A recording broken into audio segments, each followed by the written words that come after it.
Chapter 524. Wait. Thales thought of something. 6 years later, one of his old friends in Constellation did discover his power of eradication. It was in the Prison of Bones. But the dark purple mask flashed before Thales' eyes. He subconsciously tightened his grip on the hilt of his sword. Impossible.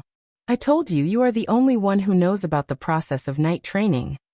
Mallow's smiling words brought Thales back to reality. If you cheated, it's not hard to see. The watchman pointed at Thales' arm with the pleasure of catching his prey. Doyle blinked in surprise under the other pillar, and out of habit, he poked the person beside him. Really?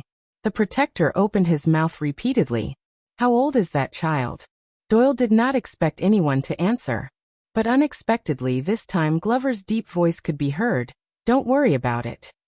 According to the records, 14 years old. The Vanguard, nicknamed Zombie, narrowed his eyes. 128 days. Doyle was shocked. Damn, he's almost catching up to the youngest awakening record. Wait. But Doyle immediately noticed something. He looked at Glover strangely. How do you remember it so clearly? Glover ignored him. He just tightened his grip on his arm. His eyes were fixed on the field. While Thales tried hard to adjust his breathing and thought about what was going on at this moment, the consequences, and how he should deal with it, Mallows spoke again. The briefing about you did not mention this, so... Mallows rubbed his hands and said in a nonchalant tone. When did you awaken your power of eradication? Thales was shocked again. The sin of Hell's River. It seemed unimportant, but in fact, this power accompanied him through the birch tree forest, overcame the ugly-faced woman's conspiracy, survived the disaster in Dragon Cloud City, helped him escape into the desert, and brought him safely back to Constellation. It's related to the secrets, the things I experienced, be it what Black Sword told me or what Ricky said. It's a little too much. No, I can't reveal too much. At least, I can't tell you everything. Their conversation lasted only a few seconds, and Thales did not have time to hesitate. When I was in Northland, the young Duke of Star Lake quickly thought of an excuse and organized his words while he cleared his throat. Heroic Spirit Palace is full of danger. I have to hide myself and keep my trump card. The more he spoke, the more fluent he became. A timely look of worry and vigilance appeared on his face. As for you, Lord Mallows, where did you get your brief? Mallows did not answer immediately, but stared at him for a while. The man's gaze made Thales extremely uncomfortable. A few seconds later, Mallows put on a strange smile, but he changed the subject to another question. What power of eradication do you have, Your Highness? It was an equally fatal problem. Thales furrowed his eyebrows at just the right time. He pretended to think about it, and then put on a resigned expression. I don't know either. Mallows was silent for a while before he continued to ask. What characteristics does it have? How has it changed you? The sin of Hell's River. What characteristics? What changes? Hell's senses? Thales remembered the night vision in the tunnel and the dungeon. Rapid healing? He remembered the agony of recovery on the battlefield. Damn 4D effects? Thales tried hard to push his experience in the black track out of his head. Or perhaps, the urge to fight like a beast? When he thought of this, Thales shook his head. He looked innocent and lost. This time, it was Mallow's turn to frown, who had been staring at his expression. So it just popped out without warning? And you don't have a clue? Thales nodded pitifully and smiled awkwardly. Something like that. Mallows looked at him, his expression becoming more and more solemn. Both of them were silent for a while. The watchman seemed to need some time to think. If I remember correctly, you only learned the Northland military sword style for building your foundation? Mallows spoke again and his tone became cautious. Yes. Thales flashed an ugly smile. Was this also in the brief? Mallow's gaze shifted. He did not answer him, but only stared at his nominal master with a burning gaze. So what ability did you obtain? Thales subconsciously repeated. What ability? Mallows narrowed his eyes. He looked at Thales as if he was looking at a rookie. He gritted his teeth and said, I mean, when you awakened your power of eradication, did you obtain extraordinary observation skills, a sense of balance, and a sense of rhythm? I remember this is Pegasus music. Thales shook his head. No. Then, was it the thawing of glaciers, greatly increased endurance and control over force? Or willpower and spirit? Thales continued to shake his head. Then greater strength, speed, and offensive advantages? Mallows was a little unsure. Glory of the stars? Thales was still shaking his head, his gaze innocent. Mallow's expression became more and more solemn. Could it be an instantaneous burst of power that was activated in a single breath? Please don't be that. Fortunately, Thales shook his head for the fourth time.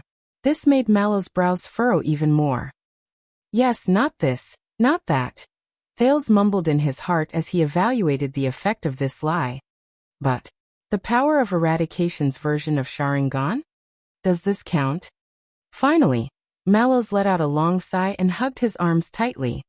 All right, let's assume that you did not possess any of the above four. Then, did the extensions teach you some additional combat skills that affected the awakening of your power of eradication? Thales twitched the corner of his mouth. Extensions? I don't know. They've just been. Thales shrugged and smiled awkwardly. He tried his best to suppress the urge to beat me up in his throat, and at the same time, he uttered a few more decent words. Confrontation training? Mallow's expression became unpleasant again. He stared at Thales as if he was staring at a cunning fox that he could not catch no matter what. Finally, the watchman raised his head. Very impressive. Indeed, to be able to awaken your power of eradication at your age. Mallows spoke words of praise, but his tone did not sound like he was praising him at all. But in truth, awakening your power of eradication too early is not a good thing. Shortcuts often make people lazy and careless. The watchman smiled faintly. Especially when you still know nothing about it. As he stared at the man's elegant and calm smile, Thales suddenly felt a little panicked. The prince tried his best to calm himself down. At least it saved me many times, especially during this journey back to the kingdom. This shouldn't be a bad thing. Once again, Mallows gave him a smile that made people uneasy. Rest for a while, Your Highness. Hydrate yourself and relax your muscles. The previous stage of training has come to an end. Thales relaxed and secretly exhaled. But Mallows turned around and called out to one of the guards who followed him. Toledo. Other than those who cannot leave their posts, call everyone over. Thales' ears twitched while he sat down to drink water. The soldier named Toledo frowned a little. Everyone.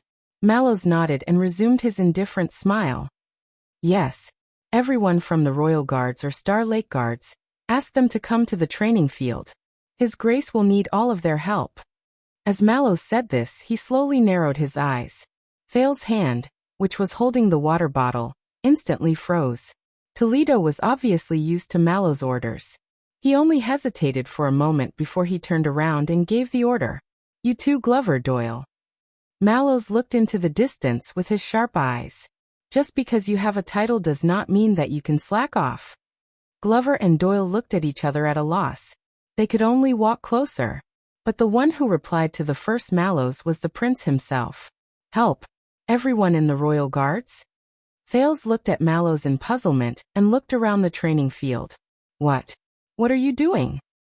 Mallows turned his head around and revealed a strange and evil smile that was not as indifferent and elegant as he used to be.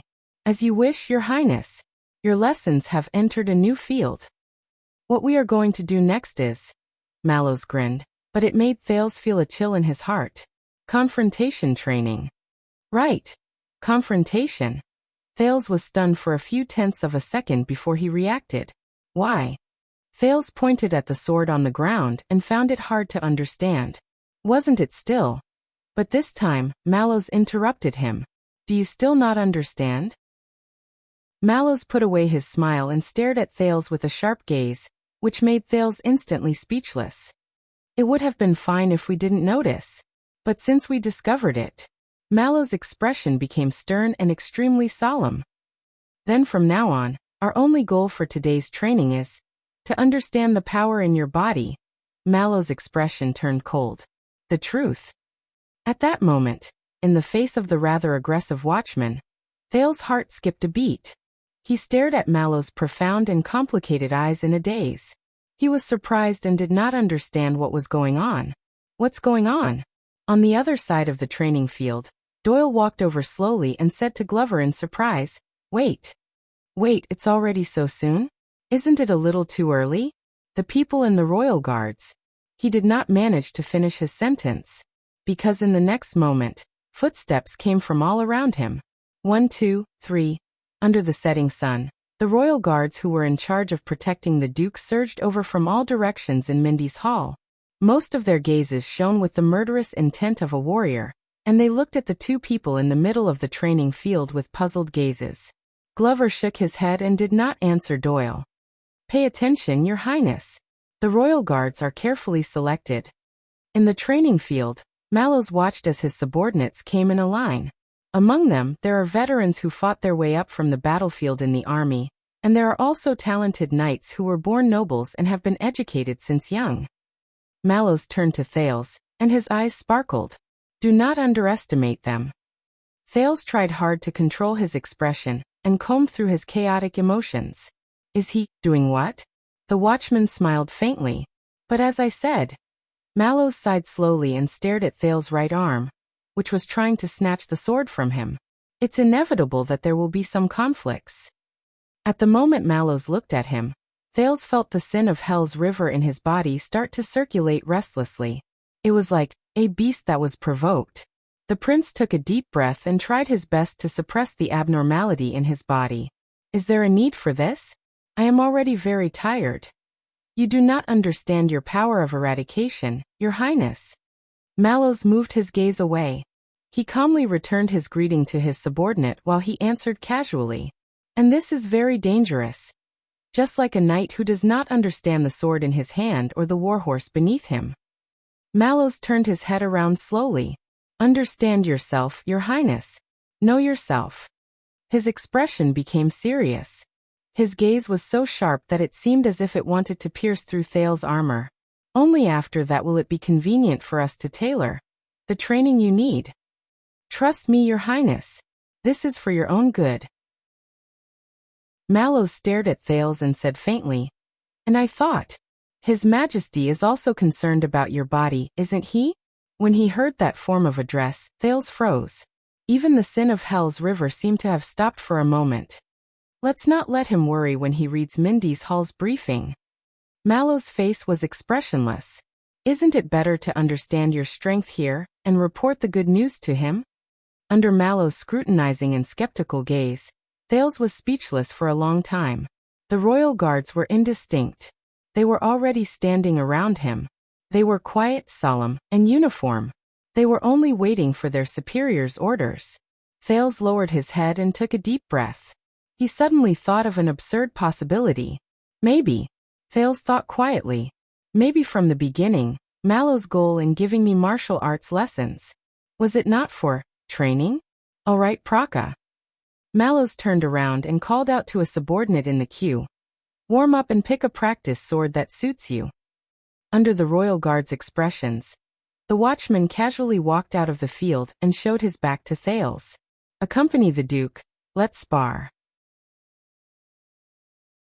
Chapter 525. I am Leo Praka, Your Grace. One of the Royal Guards who walked out of the line looked to be in his 40s. He had a beard on his chin, and he looked rather comical. He bowed respectfully to Thales.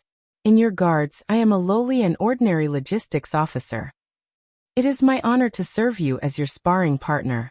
Thales did not answer immediately. He continued to stare at Mallows doubtfully. Praka was not bothered. He carefully picked a practice sword of moderate size from the sword rack and tested it on his gloves. He then poked the sand to make sure that it was a blunt sword without a sharpened edge. As expected of the prince, to be able to understand the power of eradication, he made such a big fuss. Doyle looked at his fellow guards who stood around him. They were either puzzled or solemn. He cast an envious and jealous gaze at the dazed prince.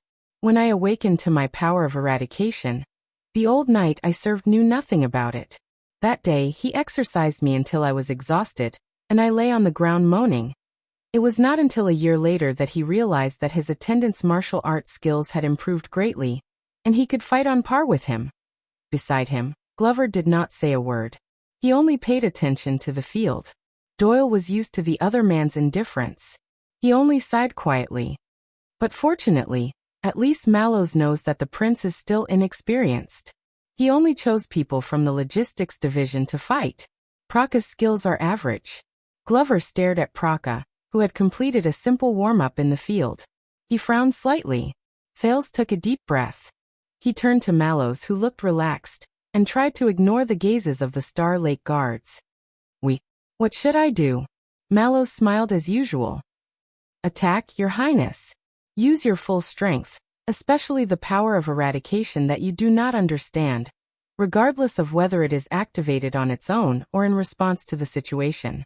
That way, we will have a chance to understand its type and general situation.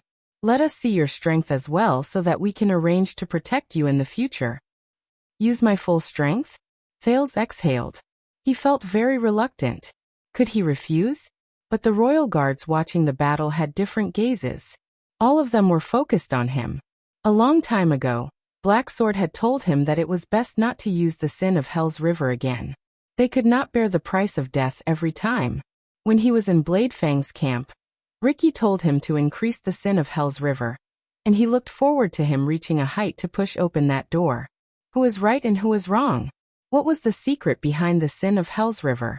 Most importantly, would the kingdom's secret intelligence department, or even that person in Renaissance Palace, be interested in this secret? How does it compare to Mana and Calamity? Thales could not help but gulp when he recalled how Zacriel chased after him. No. Thales made up his mind. The Duke of Star Lake raised his head and looked straight at his opponent. They could not know. Your Highness, there is no need to be restrained. Praka had long since stood in the training field. The tip of his sword was pointed at the ground, and he was as respectful as ever. Don't mind me either. It's my job. Thales nodded expressionlessly. He couldn't know.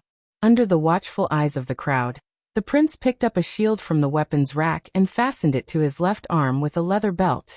He could not. Thales slowly walked to the center of the field. He glanced at Mallows one last time.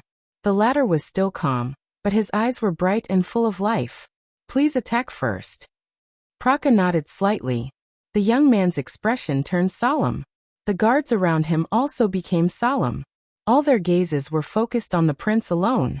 This was what many people were more concerned about, aside from his dazzling appearance and eloquence.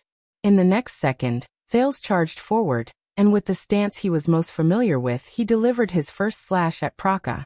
Praka was neither hurried nor slow. He only took a step back, turned the tip of his sword, and deftly parried Thales' attack. But the teenager did not stop. He swung the shield in his left hand along with the momentum. It crashed into Praka violently. It's obvious that this is the style of a Northlander. Doyle snorted softly while he watched the fight. There was slight disdain in his voice. He's even more extreme than the attack and defense faction. He doesn't care about his own life. However, Glover unexpectedly spoke. No. The burly vanguard observed Thales' movements with full attention. This is the ancient Northland military sword style. The current extet is no longer like this. Doyle, who was interrupted, instantly froze. He smiled awkwardly and reluctantly. TSK, you make it sound logical. Northland military sword style.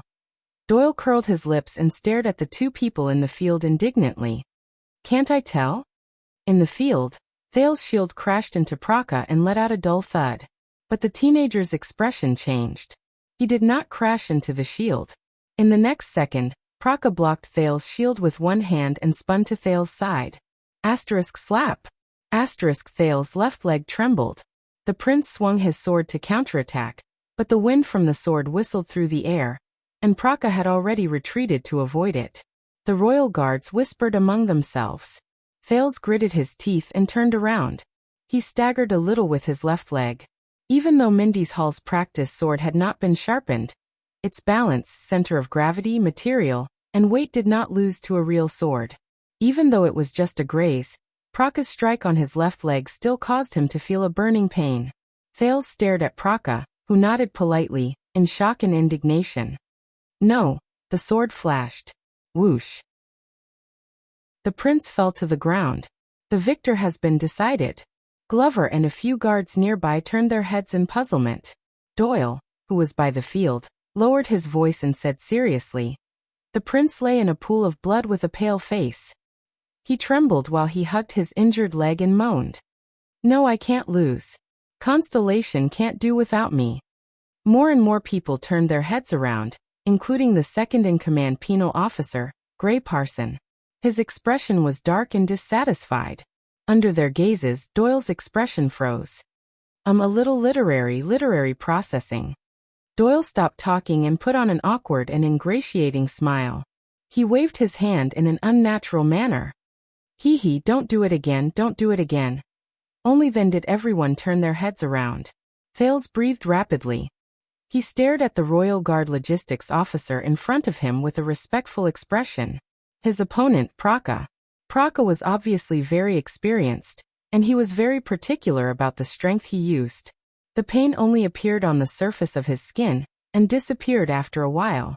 "But," Thales pressed his left leg indignantly, "looks like you don't understand the meaning of this lesson, right, Your Highness?" Mallow's words came at the right time. His voice was normal, and his tone was calm. "Although we are not as superstitious about force as the Northlanders, but a prince who is widely rumored to be lacking in martial arts and cannot even touch a sword is the future of Constellation." Thales could not help but tighten his grip on the hilt of his sword. "Damn it. This is not good, Your Highness." Mallow's voice was slightly cold. "This is not good." When he said this, the gazes of the royal guards on Thales changed. "Either go all out," Mallow's words rang in his ears, "or just don't touch that sword from the start. Be a prince who hides safely in the carriage." "Damn it." The prince's frown deepened. "Damn Mallows. Does this guy have a grudge against me? And he just had to be my personal guard captain. For Sunset's sake, what kind of international joke is this?" Under dozens of gazes, Thales regulated his breathing and stomped on his left leg. He stared at Praka in front of him. He knew that in front of the Star Lake guards and because of Mallow's words, he had to show something. Otherwise, not just Renaissance Palace, even Mindy's Hall. Thales shook his head and got rid of his distracting thoughts. He shifted his attention to the opponent in front of him. Praka moved very quickly and wielded his sword very nimbly.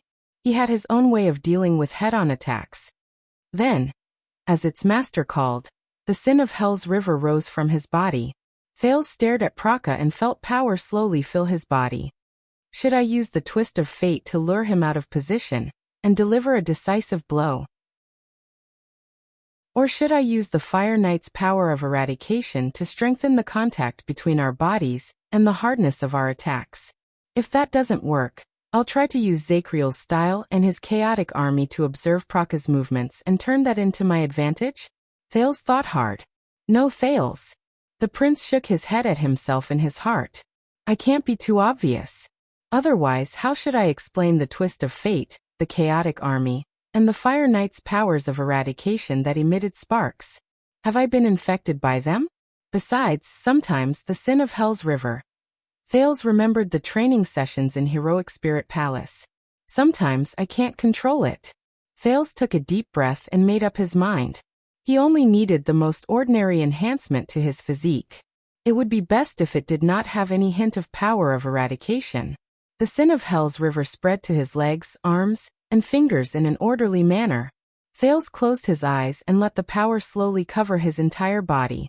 Praka narrowed his eyes and stared at the prince in confusion. As the royal guards whispered among themselves, the expression of Mallows, who had been paying attention to Thales, changed slightly. This is... The sin of Hell's River in Thales' body was like a beast that had not been released from its cage for a long time. With a low growl, it strode forward. All I need is some power, some speed, some accuracy, some control. The prince tried his best to suppress the fighting spirit and impulse that rose along with it. At the same time, he stabilized his mind and body. All I need is something that will not arouse suspicion. The sin of Hell's River pounded against his body fiercely and discontentedly, like a wild beast scratching at its cage. But the will of the cage's master was so firm that the wild beast could only follow Thales' call and walk towards where it should go. Be more even, balanced, and well-rounded. Just let him. Thales opened his eyes slightly. Let him. In the next moment, the gravel behind Thale's boots trembled and exploded, while the audience cried out in surprise. The teenager was like an arrow that left the bow in a flood that broke the dam. He instantly rushed a few feet away. He appeared in front of the shocked Praka. Mallow's eyes lit up. That's right. This is what I want. The young prince. Thales clenched his teeth. The sin of Hell's River was extremely excited in his body and roared madly. His footsteps, shoulders, arms, and the tip of his sword. The 4 points on his body connected into a line and gathered the most surging force. In the end, it turned into a flash of sword light. It went straight for the vital parts of his opponent's chest and abdomen. At that moment, it was as if time had slowed down. Doyle raised his hand to block the flying gravel. He opened his mouth in shock, but he could only shout out a lonely syllable in this breathtaking and instantaneous sword strike. Glover only had time to furrow his eyebrows halfway. The royal guard's expressions seemed to have frozen. In that instant, their expressions changed into surprise, doubt, and solemnity. But Thales, who had long since experienced it, knew that this was just an illusion after he became faster. And then Thales' gaze met the tip of his sword. It was directed at his opponent. And before his eyes, in the slowed down time, Praka opened his mouth wide in shock. Slowly and at the fastest speed he could, he raised his arm and swung his sword. He tried to block the prince's attack. He tried to block this terrifying strike that was even faster, explosive, powerful, and accurate.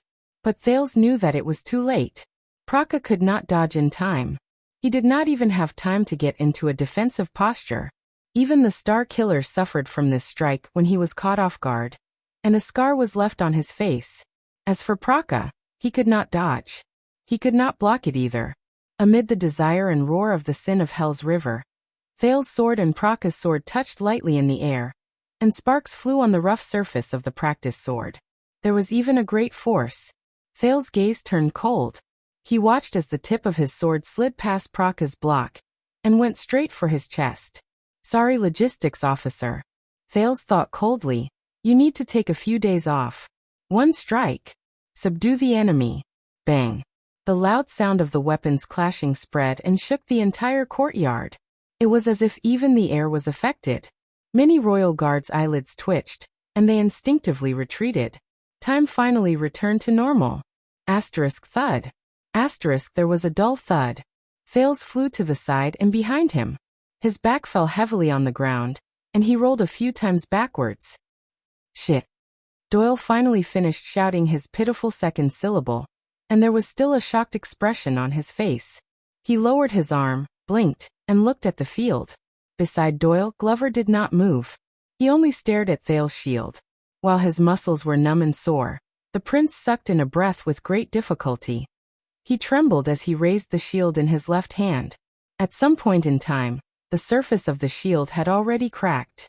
There was a dent the size of the tip of a sword as the center, and the area around it was full of cracks. At this moment, Thales' mind was blank. How? He looked up in a daze. Praka stood before him and scathed. He pulled back his long sword with ease and smooth movements. In the air, the prince's weapon, the practice sword that had once launched a terrifying attack, spun a few times in the air. In the end, it fell weakly. It stabbed into the sand beside his feet at a slanted angle. He did not move. Silence returned. Wow! The royal guards burst into an uproar, and a loud commotion broke out. I am very sorry, Your Highness. Praka put away his sword and tried his best to suppress his panic. He quickly went over to help Thales and apologized anxiously. I made a mistake. Are you hurt anywhere? At that moment, Logistics Officer Leo Praka. A calm and indifferent voice rang out, but for no reason. It carried a bit of a threatening chill. Praka was about to help Thales up, but he froze on the spot. The watchman of the royal guards, Mallow's voice rose clearly in the crowd. As a royal guard, even if I have to work for a long time, even if I am just a sparring partner. Mallow still had his arms crossed over his chest as he sized up Praka from the corner of his eyes. Your skills. Mallows did not even spare a glance at Thales, who lay on the ground in a pathetic state while panting in a daze. He only stared coldly at Praka, who looked ashamed. You have also regressed too much. His words were stern, and his tone was cold. The royal guards quieted down. Praka was stunned for a moment and he looked ashamed. He looked at the prince anxiously, then at his commanding officer. He wanted to say something, but he did not. He did not know what to do. Thales still lay on the ground and breathed in a daze. How? The sin of Hell's River. I was already. How could I still? He sensed his left arm gradually recovering from its numbness. He also sensed the quiet gazes directed at him from all around him. And he had mixed feelings in his heart. The entire training field fell silent. The royal guards exchanged glances, and they occasionally discussed in low voices. Doyle tugged at Glover's sleeve, but the latter seemed to be deep in thought and did not react. As for you, respected Prince Thales, Mallow spoke again. The royal guards quieted down and Praka, who wanted to help the prince up, also stopped in his tracks.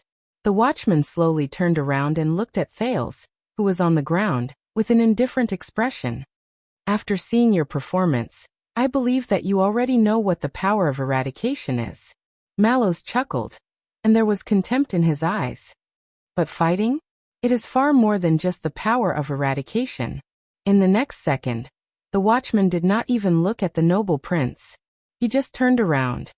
All right, everyone, the performance is over. Mallows took a step forward and said lightly, dismissed. As they stared at Mallow's back, the royal guards looked at each other. A few seconds later, the dozens of people dispersed. Did you see what the prince's power of eradication is? Doyle stole a glance at Thales, who was panting in a daze with a gloomy expression on his face. He pitied the poor prince for a second before he turned around and said, I can't see it. I think it's a little too weak. No. Glover frowned. It's not weak. Hey zombie, how many times has it been? Can't you just agree with me for once? At this moment, an exceptionally different, weak, and hoarse voice rose. Wait a minute. The scattered royal guards fell silent at the same time, and turned around one after another. At the center of the training field, the disheveled teenager pushed himself up with his hands on the sand. He staggered but resolutely climbed up. Mallows stopped in his tracks. He just hit my. The teenager lowered his head and raised his left arm with a trembling hand. He tried his best to breathe to relieve the tightness in his chest. Shield. Doyle's eyes slowly widened. Glover's gaze became sharper. As his sparring partner, Praka stood in the field. He was shocked and did not know how to respond. It's not a vital part. Thales sucked in a deep breath. He endured the stiffness and pain in his muscles after he suffered a heavy blow. He touched the binding straps behind his shield. In his body, the sin of Hell's River, which had been defeated, surged out of silence again. With a fierce unwillingness, like a beast licking its wound, it climbed up step by step and let out muffled, explosive sounds. Thales pulled out his right hand with trembling hands and loosened the binding straps. He let the shattered arm shield fall to the ground. The teenager gulped down a mouthful of saliva that tasted like blood. He held the practice sword by his feet with trembling hands. The sin of Hell's River surged into his arm. In the next moment, Thales stabilized his breathing, gritted his teeth, and drew his long sword. The teenager stared at Mallow's back. I didn't lose. The royal guards burst into an uproar again. They cast the prince a puzzled look and discussed among themselves. Many people also quietly looked at their commander. They waited for his reaction. 1 second. 2 seconds.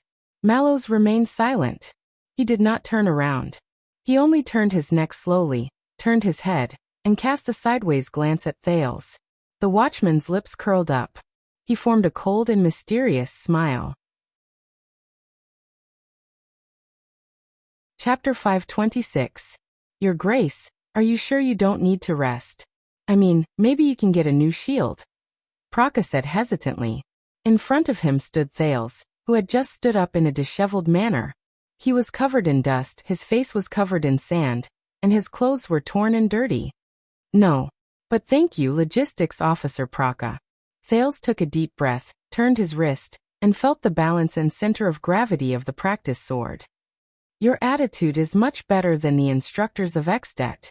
Of course, it's also much better than some constellations. Praka forced a smile. Around the training field, the royal guards who had gathered again were a little impatient, but Mallow's silence made them all quiet, and they did not have any objections. The pressure was on the training field again. Thales clenched his left fist. Abandoning the shield made his left arm much more relaxed, but the numbness and pain from the previous heavy blow was so real and unforgettable. That round just now. What happened? Thales' expression darkened. He remembered that his attacks were as fast as lightning. His strength and speed were not weak. However, Thales took a step forward and moved around Praka. The sin of Hell's river roared in his body again. It rose and fell, connecting into one, yearning for a second attack. But this time, the setback gave Thales an illusion that it was becoming more and more intense, like a frenzied beast. No matter how badly it was injured, it wanted to tear the enemy's throat. But Thales suppressed them with all his might, like a beast tamer tightening a chain.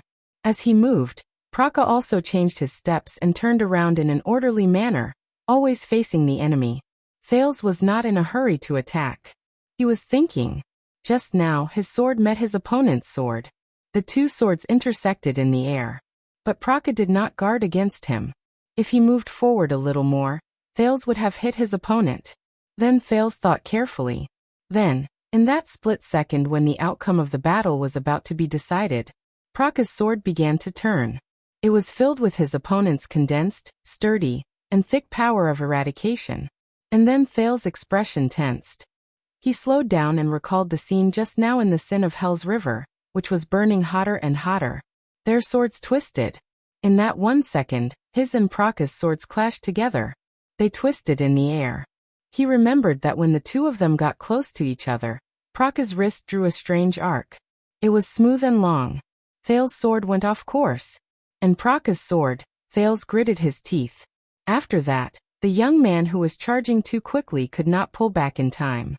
He could only abandon his sword pathetically, block, and then his left arm, where he had just been hit, began to ache. Thales stopped reminiscing. This time he didn't pace around. In the eyes of the royal guards, the prince stepped forward. As the sin of Hell's river surged into his right arm, he thrust his sword again. Dang! As the sound of metal clashing rose, Praka calmly blocked Thales' sword. Then Thales' pupils quivered.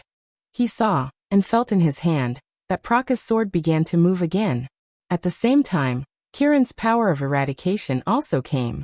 The teenager did not hesitate. Thales stopped in his tracks. He withdrew the sword, which did not have much strength to begin with, and quickly retreated. Dang! There was another crisp sound. With the agility he gained after he abandoned his shield, he managed to block Praka's counterattack, and he took 2 steps back in a slightly disheveled manner. Thales panted violently. He stared in disbelief at Praka, who was still unscathed. The sin of Hell's river roared indignantly in his body when it failed to attack. After the round ended, the royal guards began to discuss among themselves again. Oh, another futile attack. Doyle looked gloomy and could not bear to watch the scene unfold. He clicked his tongue and said, "If you ask me, no matter how much Mallows dislikes him, it's still a little too much. In front of so many people." But Glover interrupted him. "No, that's not it." Doyle was puzzled. Not what? At that moment, a familiar voice rose in the crowd, and it made the guards quiet down again. Over the past 600 years, unique fighting skills have been passed down in the Eastern Sea and the South Coast. They are the descendants of the Southern Knights from the Empire and the Church's Knights. The voice was calm and indifferent. They were very familiar with it. Thales calmed his breathing and turned his head in surprise. The culprit who caused him to fall into such a predicament, Watchman Tormund Mallows, was standing leisurely with his arms crossed over his chest. Many families are still used to nurturing new people with the legacy of Cavalier squires. It has strong local and even personal characteristics. Compared to the other martial arts in Constellation, this style is more classical and elegant. The sword styles are unique, and the techniques are exquisite and meticulous. Praka pursed his lips and turned to the commanding officer as well. Mallows said nonchalantly, "So in the kingdom, the people who are represented by the Southeastern Knights are also known as the Martial Arts Faction." Martial Arts Faction? Questions filled Thales' mind. Mallows paused for a moment and sighed slowly. Of course, due to many reasons, the once famous martial arts faction. It had gradually declined and was not as good as before. Perhaps it would eventually disappear and return to nothingness. It was just like the countless factions that flashed through the long river of history. Mallows looked up. Why are you daydreaming? Mallows reminded the two of them in a nonchalant manner, as though he was just talking in his sleep. Continue fighting. Thales took a deep breath. As he pondered over Mallows' words, he looked at his opponent again. Then Praka, the orderly officer, stood with his sword in hand and flashed him a bitter smile. Thales did not think about it anymore. In the next second, he first moved to the left, then to the right, took a feint, and swung his sword again. Asterisk clang. Asterisk this time. Praka also moved his feet, changed the distance between them, and blocked Thales' attack. He hit his target. Thales' expression darkened slightly, but he still did not manage to hit his target. The sin of Hell's river surged in his body, and he could only roar madly in vain. He was like an orc facing a cavalry. There was no place for him to use his skills. Thales, who was at a disadvantage in his attacks, blocked his opponent, gritted his teeth, and persevered. But Mallows' words traveled into his ears at this moment, and he could not help but be distracted. Praka's ancestors came from a respectable traditional knight family in eastern Sea Hill. They can be said to have been deeply influenced by the martial arts faction. In an instant, the contest of strength between him and Praka ended. The force on Praka's sword changed. Thales was shocked. Asterisk clang. Asterisk Praka's sword clashed with Thales' weapon for the second time. The two swords separated the moment they clashed, and only the sound of metal trembling could be heard. You can see that he has a knack for choosing his position and movement before he attacks, as well as how he chooses the strength of his sword when they clash against each other. Mallows' voice rang in the air, just like the voice of a live television broadcast in Thales' previous life. He made you very uncomfortable. Choosing his position and movement. Choosing the strength of his sword. Thales shuddered slightly, but the situation before him did not allow him to think too much. He could only go with the flow and slash horizontally. Asterisk clang. Asterisk their weapons clashed for the third time. Mallows' voice followed him like a shadow. And when they are locked in a stalemate, Praka is best at listening and prediction. They clashed and they were locked in a stalemate. Listening and prediction. When he heard this, Thales instantly felt that something was wrong. Just as he expected, in the next second, Praka's sword appeared at the spot where Thales had no time to pay attention to. He's an expert in defense and counterattack. At that moment, Thales' hair stood on end, and he activated all the sin of Hell's river in his body without caring about anything else. Asterisk clang. Asterisk he parried Praka's sword that went straight for his neck by a hair's breadth. His right shoulder landed on the ground, and he rolled away in an incredibly pathetic manner. Outside the field, Mallows smiled faintly. Just like this. After this round of exchange, the royal guards started discussing among themselves again. Thales wiped away the sweat that had appeared on his forehead without him noticing. He sensed the numbness that came from his body due to the overload. He stood up laboriously, and he was covered in dust. But this time he did not rush towards the apologetic Praka. Instead, he looked at Mallows by the side in puzzlement. If you think that you can use the Northland barbarians' brute force tactics against him, it will be effective against him. Mallows met Thales' gaze with a piercing gaze. Then you better think twice. Your Highness. Thales panted and sank into deep thought. Leo Praka swung his longsword and said in resignation. Commanding officer, we all know that you have traveled extensively and have seen many things. But it's about time. I still rely on this to make a living. Mallows smiled, but he did not say anything else. But Thales understood something. Choosing his position, listening, prediction. It sounds like. A thought appeared in Thales' mind. A name appeared before his eyes. Miranda Arund. What Waya said about her power of eradication. Her Pegasus music. As he looked at his slightly awkward opponent, Thales understood. He fell into an absolute disadvantage in the first round. It was not because Praka was too strong. It was Thales clenched his fists. it was because he did not choose the right strategy. He fell into Praka's area of expertise. Defense and counterattack. Think of a way, Your Highness. Mallows scratched his chin, looking bored. Anyway, the enemy is right in front of you. All right. Thales soothed his numb body and adjusted his condition. He looked at Praka again. Thales' expression became serious. The prince's attack came in the next moment. Asterisk clang. Asterisk Praka parried Thales' sword slash again, but when he was about to counterattack, he was a little puzzled. This time, the Duke of Star Lake's strength, it was very small. Asterisk swoosh. Asterisk the wind from the sword blew past. Thales took a step back and avoided his opponent's counterattack. The two of them separated again. Leo Praka. Thales thought calmly. His ancestor was a knight from Eastern Sea Hill. He was skilled in martial arts, and he specialized in defense and counterattack. His brain started to work, thinking about his opponent's advantages and his own strategy. Praka could listen and predict the opponent's strength in an instant through contact with his opponent. This was not only good for defense, but also for finding the most suitable time to attack. The fiercer the opponent's attack, the greater the force, and the more exposed, the more incisive his counterattack. In that case, the sword I used all my strength to attack just now was all useful. His opponent's counterattack. Thales felt indignant. Wait a minute. Listen and predict? Nicholas' face suddenly flashed in his mind. It flashed in the trajectory and strength of the Star Killer's blade that changed in an instant. Thales understood now. If he were to fight against the dead face, Praka would not stand a chance. Because it was impossible for him to predict the Star Killer's strange skill of changing 3 times in one move just through the contact between their weapons. So, Thales gripped the hilt of his sword tightly. Twist of fate, right? With a single thought, the sin of Hell's river surged as if it had a life of its own. It wanted to turn into the silver power that resembled thousands of needles, just like it had done countless times in the past. It allowed its master to make an incredible change in an instant. Thales sucked in a deep breath.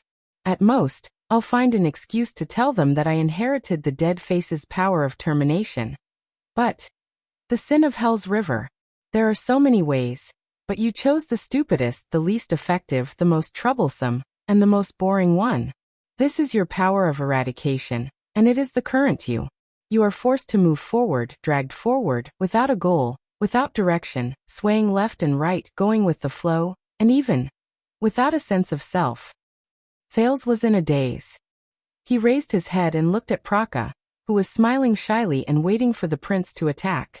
More importantly, when you rely on imitation and ignore these things, it means that you lack the most basic things about the power of eradication that other people condense with their lives, to every person you imitate, to every opponent you compete with, and even to yourself. More importantly, when you rely on imitation and ignore these things, it means that you lack the most basic things about the power of eradication that other people condense with their lives. Respect. Ricky. That damned demon. Thales frowned fiercely. In the next moment, the sin of Hell's river receded like the tide, leaving behind only a bit of power with waning interest, as if it still carried a bit of nostalgia. It was like a lover who came in high spirits but left disappointed. No. This is not a martial arts lesson. This is not a simple test of the power of eradication. It is more thorough and purer. Battle. Sensing the gazes of the people around him, Thales bit his lip and closed his eyes. No. If I still need to rely on Nicholas' power to survive, if I can't even get past this stage, remember, the important thing is how you are, not how strong your opponent is. How much you gain, not how much you imitate. No. If I really want to get past this stage, if I really want to get rid of this paranoid situation. Thales lowered his head. He sighed slowly in his heart. Damn it, Ricky. CKU. In the distance, Mallows, who had been observing Thales, had his pupils move slightly. A few seconds later, Thales raised his head. But yes. If I don't dare to try now, how much longer do I have to wait? The next time I'm in danger? At that moment, Thales threw all unnecessary worries to the back of his mind. hiding his strength, hiding the sin of Hell's River, Renaissance Palace, the royal guard's judgment. At least for now, he wanted to try to be a pure warrior. He wanted to be clear of all distracting thoughts.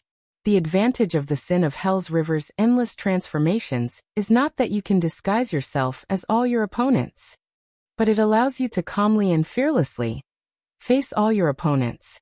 The sin of Hell's River burned again, but it was much more docile than before.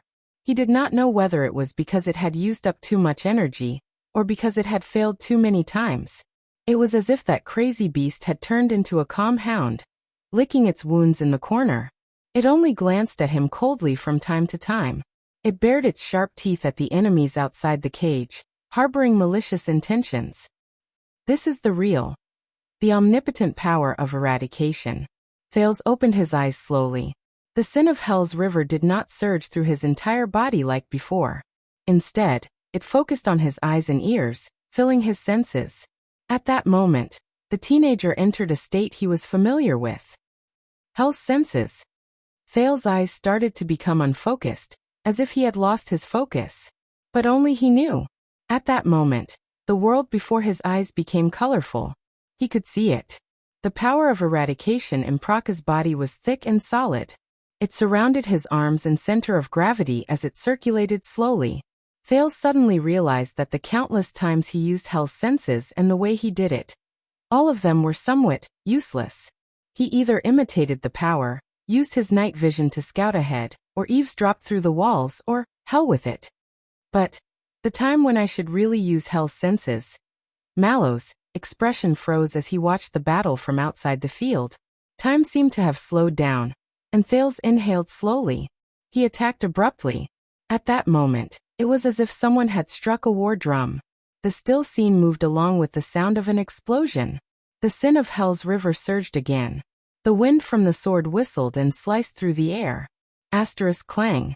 Thales held the sword with both hands and swung it down with great force. It hit the long sword that Praka had placed horizontally in front of him. The experienced Praka's expression did not change because of the sudden force from the sword. He did not panic. He faced the attack calmly and used his footwork and movement to block the attack perfectly. Then thud. Thales' heart skipped a beat. With Hell's senses, the color of Praka's figure changed back and forth. It gathered into a clear line. A shiver erupted from Thales' neck and spread to his entire body. The meaning of imitating is understanding. Understanding your opponent. In a fraction of a second, the sin of Hell's River surged up in an orderly manner. Arm. Right leg. Thales, whose eyes looked as if they had lost focus, smoothly lifted his sword and retreated. Clang. At that moment, he barely parried Praka's attack. The royal guards who were watching the battle gasped. Strange. Doyle was very puzzled. His movements seemed to be faster, but also slower? No, it's not his movements. Glover said coldly. Doyle was a little displeased. Why do you especially like to refute me today? In the crowd, Mallows was still silent. Thales took 2 steps back, and saw that the color of Praka's body had returned to normal. The sin of Hell's River surged back like a receding tide. The sword hilt in his hand was still trembling slightly. The effects of Hell's senses were still amazing.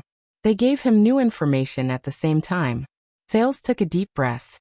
Yes. He could clearly feel the thick power of eradication in Praka's body, as well as its direction, shape, and habits. It seemed quiet and harmless. But once it was stimulated, it would immediately pour into Praka's hands and automatically surge towards the enemy's weakest point. He delivered a fatal strike. How amazing! At that moment, the sin of Hell's River exploded in Thales' body. It sounded like dissatisfaction, but also like a sneer. They began to strengthen Thales' body again to support the consumption of Hell's senses. Thales did not care, but he understood something in his heart. Praka's power is the thawing of glaciers? No, it's more than that. It seems to be a little like the Pegasus music that Waya mentioned, or something in between. There were even some traces of the chaotic army. Thales began to understand what more than one person had told him before. In different people, even if they had the same power of eradication, they would have different characteristics. That was because the power of eradication was the warrior himself. The battle was not over yet. Thales raised his sword again as he thought of Ricky's words. A swordsman who was inclined towards defense and counterattack had a power of eradication that was good at listening and predicting. And then? Observe. Thales, observe. Think again. Asterisk clang. Asterisk another round. Another exchange of blows. Thales made a light slash to the side.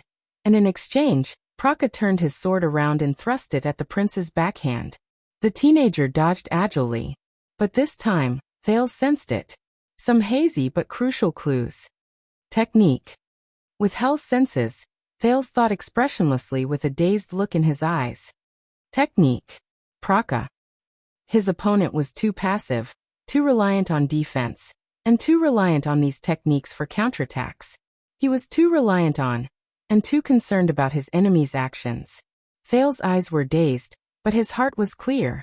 He asked himself, am I like my old self? I only focused on my enemy's moves, and only knew how to imitate my enemy's strengths? So. Thales closed his eyes gently. Hell's senses slowly faded away. When Thales opened his eyes again, they were clear. The power of eradication was the warrior himself. He remembered Mallow's words, though he did not quite understand it.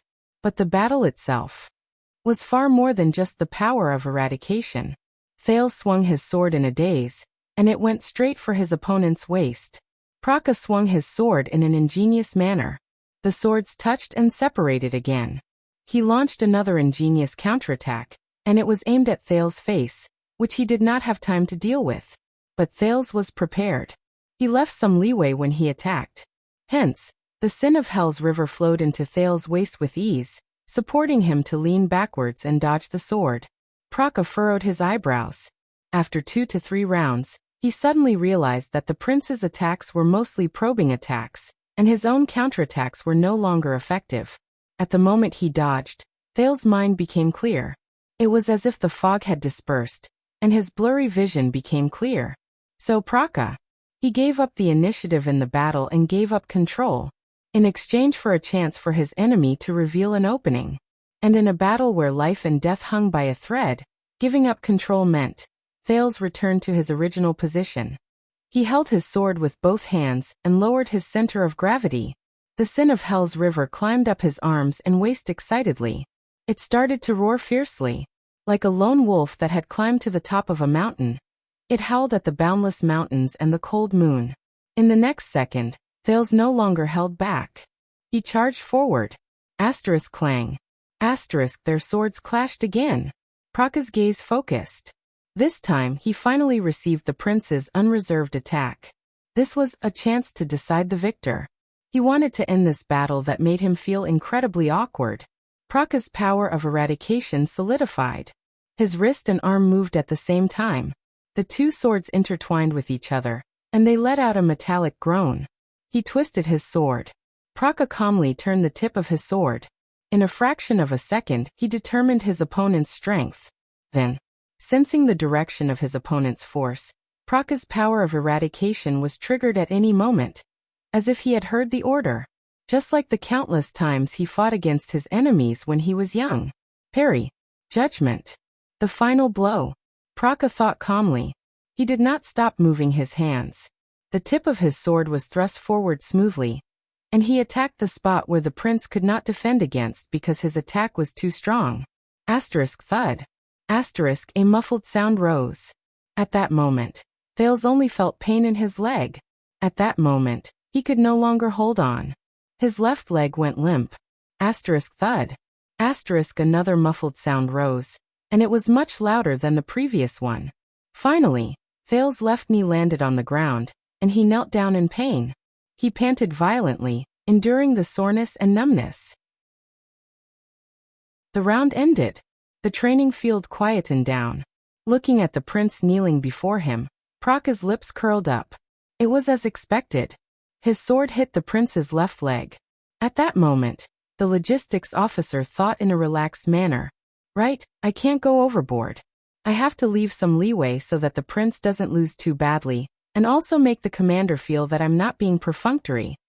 Because he offended too many people when he was young, after he was injured, his future became extremely difficult. Unfortunately, the boy and his family had reached the age of marriage. But he had no other choice. He was almost 50 years old, and he had to force a smile and respond humbly. He had to lower his head and fawn over these nobles who were in their 20s or even teens, but whose status was much higher than his. For him? Praka's expression changed. He sensed something. How? The logistics officer took a deep breath. He lowered his head slowly. When he saw what was before him clearly, Praka's pupils suddenly trembled. At some point in time, Thal's sword had moved from bottom to top. He blocked it firmly. Praka's chest. And the hilt of the sword was in Thal's hand, who was kneeling on one knee. But he did not use any force. Praka was stunned. The victor had been decided. Wow! At that moment, like waves crashing against the shore, the royal guard's cries of surprise instantly rose and invaded this part of the world. Doyle looked at this scene in surprise. He wanted to say something, but he did not know what was going on. He could only open and close his mouth repeatedly. Glover's eyebrows slowly relaxed. In the field, Thales, who was kneeling on the ground, lowered his head. He was still panting violently, and his arms were trembling. Shock, excitement, curiosity, doubt, confusion, and countless other emotions rose in everyone's hearts. Among the many pairs of eyes, Mallow's gaze was the sharpest and the most complicated. He stared at Thales' sword without moving. It was as if the deepest secret was hidden there. Thales trembled. No one knew that at that moment, he was trying his best to suppress the inexplicably excited and raging sin of Hell's River in his body. He was suppressing the thought of continuing to thrust his sword. Praka calmed his emotions and put away his incredulous expression. With a complicated expression, he stared at the prince who was trembling under him. He attacked intentionally, but predicted my counterattack? And sacrificed his left leg. In exchange, Praka looked at the long sword in his chest with a gloomy expression. A few seconds later, the logistics officer sighed.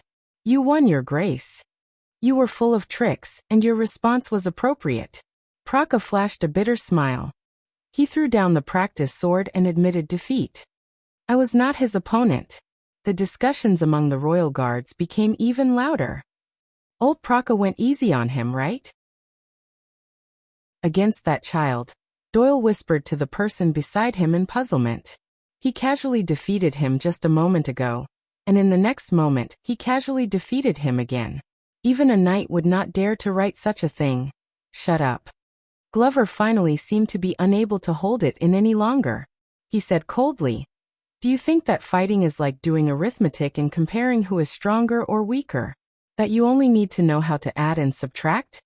Doyle was rendered speechless, and he cast Glover a resentful gaze. There were many more conversations like this.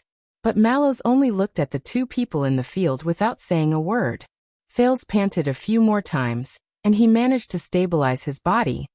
He put away his longsword shakily and stood up. Praka bowed resentfully, turned around, and prepared to leave the field. But Thales called out to him. No, logistics officer Leo Praka. The prince looked a little disheveled. His sweaty face had a smile on it. I know. You went easy on me. Thales also threw down his longsword and extended his right hand gently. You have taught me a lot. Thank you. Praka was stunned for a second, and then he smiled in a reserved manner. He hesitated for a while, but in the end he still held the prince's hand gently. Thales nodded. I am honored to have you in my guards. The logistics officer was expressionless, but he took 2 steps back, pressed his hand on his left chest and bowed. But compared to the first bow, he was much more respectful. I knew I went easy on him. Doyle showed an envious expression by the side of the field. TSK, this veteran. That flatterer. Really knows how to behave. Glover glanced at him and did not say anything. The guards were still discussing among themselves, but the way they looked at the prince gradually changed. Thales picked up his water skin and started to drink to replenish himself. But as he drank, he raised his head and looked at Mallows. He threw him an unfriendly gaze. Mallows also looked back at him faintly. The emotions in his eyes were unclear. Praka? Mallows did not turn his head. There was a questioning tone in his voice. Please forgive me, commanding officer. Praka's tone was a little tired and resigned. I'm old and the Duke.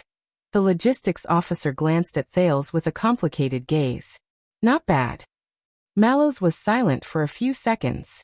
But his expression was no longer as calm and indifferent as before. Enough. A few seconds later, Mallow's slightly gloomy voice rose, and he silenced the royal guard's increasingly loud discussions. The watchman walked forward and looked at the disheveled prince, who looked like an oil painting made of sweat, dust, and wounds. He was cleaning up his mess. Are you ready to fight against your next opponent? What? Thales paused in the act of drinking water.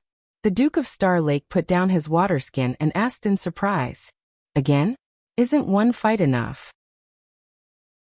The 20 or so royal guards around them looked at each other at a loss. Mallows smiled faintly. We have not completed our assessment. And it's still early. The martial arts lesson just... Did you fight for 2 minutes? Thales' words came to a halt. How many minutes was it? Mallow's smile grew brighter, but in Thales' eyes, it was incredibly detestable. Of course, we can understand that you might have had a hard time. After all, everyone's endurance is different. So you can choose to give up, Your Highness. Mallow's voice became deep, and his eyes shone with an unfathomable light. As your humble servant, I do not dare, nor do I have the right to stop you from giving up. That is your right. Mallows shrugged. Then we can be considered to have understood you. A prince for 2 minutes? Thales was stunned again. What prince? Mallows smiled and did not answer. A few seconds later, Thales sucked in a deep breath and exhaled slowly. If you want to offend me, Tormund Mallows, the Duke of Star Lake said with a hint of anger in his voice, you did it. But, I am honored, Your Highness. Mallows was not bothered at all. It means that I have done my duty. Then have you decided to rest? I believe that everyone, including His Majesty, will understand. He glanced at the royal guards around him with a mocking expression. After all, you experienced the exciting, difficult adversity, survival in adversity, and turning the tables in your martial arts class for 2 whole minutes. It's a world-class epic duel. At that moment, Thales, who had been staring at Mallows with a hostile gaze, twitched a little. 2 minutes. 2 minutes of what duel?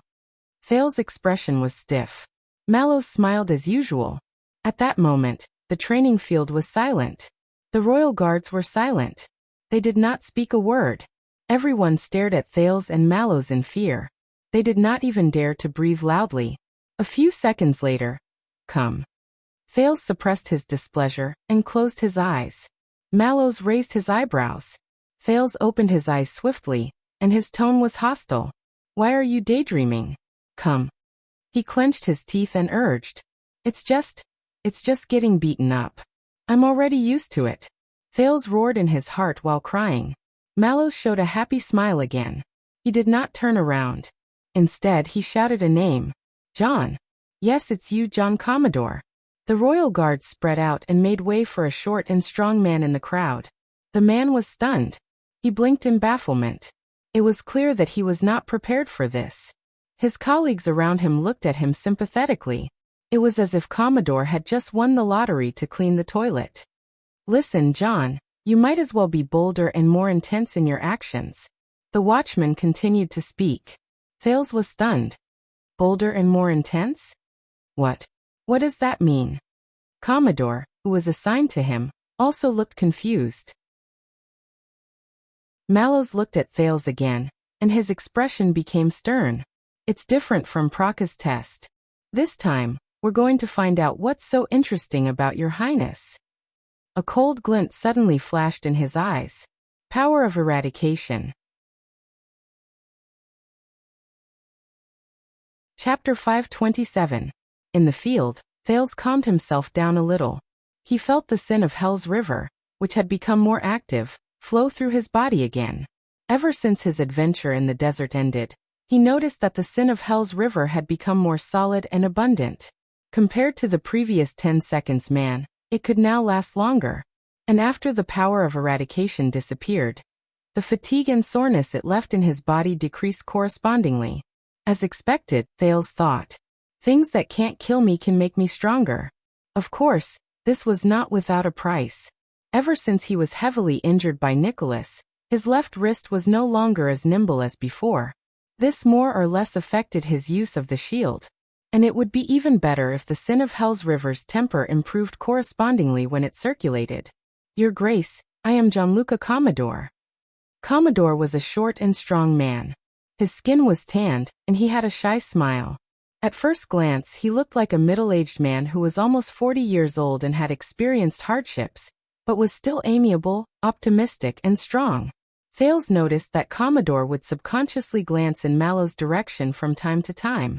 I used to be a Class 1 police officer in charge of protecting important people in the police station in the inner city. When he faced the Duke of Star Lake, Commodore smiled brilliantly, so much so that it was a little obsequious. I was fortunate enough to pass the test and enter the Royal Guards. Now, I am one of the newly appointed protectors in your personal guards. Police officer. Thales sucked in a deep breath. All right, I'm quite familiar with this. Be it the arrogant green-skinned men in Western District who are in cahoots with Blood Bottle Gang. Or are they some idiots who once they lose their jobs, will unfortunately have to go back to inherit their titles and properties. But before he could think deeply, the battle in the field had already begun. Asterisk clang. Asterisk a muffled sound rose, and Thales' arm shield clashed with Commodore's blade. Commodore was not as humble as Praka. His attack was fierce and proactive, and it was a stark contrast to the obsequious smile on his face. Thales moved his feet and swung his longsword. He exchanged a few attacks with Commodore in the air. As the metals clashed, the Duke of Star Lake noticed through his hell's senses that Commodore's sword style was standard. It was not as exquisite as Praka's, who could counter his opponent with just a few exchanges of weapons. It was also not as crude as the orcs, who could attack in a wide range and never return. The two of them attacked and defended, advancing and retreating. For a time, they were evenly matched. This surprised Thales quite a bit. But dang! Once again, Thales used his arm shield to block his opponent's attack. He gritted his teeth and steadied his footsteps. The sin of Hell's River surged forth at full force, and he pushed the man away without showing any sign of weakness. But at that moment, Thales cursed in his heart. He felt that his opponent's sword was as light as a feather, and didn't seem to be straining at all. As expected, Commodore nimbly avoided the shield in front of Thales and turned his sword on the shield. In the next second, the sin of Hell's River exploded in his body again, bringing with it an indescribable feeling of fear. But Thales only had enough time to turn around. Dang! Dong! The crisp sound of metal colliding and the dull sound of flesh being blasted rang out. Oh! In the midst of the Royal Guard's locomotion, Thales gritted his teeth and staggered backwards. He knelt down on one knee and supported himself with his shield. The pain and numbness in his shoulder told him. The round was over. Commodore, who was a former police officer and was now a protector, smiled foolishly and nodded. He put away his practice sword and did not continue attacking. It's the hilt. Thales panted in pain. He turned his aching shoulder socket and arm desperately and told himself this. At that moment he used his shield to push away Commodore's sword, but he did not manage to block his opponent's sword hilt. The cross-shaped handguard on his sword followed him like a shadow. He seized the chance when Thales pushed his shield forward, and pushed his arm forward to spin at Thales. If Thales had not reacted in time, he might have been hit in the ribs under his arm. Then he would basically be lying on the ground. But even so, Thales sucked in a deep breath. My shoulder socket. It's terrible. There were also moves in the Northland military sword style that used the hilt to subdue the enemy, but most of them were used when both parties were in a stalemate and other methods could not work. There were very few people like Commodore, who set up everything just so he could use the hilt. Doyle blew his hair towards the sky and nudged Glover by the side of the training field. Oh, this move of Gene's. I saw it when he bullied the newbies in the defense division. In any case, he is not easy to deal with. Glover snorted softly. The spectators from the Royal Guards discussed softly, and some of them laughed faintly. Mallows, who was watching the fight, turned his head to the side and seemed to be deep in thought. Commodore did not chase after him.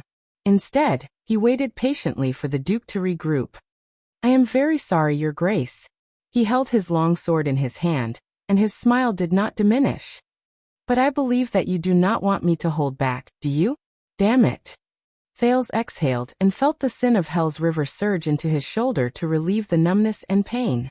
It was only then that his left arm felt slightly better. Jean fought his way up in the police station. Mallow's voice, which was no longer unfamiliar to him, rose again. He has a lot of experience in the streets and alleys. Strictly speaking, his skills belong to the new trend of practical warfare in the country over the past 100 years. It is especially popular among mercenary knights and nobles who develop new lands. It is known as the new trend. Thales turned his head around. As expected, the watchman had his arms crossed over his chest, and he looked like he was watching a good show. And in the past few decades, the new trend knights have also gained a lot of experience from the wars in the country and abroad, including mercenaries. They only seek to be suitable for the battlefield, to win and to survive. Because of this, their style is flexible, and they do not stick to traditional methods. Of course, the new trend is also often criticized by other schools of thought. They say that their methods are disorderly, their style is messy, they are short-sighted, and they have no focus. The watchman chuckled softly. Conversely, it is also the hardest to deal with. You never know what surprises are waiting for you. New trend. Thales slowly followed his breath and focused his attention on Commodore again. The man still had that simple and honest smile. Mercenary? As Thales pondered, he suddenly thought of a person. Black Sword. The teenager remembered how he defended, escaped, lured the enemy, searched for an opportunity, and subdued the enemy on the cliff of the sky in Dragon Cloud City. He remembered how he used all sorts of methods to fight against the air mystic, and not being at a disadvantage. He also remembered how he carried him. Thales had been trying to find a better transitive verb. In the Sea of Blood and Shield district while he charged towards the multi-headed monster, Kilika. As he thought about it, the sin of Hell's River surged again, as if it was dissatisfied with the humiliation it suffered in this round. Commanding officer, you praise me too much. I am just a... Commodore responded to Mallows with a chuckle. But before he could finish speaking, Thales' attack arrived before him again. Asterisk clang. Asterisk Thales gritted his teeth and attacked with his sword, but it was blocked by Commodore in a practiced manner. Commodore then pressed forward and thrust his sword forward. The teenager knew that Commodore had all sorts of methods up his sleeves. He swung his sword to parry the attack and retreated agilely to prevent himself from being hit again. But in the next moment, his hell's senses suddenly shuddered, and an ominous feeling surged into him again. As expected, Thales felt a jolt in his leg. He lost his balance. Damn it! The sin of Hell's River roared. Without thinking, Thales used all his strength to turn around and roll out of the battlefield in a pathetic manner. Asterisk thud. Asterisk Commodore's knee landed heavily on the sand, and it let out a frightening thud. After this round, the royal guards let out a low commotion again. But at least the teenager managed to avoid it. Thales crawled up in shock and looked at Commodore, who had a slightly surprised look in his eyes. Trip me? Thales really wanted to ask whether Commodore had learned how to wrestle, or whether he knew a former watchman who also liked to trip him in close-quarters combat. But Thales took a deep breath and straightened his body. After this round, he understood something. Thales did not recognize Commodore's power of eradication. But he could feel that, with his hell's senses, Commodore's power of eradication had already taken form the moment the two of them came into close contact. It gathered in a certain part of his body, and was ready to be unleashed. For example, his wrist and sword hilt, his waist, and his footsteps. Coupled with his little tricks, he could instantly unleash his power of eradication, and catch his opponent off guard. And it's not just his power of eradication. Thales panted and stared at the opponent in front of him. It's just like what Mallows said.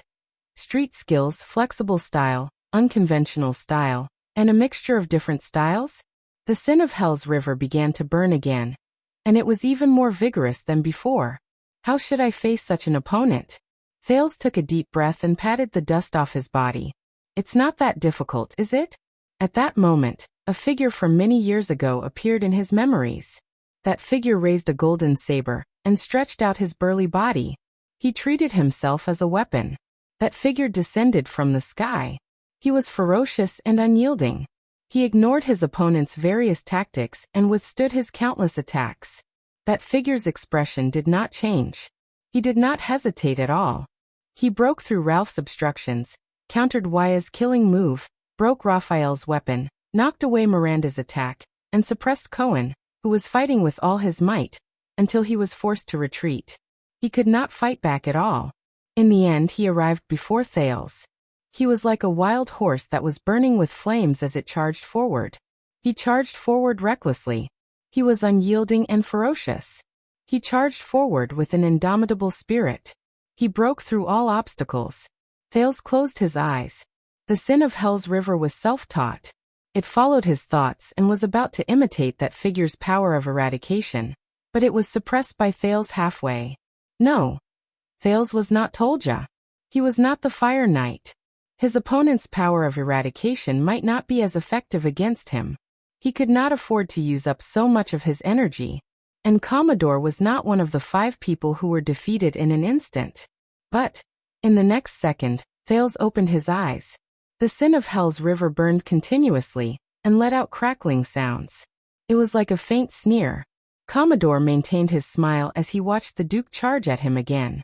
The royal guards around them watched as the 2 figures approached each other again, but they were not very focused. Some of them even yawned. Asterisk clang. Asterisk the 2 swords clashed. Commodore smiled faintly. He used a twisting sword that had the charm of Praka's defense and counterattack to launch a counterattack. In his Hell's senses, Commodore's power of eradication was ready to be unleashed. Asterisk thud. Asterisk Thales' shield blocked Commodore's blade again. This time, Commodore's sword suddenly trembled. Thales immediately felt that the shield was weak and powerless. He also felt the shudder that the sin of Hell's river reminded him of. As expected, Commodore smiled. His longsword cleverly bypassed Thales' shield and went straight for the teenager's sword-wielding hand. But this time Thales' mind was clear. He suddenly understood a little how to fight. It was the same as what he had come to understand in the past few years when he was shuttling back and forth in different political whirlpools and struggling to survive in different desperate and dangerous situations. What was important was not power, weapon, tactical skills, or even the power of eradication. It was people. People. His opponent's power of eradication was the same as Commodore himself. He seemed simple and honest, but he was actually sly and smart. He always thought of ingenious countermeasures beforehand, and when the time came, he would follow the prescribed order and reap the fruits of his labor. But the sin of Hell's river surged up and filled Thales' left arm. In the next second, Commodore realized to his surprise that the prince did not dodge or avoid the attack. He used the most disadvantageous position to receive his sword. Thales' face was filled with pain. He could not withstand it, and his longsword fell from his hand. The guards let out soft cries of surprise. Some of the people who had some expectations for the prince shook their heads. All right, this is the same as admitting defeat, Commodore thought in pity. He moved his body to avoid the Duke who had lost his weapon. He still had a lot of close-quarters combat skills, but he could not show them. But forget it. I was going to lose anyway. But Commodore's thoughts stopped at this moment, because in that second he saw to his surprise that Thales' shield, which was still attached to a few straps, smoothly slid down. It revealed his left arm, which was already clenched into a fist. And the Duke's gaze. Commodore stared blankly at Thales' face, which showed that he was enduring the pain with great difficulty. Asterisk thud. Asterisk another dull sound rose. The teenager's left fist struck Commodore's right rib violently. The strength was astonishing. At that moment Mallows, who was watching the fight, furrowed his eyebrows. Commodore felt half of his body go numb. He could not feel his right arm. Just as he thought that things were not going well, the Duke's face, which was gritting his teeth, grew larger in his field of vision. Asterisk thud. Asterisk Commodore felt pain in his forehead. He saw stars and lost his balance. Asterisk thud. Asterisk both of them fell to the ground. 2 dull sounds were heard. Thales' shield and Commodore's longsword fell to the ground. A few seconds later, Everyone snapped out of their daze. Commodore was already lying on the ground. The former police officer was shocked and angry. He struggled to get up, but he realized that at some point of time, Thales was already sitting on top of him. Your Grace? The teenager pressed his left hand against Commodore's neck. His right arm, which had his long sword knocked out, was dragged by his side. It was trembling slightly. The crowd, who had already relaxed, let out stifled cries of surprise again. Mallows was deep in thought by the side of the field. He would occasionally turn his head to say something to a guard beside him. "You did very well, Protector John Commodore." Thales panted as he looked at Commodore, who looked ashamed and angry. He revealed a weak smile. "But you relaxed in the end, and I had the opportunity to take advantage of it." The exhausted teenager stood up while trembling. He looked at Commodore, who was too ashamed to show his face. "A small hint. Don't do this, especially when you are facing orcs." Commodore crawled up in a submissive manner. He did not even dare to look at Mallows. He apologized incoherently and left in a hurry. It was only then that Thales exhaled. The sin of Hell's River was still surging in his blood vessels. Its momentum was like a flood behind a dam. It was waiting to pour down at any moment. But at least Thales stopped attacking. The teenager staggered backwards and turned around. He panted as he picked up the waterskin to quell the surging sin of Hell's River. "Even though John went easy on me, how should I put this?" Doyle narrowed his eyes and looked at Commodore's back, who was too ashamed to face the crowd. "In a real battle, John will lose his throat, but our prince will also lose his right hand." Doyle shook his head in resignation. This desperate move, and the method he used against Praka. As expected, our prince came back from the north. However, no. Glover spoke coldly, and his answer was simple. "In a real battle, the prince will lose some saliva." Doyle was stunned. "What? Saliva?" Glover stared at him with a burning gaze. "Then John will be crippled by all of us who will charge at him together." While the crowd discussed among themselves, the two of them were silent for a while. What you said is..." Doyle blinked before he nodded awkwardly and continued the conversation. Is it really that real?" Glover ignored him and turned his head around. "But I still can't tell." Doyle stared at Thales and asked in puzzlement. "Does he really have the power of eradication? But if he doesn't, how did he do it?" Under the crowd's gazes, Thales took a deep breath and put down the waterskin. He sensed the emptiness and excitement in his limbs after the sin of Hell's River faded away. He ignored the crowd's discussions and sizing them up. He looked at Mallows, who did not say a word. "Is it enough? Have you confirmed my power of eradication?" Thales said in annoyance. "My dear leader of the personal guards?" Everyone's eyes were focused on Mallows. The watchman discussed with the guards beside him before he looked at Thales. "I think I have some clues, Your Highness." He narrowed his eyes. "But I can't confirm it yet." Thales exhaled. "Some clues. Can't confirm it? That means..." As expected, Mallows nodded and raised his voice to give an order. "Mike! You go." As soon as he said this, the guards exchanged surprised and bewildered gazes. Soon, a man in his 30s walked out from the guards. His face was smooth, his eyebrows were gentle, his clothes were neat, and he was meticulously groomed. Thales sighed again, and lamented about how time passed so slowly. "Are they going to take turns fighting me?" "Oh no, he's no longer calling the people from the defense division and the logistics division." Doyle's expression changed and he pointed at Mallows at Glover. "This is not a good sign." The man in his 30s came to the center and bowed respectfully. "Mike Johnvold, Your Highness."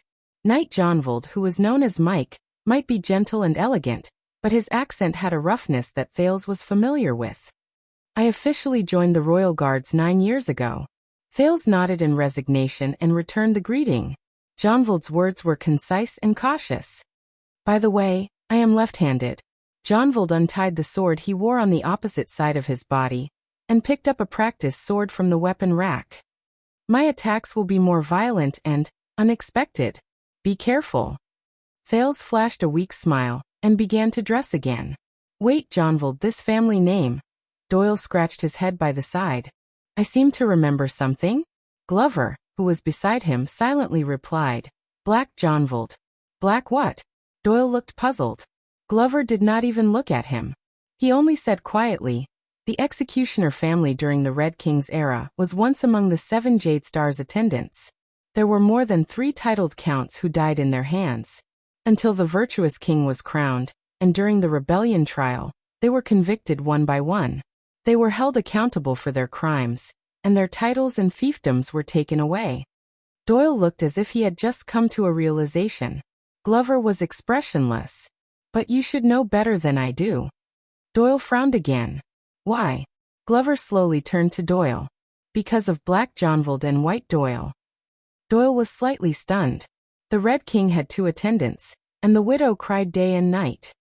Glover said coldly, "200 years ago, your family was as famous as them." Danny Doyle blinked. "Wow." After a while, Doyle turned his head around in embarrassment and numbness. "Is that so? You even know this?" While they were still chatting, Thales had already gone up against Jonvold's sword. Just like Commodore, Jonvold did not hold back at all. He took the initiative to attack. But this time, Thales' expression changed the moment his opponent delivered his first attack. Jonvold was different from his previous 2 opponents. Clang, clang, clang. 3 sharp sounds rose. Jonvold's expression was calm. The sword in his left hand moved quickly, and he continuously threatened Thales' chest, calf, and arm. After blocking 3 times, Thales was forced to take 3 steps back. He was surprised and strenuously resisted his opponent's attacks. Compared to the older Praka and the short and sturdy Commodore, the knight with the outstanding appearance was expressionless. His attacks were simple and direct, and there were no flourishes. With a familiar feeling, Thales did not even have time to catch his breath. Before he could stabilize his footing, Jonvold's attack arrived again. The sin of Hell's River roared indignantly and surged into Thales' arm, but it could only support him in quickly defending himself. Clang. Jonvold's expression was indifferent, but the long sword in his hand became swifter and swifter. He did not deviate and went straight. The tip of his sword was aimed at the parts that Thales found difficult and unstable during his previous defense, his legs and wrists. He attacked continuously. The worst thing was that Thales rarely fought against enemies who held swords in their left hands. In his opinion, every time Jonvold attacked, the angle of his attack was tricky, unexpected, and difficult for him to defend against. But his attacks were also very forceful, causing him to have a hard time defending himself. He could only retreat continuously to avoid the attack.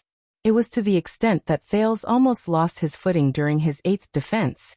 He did it while he leaned back in a pathetic manner, and he was close to his limit. Even so, Thales' arm was still grazed an inch by his opponent's blunt sword, which had not been sharpened. It was incredibly painful. But before he could rest, Jonvold's next attack came from the spot where he was grazed. Thales was forced to grit his teeth and activate the sin of Hell's River. Perhaps it was because he was almost driven mad by the repeated setbacks, but he retreated. And every time he took a step back, Jonvold's advantage in his next attack would increase a little, causing Thales' defense to become more and more dangerous.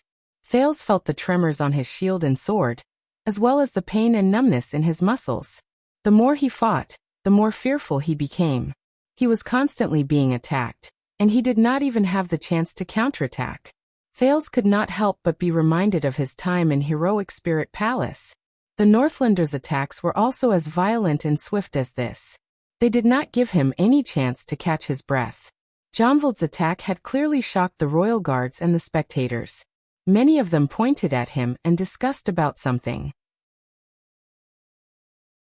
Even Mallows nodded repeatedly as he watched. What the heck? By the side, Doyle widened his eyes. There's such an amazing person in our team? Even Glover was rather surprised. Either his opponent is too weak, or he's hiding his strength. When I was in Renaissance Palace, I never heard of such a person in the Vanguard Division.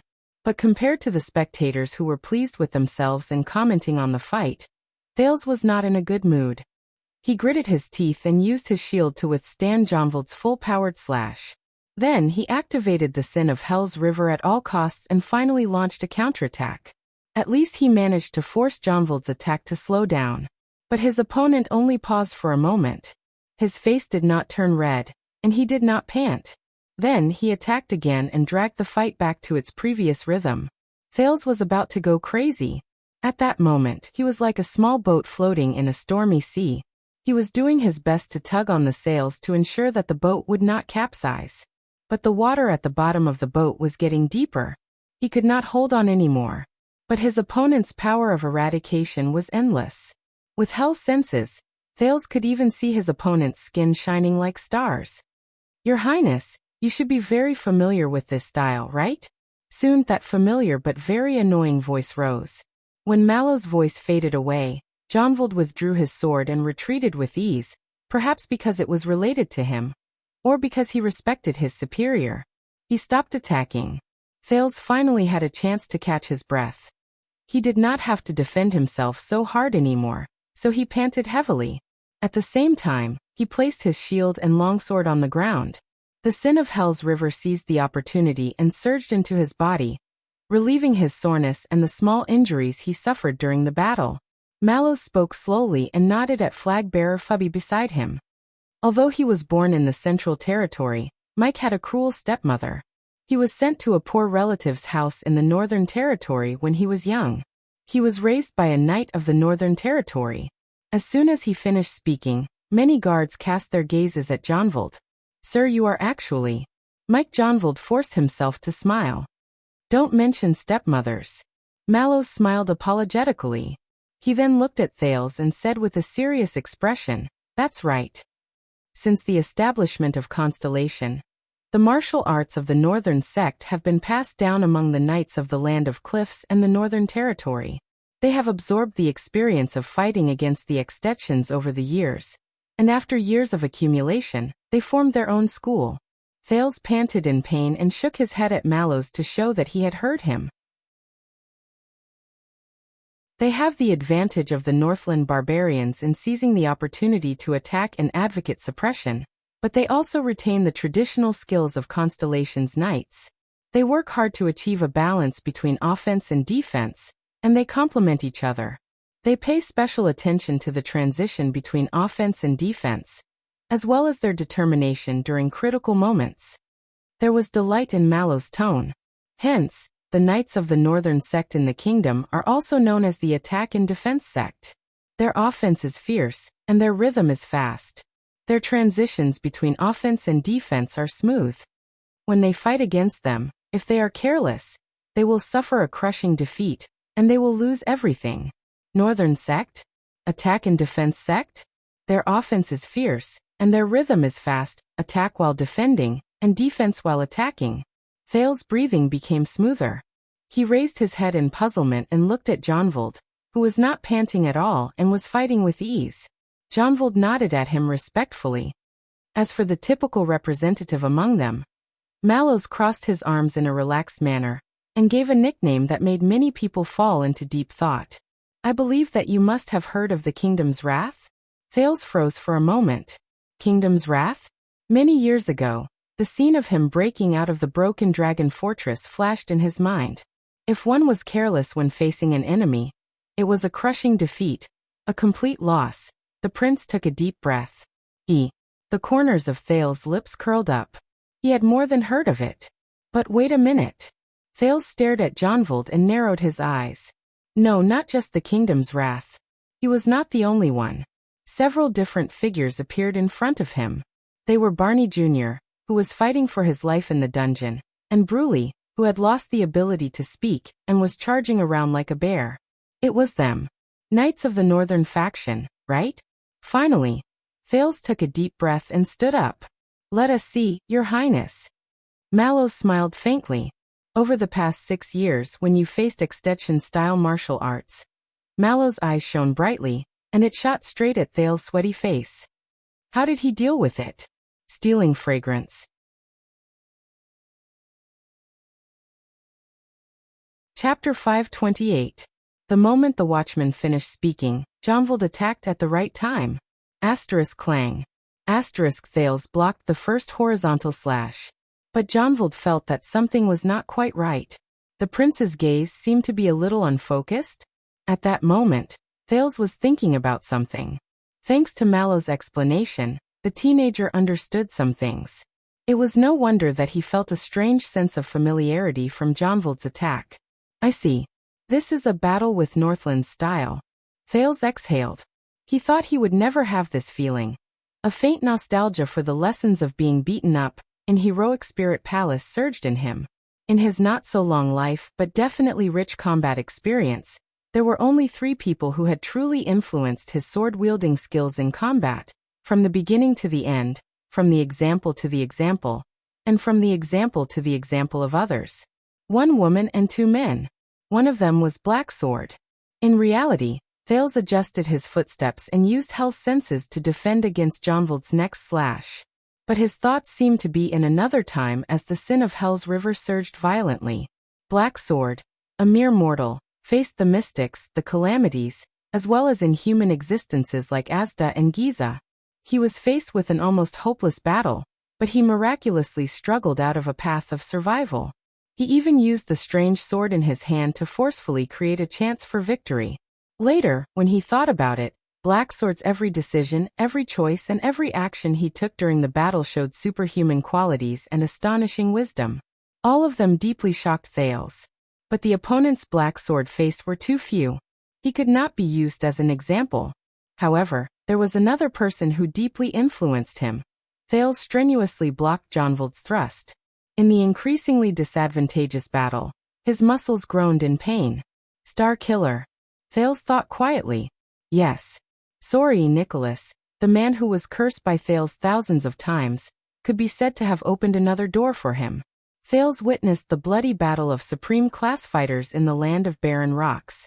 The Star Killer, this man fought against the equally skilled and dangerous Raven of Death, and perhaps Thales and Yodel as well.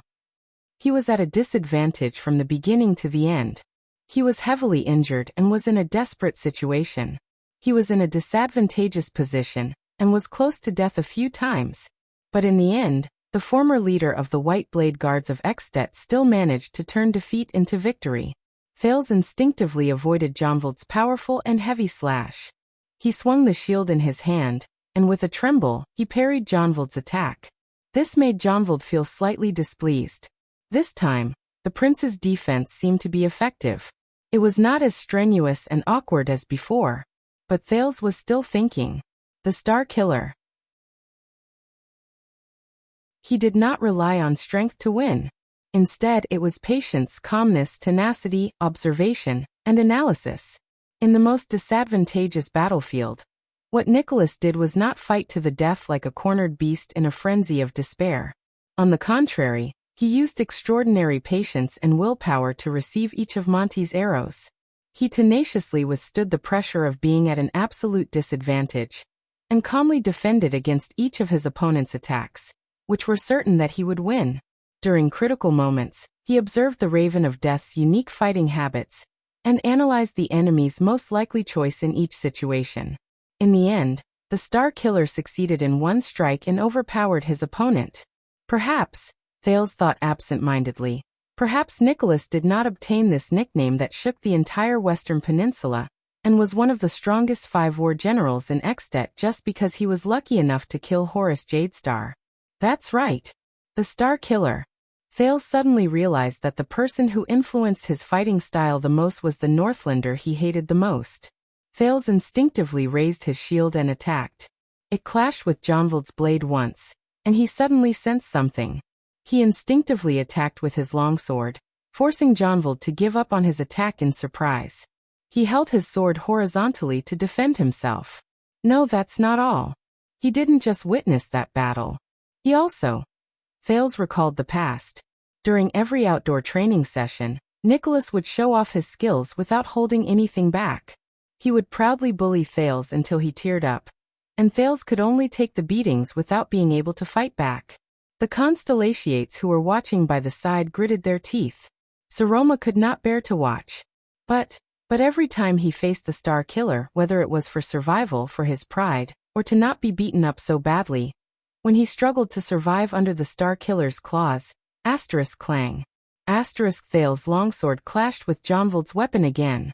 But at this moment, Thales closed his eyes. Jonvald, who was very close to him, noticed this, and he could not help but be shocked. The sin of Hell's River surged into the teenager's body. Hell's senses became even more sensitive. Time seemed to have slowed down. At that moment, Thales slowly experienced it. It was at the point where Jonvolt's and his long swords clashed. The powers of eradication from both sides surged up, and they were locked in a stalemate at that point. One side attacked endlessly, and their attacks surged. The other side defended firmly, and they were tenacious and tenacious. Thales could sense that no matter what he did, whether he pressed forward, attacked, withdrew his sword, or retreated, Jonvolt's powers of eradication would attack relentlessly, and he would not give him any chance to catch his breath. And Thales could not block it. What should I do? What should I do? During that second, Thales still had his eyes closed. He sensed everything with the feedback from Hell's senses, and the sin of Hell's River in his hands. The corners of his lips curled up slightly. The teenager understood. He Thales Jadestar. He was not a monster with a strong body, a genius with exquisite skills, or the main character of a knight who had peerless skills. Come on, release your mystic energy and you'll be able to kill them all. Dark Thales, who swung his fists and roared in his heart. He could not subdue his enemy with one strike like Yodel. He could not turn something rotten into something extraordinary like Blacksword. He could not change his moves in a flash like Nicholas, and he could not control the situation of the battle with ease like the Knight of Judgment. But he had at least one advantage, even though Thales was not willing to admit it. Tanking. Yes. Even though it did not sound nice. But, after being beaten up so many times, you would naturally develop a pathetic intuition. What kind of feeling would the fists and swords that landed on your body bring? Which hits are only excruciating but not serious? Which hits seem exaggerated, but actually have average effects? Which hits are extremely dangerous and could be fatal? And the beatings I received, I can see it from my enemies and myself. More things, including how to counterattack and win. Just like how the Star Killer faced the Raven of Death. It sounds familiar. Thales smiled leisurely. That's right. Isn't this? The sin of Hell's River roared madly in his eardrums, as if it was beating war drums and urging Thales to continue fighting. But Thales turned a deaf ear to it. At that moment, scenes from the past flashed in his mind. In the abandoned house as a child beggar, he struggled and struggled. In Vine Manor, he faced a close shave with the vampire. In Renaissance Palace, he played a political game in the Hall of Stars. Isn't this? In Dragon Cloud City, he narrowly escaped death in Shield District. In Heroic Spirit Palace, he dealt a fatal blow in front of the 5 archdukes. In the desert, at the bottom of Black Prison, he fought hard in the dark. Isn't this? The smile on Thales' lips deepened. Isn't this? Isn't this the time when he faced all sorts of disasters and obstacles since he came to this world? Thales Jadestar's way of living? First, get beaten up and survive. Then, level up and find a chance to win. Finally, act cool? Get beaten up, level up, and act cool. Thales' 3-step strategy? Thales slowly opened his eyes and looked at Jonvolt, who had a surprised expression on his face as time seemed to have stopped. He smiled in his heart. No, no, no. Be more serious. This is a battle. Let's put it in another way. Let's put it in a nicer way. That is, receive the enemy. Detect the enemy. Subdue the enemy. Thales' heart was clear.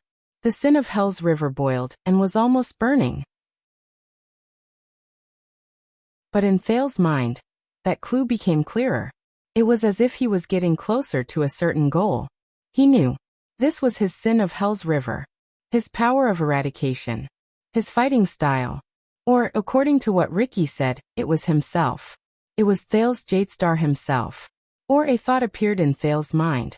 This is the basic quality that every powerful fighter has. Receive the enemy, detect the enemy, and subdue the enemy. In the next second, the sin of Hell's River in Thales' body exploded with a bang. It was exuberant, excited, and climbed to a climax. Time seemed to have returned to normal at that moment.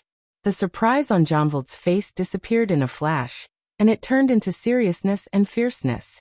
Thales sensed that at the point where their longswords clashed, Jonvolt's power of eradication also roared. Jonvolt's attack was about to begin again, but the prince only moved and turned his wrist. His long sword drew a circle in the air, and it started to twist along the trajectory of Jonvald's weapon. The metal rubbed against each other and let out an unpleasant sound. Doyle, who was watching by the side, could not help but let out a gasp. In the blink of an eye, the two swords separated. Jonvald's longsword came charging at Thales with an indomitable momentum. Thales turned around gently. His longsword also flashed and he slashed forward.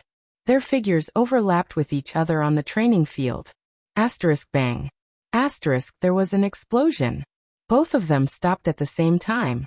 It was only then that the guards watching by the side let out soft gasps of surprise. Mallows stared at the training field without blinking.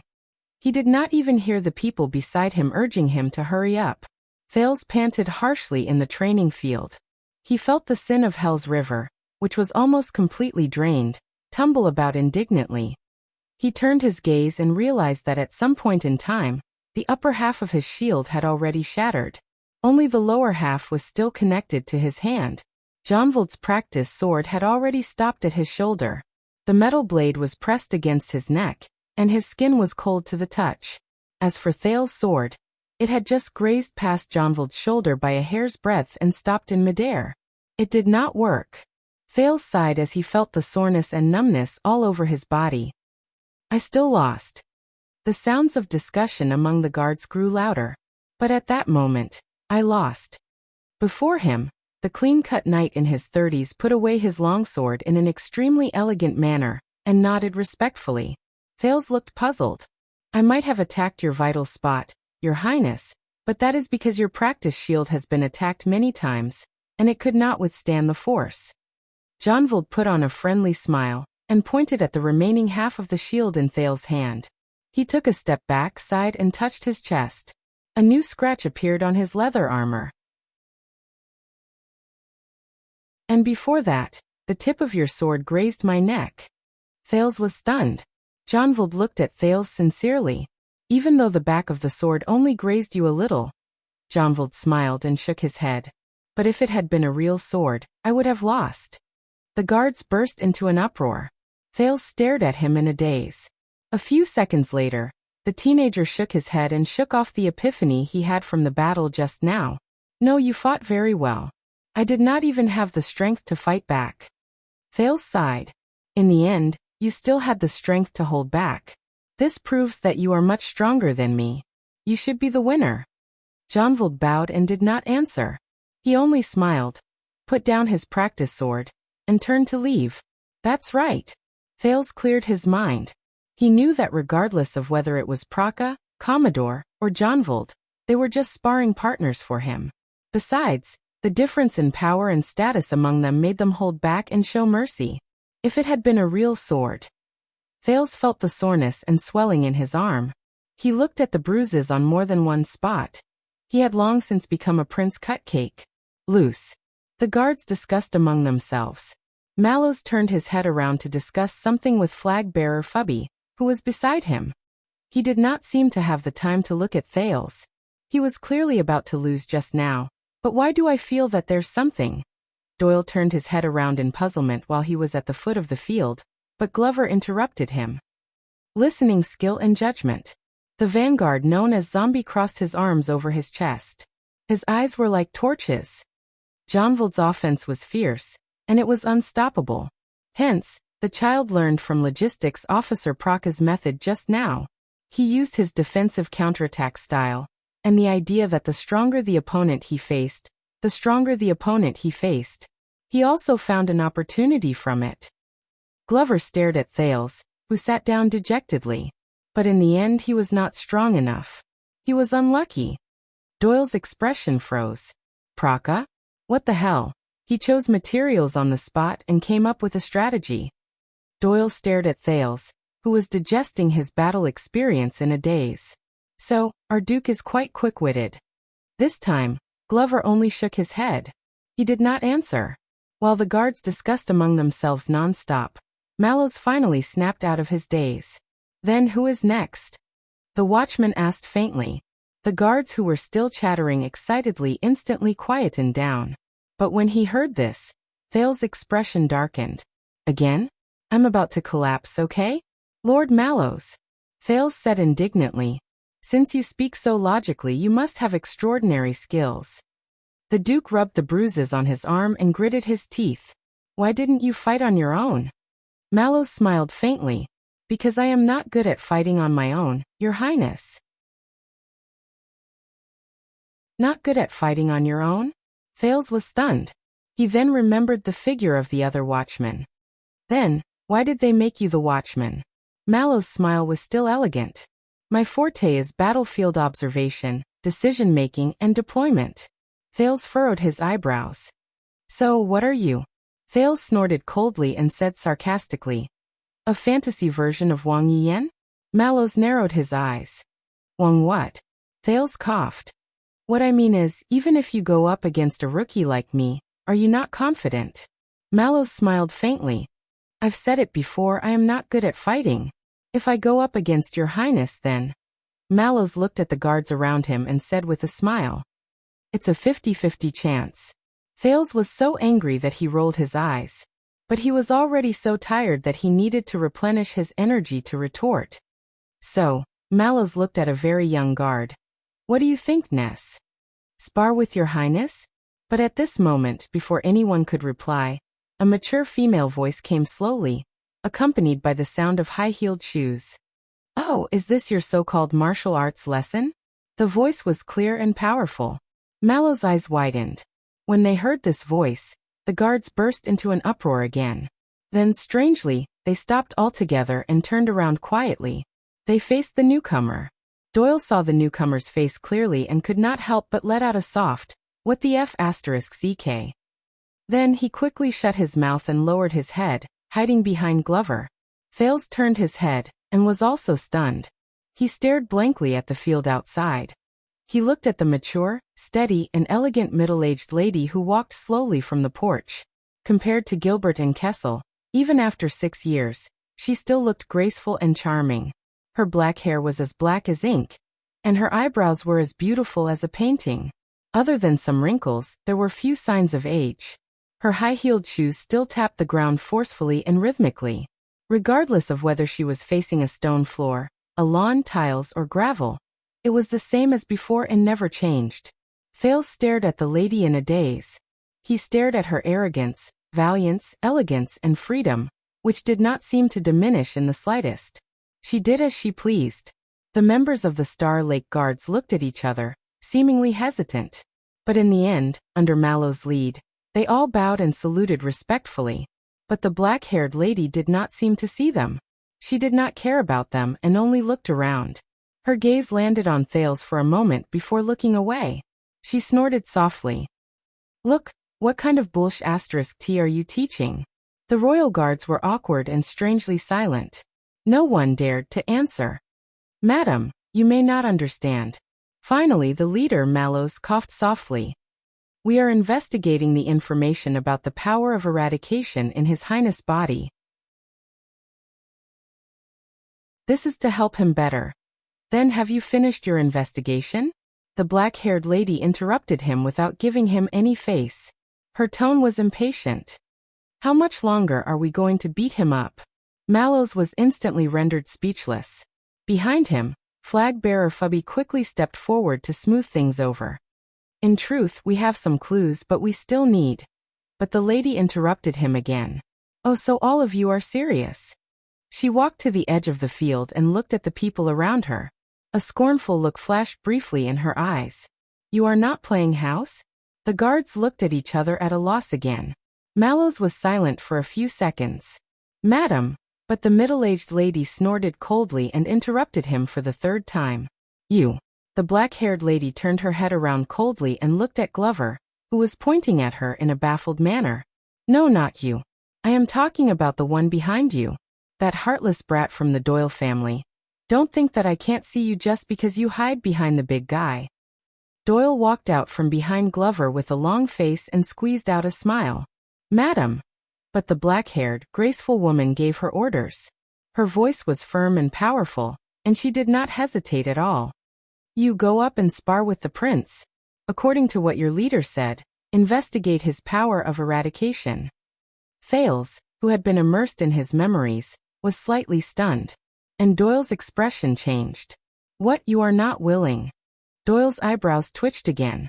The woman said coldly, so sparring with Prince Thales is an insult to your family? Doyle shuddered when he heard this. He no longer dared to answer. He looked as if he was facing death with equanimity, and like a marionette, he walked to the training field in a daze. He was about to grab his practice sword, and he only hoped that his misfortune would end soon. But his beautiful wish still fell through. Wait. The woman's words rose in a leisurely manner, causing Doyle, who had taken a step forward, to stop in the air. He did not dare to move. Use your own sword. When she said this, the royal guards burst into an uproar. Mallow's expression changed. He seemed to be unable to maintain his original indifference. Doyle turned his head around in shock. He did not care about the fear in his heart. Use a real sword? The woman snorted through her nose in a rising tone. What else? Doyle froze on the spot. Quick, draw your sword. Go up and fight him with your life on the line. The woman glanced coldly at the royal guards. Otherwise, why the hell would you investigate his power of eradication? Thales was shocked when he heard this, but he also felt warmth in his heart. As expected. It's been 6 years, she's still. Behind Mallow's flag-bearer Hugo Fubel's face was dark. He asked Praka, who rushed over from behind him. How did she get in? Praka's face was bitter. He spread his hands in resignation and helplessness. Commanding officer, you know that she is His Majesty's. In short, in all of Mindy's Hall, even among our brothers, no one dares to stop her. Fubel was instantly exasperated. Thales sucked in a deep breath and looked at Doyle, who did not even dare to breathe loudly after being scolded. He took a step forward. My lady, but the moment he opened his mouth, Madame Gines Bajkovic, the first-grade female official of Renaissance Palace, his father's lover, and the person who enlightened him in the Northland military sword style interrupted him with an impatient expression. Shut up, brat. Thales instantly choked. How many times have I said it in my letter? When you come back, I want to test you on real sword training. Gines walked in front of him. When she saw that Thales was almost as tall as her lips trembled slightly, and her gaze moved. But the female official quickly turned her head around, and extinguished the trembling in her eyes while it was still in its infancy. And what are you doing now? Gines looked elsewhere and said sternly. Toy sword? Playing house. Are you still 7 years old? Gines swept her gaze over the 20 royal guards and said sternly. Are all of you 7 years old as well? The leader, Mallows, was silent. He did not answer. Why are you standing there in a daze? Gines exhaled. She seemed to have had enough of her anger. She turned to Doyle. The latter was trying his best to act like a stone pillar in the middle of the field. Go up, D. Fight him with your sword until you get rid of his power of eradication. Doyle raised his head while trembling. My lady, this sword was passed down to me by my grandmother. I cannot use it easily. Gines mercilessly exposed him. Nonsense. How many times did I capture old Doyle in Red Street Market when I was young? Your grandmother passed away a long time ago. Every time, it was your grandfather who paid the bail. Doyle shuddered when he heard this. He lowered his head and did not dare make another sound. Gines snorted coldly. Her high-heeled boots tapped against the ground with a clear sound as she walked past the guards. Then you use a real sword and go up to spar with him? No one answered. No one even dared to raise their heads. Gines snorted coldly and turned to the leader. You might as well call yourself Mallows. The female official said scornfully. Aren't you His Majesty's loyal servant? The kind who will cut whoever he asks you to cut. Mallows was silent for a few seconds. Finally, the watchman sucked in a deep breath. There is no need, my lady. Our duty is complete. We have already understood His Highness' power of eradication. Thales was shocked when he heard this. Understood? What? Sin of Hell's River? The power of eradication that Black Sword mentioned was best not to show to others?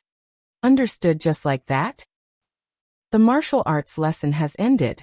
Mallows forced a stiff smile. My lady, you may continue to teach His Highness etiquette. My fellow guards and I will take our leave now. But Gines did not intend to give up just like that. Oh, really? You understand just like that? The female official clicked her tongue and said, you don't need to fight with real swords, and you don't need to fight with real weapons, but you can still know the power of eradication? Gines pointed at Thales and her gaze turned cold. What if you are mistaken? Do you want to beat him up again? Thales felt a chill in his heart. Mallows coughed, as if he was used to Gines making things difficult for him. Indeed, the watchman said stiffly in front of everyone, His Highness' power of eradication is very strange. It does not have any distinct characteristics or style, and the increase in various attributes of his body is limited. Gines narrowed her eyes. Mallows looked up and stared straight at Thales. But he survived. Thales sucked in a breath and revealed a curious gaze as well. 3 battles. The watchman said unhurriedly, that's right. Before he was injured, Praka was an elite in the defense division. His counterattack had even severely injured supreme-class elites. Even though he was in the defense division, Jean used to be a police officer. The close-quarters combat skills he learned from the streets were practical and effective. He specialized in defeating his enemies in unexpected ways. And Jonvold only recently changed from a penal officer to a vanguard. One of the main reasons is that his fighting style is too sharp. The 3 people who were mentioned moved, but His Highness survived, Mallows said methodically. He lost, but he did not lose too badly. The watchman became serious.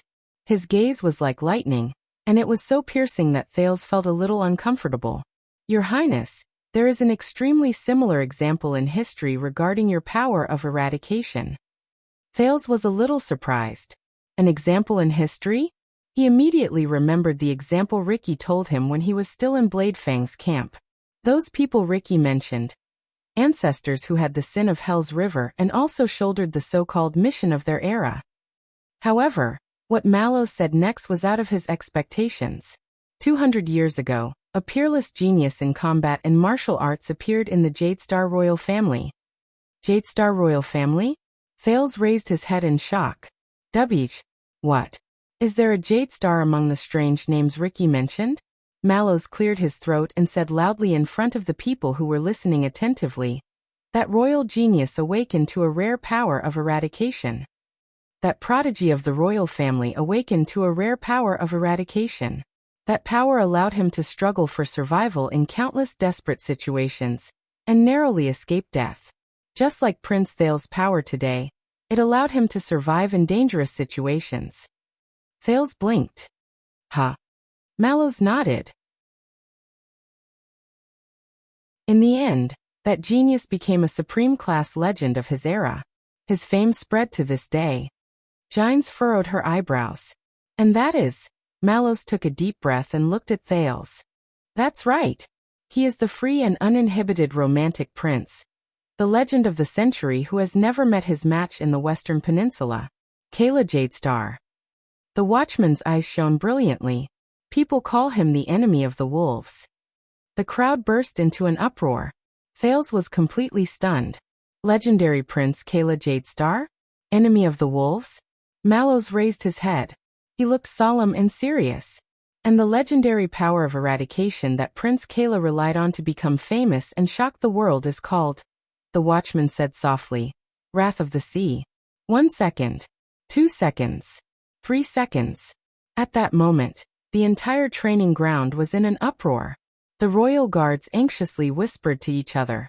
There was no lack of excitement and surprise among them. And many of them kept glancing at Thales. Gines also fell into deep thought. But the main character of the topic was stunned. Anger. Thales stuttered in his heart. Wrath of what waves? I heard that the instructor the Northlanders arranged for the prince is the murderer, who killed Prince Horus. The Northlanders purposely used this to humiliate us. Doyle, who had snuck back to Glover's side, poked his colleague in surprise. By the looks of it now, the murderer really taught seriously? While the crowd was in a mess, Mallows took the chance to end the conversation. I'm sorry, Madam Gines. That's all for today. As for you, Your Highness, I will look for information regarding the enemy of the wolves when he was alive. Mallows narrowed his eyes. In the future, your training will be more targeted. The watchman did not wait for their response. He turned to the entire royal guards. Dismiss. Return to your posts. A thought appeared in Mallow's mind. Unless someone wants to catch up with the visiting Madame Gines? The moment he finished speaking, the Star Lake guards dispersed. No one seemed to want to stay any longer. Mallows turned his head around and nodded slightly at Gines and Thales. The female court attendant snorted coldly, turned around, and took a step forward. Why are you spacing out, boy? You still have lessons to attend. Thales shuddered. It was only then that he snapped out of his shock and puzzlement.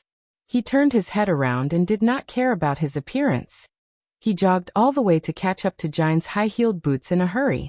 While the teenager jogged, he mumbled in his heart. What's going on? During these 6 years, aside from being beaten up all day long, being drenched in blood and sweat, gritting his teeth to fight against Nicholas with tears in his eyes, and thinking of ways to survive under his terrifying and savage shadow, what else did he do to make my power of eradication turn into something like wrath waves? Mallows stared at Gines and Thales as they left into the distance on the training field that soon became empty. His expression was slightly dark. And you, Praka, passed the message.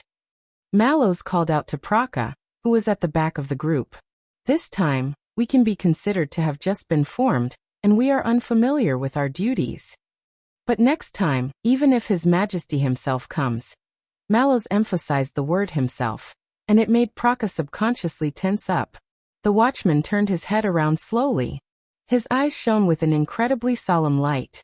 The guards under my command are not allowed to come here without any hindrance or notice. Do you understand? Praka shuddered. He suddenly had the misconception that the usually indifferent and relaxed Officer Tormund Mallows did not exist at that moment. Praka quickly nodded respectfully, turned around, and left. Mallows stared at his back. His gaze was complicated, and his thoughts were unfathomable. After a moment, the watchman turned to the only person left beside him. Hugo. The flag-bearer of the Duke's personal guards, Hugo Fubel, walked over in a submissive manner. Did you record today's training, including the prince's power of eradication? Mallows asked faintly. Of course. Flag-bearer Fubel brought out a notebook, and his gaze suddenly became astute. Wrath waves. And the details of Prince Thales' response but Mallows cut him off. Variant. Fubel raised his head with a puzzled expression. Add 1 to your record, Mallows said softly.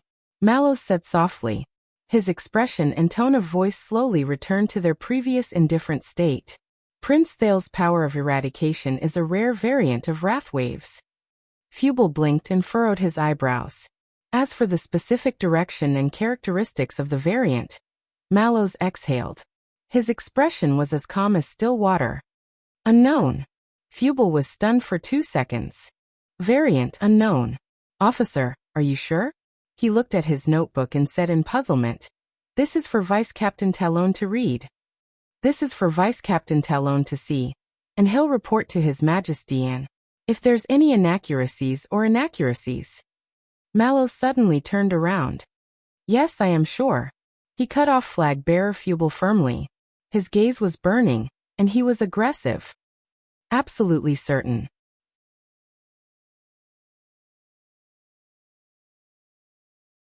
Chapter 529. Thales stood uneasily beside the study table on the 3rd floor, and scooped up a towel that was soaked in hot water from the wooden basin. He was still wearing his sweaty and smelly training uniform. His skin was sticky and greasy. His abrasions and bruises were still faintly burning. His body was still aching, and it made him very uncomfortable. It was as if he had returned to the time when he was a child beggar. But Thales did not speak. He only quietly wiped his face and neck. With slight anticipation and nervousness, he occasionally looked at the valiant figure by the window who had her arms crossed over her chest, and was looking into the distance. Gines quietly looked at the setting sun on the horizon, and the servants in the courtyard who were busy lighting the lamps. The expression on the side of her face was calm and profound. She seemed to be deep in thought, as if she was remembering something. You should not have let them do that. Gines' voice was cold and forceful. There was a hint of determination that came from going through hardships.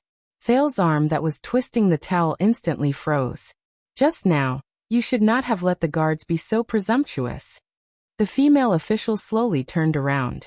She was as tall and sturdy as she was 6 years ago, like a cedar tree in winter. Boy, her gaze was as sharp as ever, and her tone was as stern as ever. It made Thales remember the first time they met 6 years ago. At that time, she also had her arms crossed over her chest like this. She had a profound expression on her face as she quietly sized him up. 6 years later, Thales subconsciously wanted to turn his head to avoid the gaze of the instructor who initiated him. Perhaps. He spoke softly.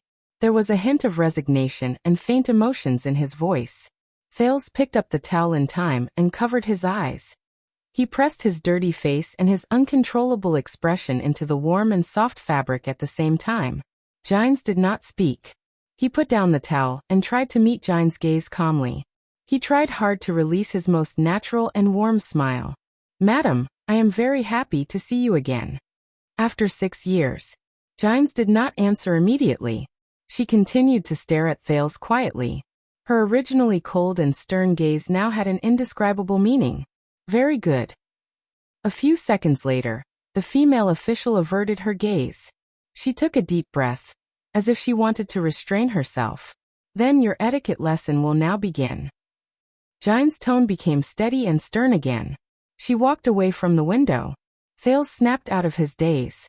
With his habitual nervousness in front of the instructor who initiated him, he suppressed the fatigue in his body and quickly threw down the towel. "There is no need for that." Gines stopped him from taking the wooden basin away. "Today we will not practice table manners." Table manners. Memories of the past surged into Thales' mind, but he forcefully suppressed them. The female official minded her own business and sat down on the guest chair. She ignored the refreshments beside her, and she cast a gentle glance at Thales, who looked a little disheveled after his training. "The first class won't be long. And right now you obviously need to rest more." Thales was stunned for a few seconds before he nodded gratefully. "Thank you, madam." However, Gines' expression immediately became stern. "Don't be so happy. We'll make up for the lost time in the next class." At that moment, Thales felt as if he had returned to 6 years ago. He saw Gines, the female officer, who was strict and cold in the training field and at the dining table. With a cold expression, she made him raise his shield and hold his knife and fork properly. The familiar feeling surfaced in his heart again, and he couldn't suppress it. That scene seemed to have happened yesterday. It was just like how he had never left the country for the north and never returned for many years. It was as if the 6 years that had passed were just a dream last night, and nothing had happened. And when he woke up this morning, he was still sitting upright and still under Gines' hand, listening attentively. Thales suppressed the throbbing in his eyes and chest. He nodded and recalled the etiquette unique to Constellation. He sat upright and solemnly. Gines stared at him until Thales regained his composure. During the age of the Empire 1,000 years ago, the Supreme Emperor sent his personal Praetorian guards to the princes to carry out the duties of knights serving their master. Gines went straight to the point as usual, but her eyes were still sizing up Thales. After the Battle of Eradication, even though the tradition of knights in the old days was almost extinct, this tradition was inherited by the successive kings of Constellation. They sent the royal guards to the adult princes, and they became their personal guards, attendants, subordinates, assistants, and even vassals in the future. Thales did not expect that Gines would start talking about history the moment she opened her mouth. But the teenager immediately came to a realization. She was not satisfied with his performance just now. And how to manage and use these subordinates with extraordinary significance and complicated backgrounds, get along well with the royal guards, and get along well with each other. This has been a compulsory lesson for every prince since ancient times. Subordinates with extraordinary significance and complicated backgrounds. Thales clenched his fists gently. He remembered Mallow's indifference, Doyle's frivolity, and Glover's callousness in Mindy's hall. But in the next second, he remembered Zacriel's silence, Barney Jr.'s persistence, and Samuel's extreme behavior in the prison of bones. There is no doubt about it. Jine's tone became even more solemn. This is also part of the royal etiquette. Thales listened quietly. The female official's gaze was like a knife that cut into Thales' heart. Remember, you are the Duke of Star Lake, the master of Mindy's Hall. You are also their master. The Duke of Star Lake. Mindy's Hall. Their master. The teenager's eyes rippled slightly. You are no longer an illegitimate child who needs to hide and deceive others. You are the official second prince, the heir to the kingdom. Jine's words were harsh. Illegitimate child. Second prince. Heir to the kingdom. Is that so? Thales spoke in a seemingly unintentional manner, and Jine's words died in her throat. That's right. A few seconds later, Jine's voice became much more forceful. She sounded a little displeased with his reaction. As a duke, you have to take the initiative and show them your might, unyieldingness, and sternness. Let your subordinates know the consequences of disrespecting the prince. Take the initiative, show them your might. Might, unyieldingness, and sternness? Thales repeated those words in a muffled voice and forced a smile. The duke exhaled slowly, but all he saw was the dark and profound Renaissance palace. He also saw the tall throne at the end of the long corridor in the meeting hall. His shoulders slackened. Perhaps. Thales tried his best to curl up the corners of his lips, and he appeared a little quiet. But that's really not my style. No. He did not continue speaking. Instead, he finished the sentence in his heart. Jine's furrowed her eyebrows. It was as if she did not expect that her student, whom she had not seen for many years, would have such a reaction. The silence in the study room lasted for a few seconds. The letter from the north said that you have been through many trials, and your temperament is outstanding. You are fearless when you face enemies who are fierce and tough. You are neither servile nor overbearing. Just like you did in the national conference. Jine said coldly, why have you become weak when you face your subordinates here? Thales was silent for a long while. Because that is different. The teenager seemed to have sensed something and sighed softly. In the national conference and in the north, I only have to face my opponents. And what I need to do is to raise my shield according to what I have been taught. Raise my shield. As if she had remembered something, Jine's was a little absent-minded. But here. Thales pursed his lips and sank into deep thought. His expression was a little solemn. What I need to face is not just my subordinates. Thales stared into the distance in a daze. Jine's did not speak. She only frowned and sized Thales up. A few seconds later, she spoke slowly. Your subordinates, Mallows and the others. But Thales interrupted her. My lady, please. Thales closed his eyes and let out a long sigh. Throughout this journey, Gilbert only said good things. Yodel always remained silent, and the others.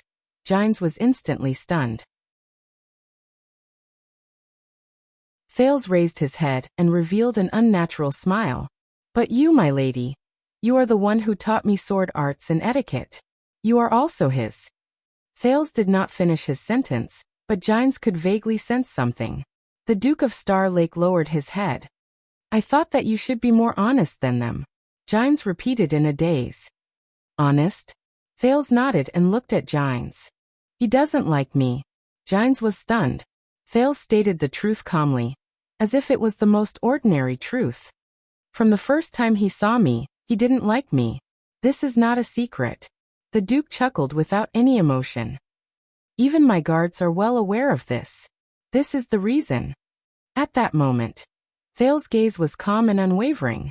He met the slightly surprised Jine's gaze. The latter wanted to say something, but in the end she did not. The study room was silent for a long time. The female official's expression was profound. Her eyes shone with an unknown light as she swept her gaze over Thales' body. Finally, Jine's took a deep breath and spoke slowly. Wrath of the Sea. Thales did not react in time. He was puzzled. Jine steadied her expression, which had changed a few times, and lowered her gaze. She said in a low voice, Mallows mentioned that you awakened your power of eradication. What is that? Oh, Wrath of the Sea. Thales, who was still immersed in the inexplicable emotions just now, exhaled and composed himself. I don't know. The Duke forced himself to shake his head and said honestly, it's also my first time hearing about it. But Giles smiled. Most of the powers of eradication of the knights in the kingdom are similar to their personal experiences, especially those of the teachers who taught them.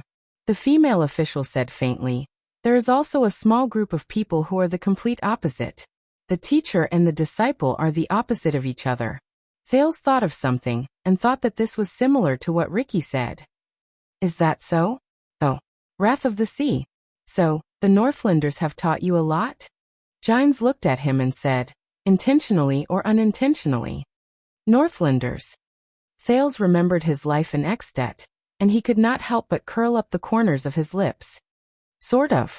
But when Thales raised his head again, he suddenly realized that something was wrong. It was Giles. At some unknown point of time, Giles' stern gaze became gentle. She stared at Thales quietly, and there was an indescribable emotion in her gaze. Thales did not know what to do. His first teacher's lips trembled. There were a few times when she wanted to say something, but she did not. "Boy." Finally Giles spoke. This time, her voice was no longer cold and firm. Instead it was slow and hoarse. "You lost weight in the north." Thales was instantly stunned. Giles stared at him and revealed a smile that Thales rarely saw. "I guess so." Her smile was quiet and elegant, but there was a hint of indescribable sadness in it. This caused Thales' thoughts to freeze. During the days he returned to the kingdom, Yodel, Cohen, Gilbert, and many of his old acquaintances expressed their excitement and sentiments when they saw him. "You've grown taller.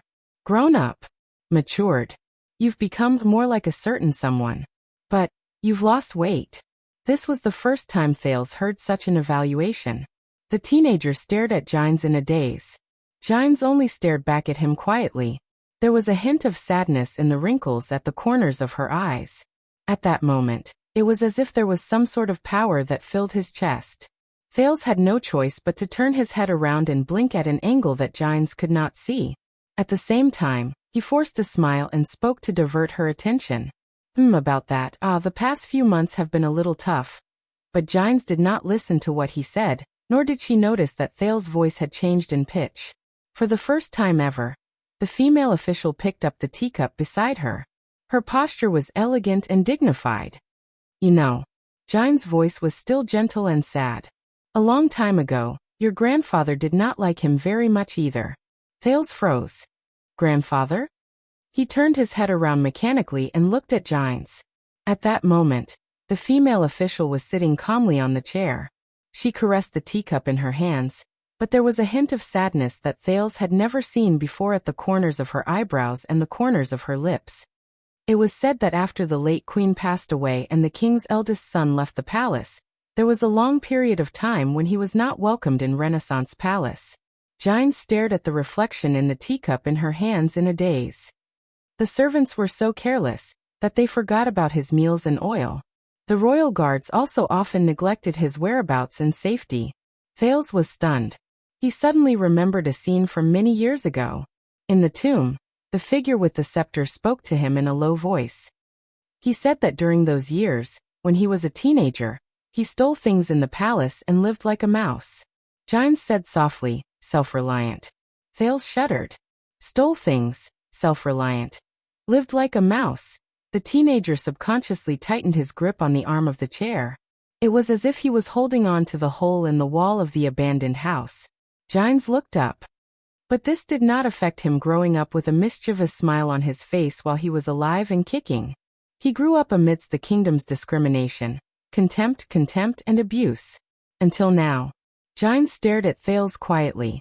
Thales stared at the floor in a daze. A few seconds later, Thales snapped out of his daze and took a deep breath. "Thank you, madam." The teenager smiled again. "I understand now." Giles curled up the corners of her lips. She wanted to put on a smile that she was usually not good at, but after a moment, she realized something. She put down the teacup and put on an unnatural expression. "So boy, I am saying that you are too thin. Look at how others beat you up." Giles noticed that her words were trembling a little. She took a few deep breaths and stopped for a moment at an angle that Thales could not see. "Remember to eat more." Giles hesitated for a while before she added another sentence. Also sleep early. But this time, Thales was not affected by her solemn tone. The Duke smiled. Of course, madam. Of course. A few seconds later, Gines turned her head around again. Her expression and tone slowly became cold and stern again. She sounded indifferent.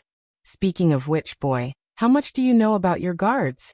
Thales looked up and adjusted his emotions. Not much. Gines twitched her lips and remained silent for a while. Listen carefully. After the bloody year, to get rid of the threat, your father was too ruthless and involved too many people. Thales' expression changed. The resentful expression of disaster swordswoman Marina in the dungeon flashed before his eyes. Gines said seriously, so in Eternal Star City, along with the threat, trust also disappeared. Thales furrowed his eyebrows.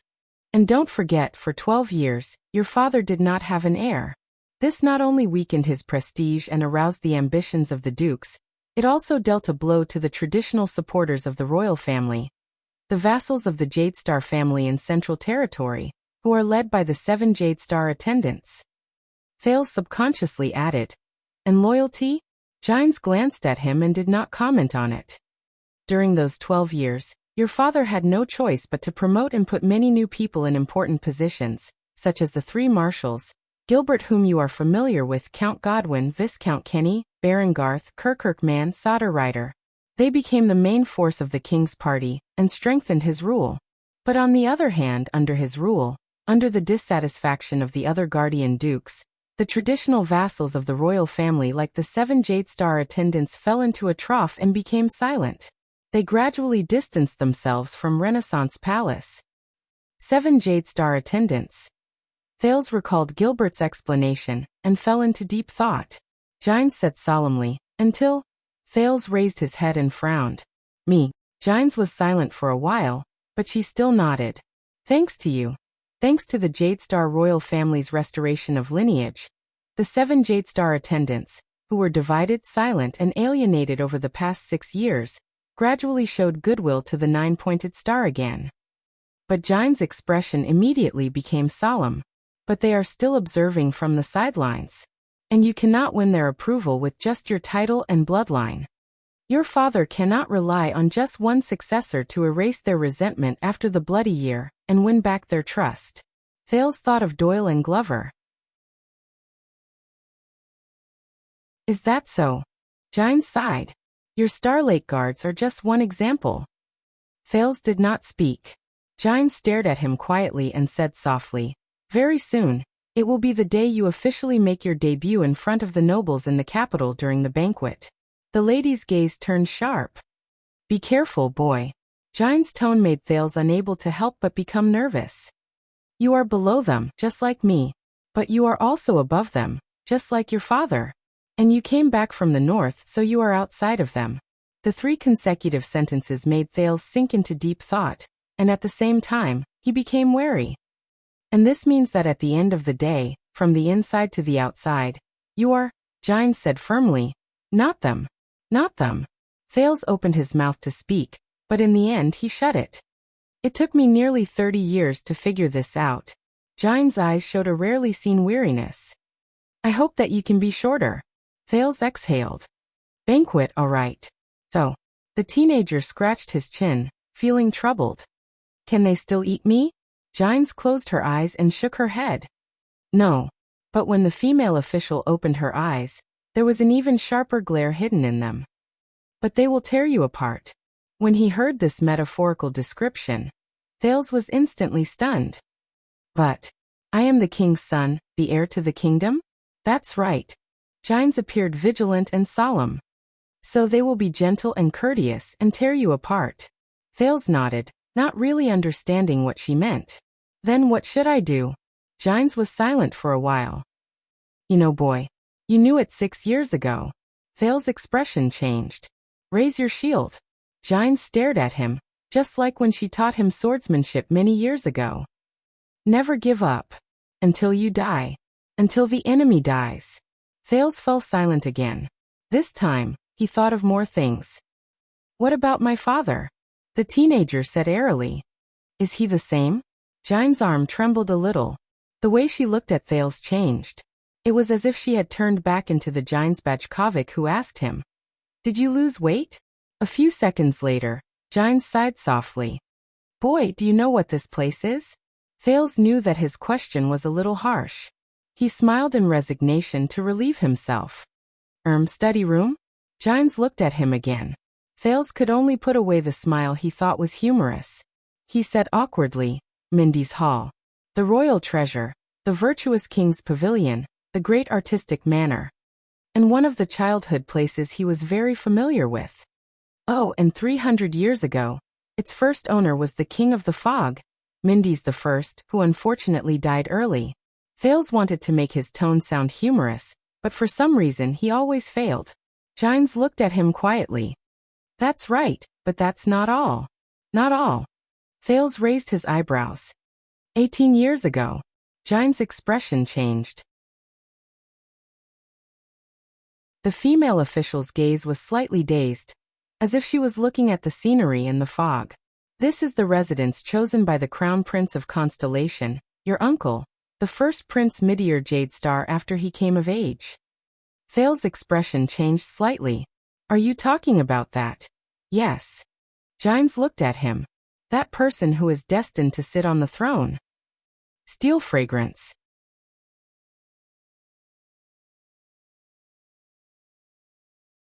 Chapter 530. The Crown Prince of Constellation. Meteor Jadestar. The former owner of Mindy's Manor? Thales' heart stirred slightly. He felt uneasy, as if he was sitting on pins and needles. Gines' tone became gentler. When Kessel was young, he often came here to hide, to relieve his boredom. Until Gines sized up the decorations in the study room in a daze. It was as if she could see through time and see the past. This place has a different meaning to him. Thales focused his gaze. Gines looked at the air and smiled faintly.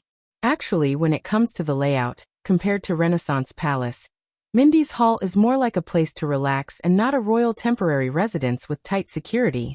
More than one person suggested him to change to a temporary residence for safety. Even the late king asked him about it. "But do you know how Meteor answered?" Thales pricked up his ears. Gines stared at the spot where Thales sat in a daze. "She spoke in a slightly archaic manner.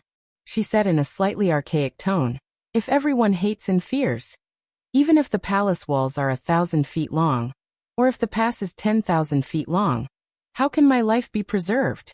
If everyone hates and fears.'" Thales mulled over her words and frowned slightly. "Are these his original words?" Gines shook her head. "No, these are what the virtuous king engraved on the silver coin said. Meteor made some changes when he quoted it, but..." Gines rubbed her wrist gently. Her gaze was gentle. "A long time ago, I don't remember what the virtuous king's original words were.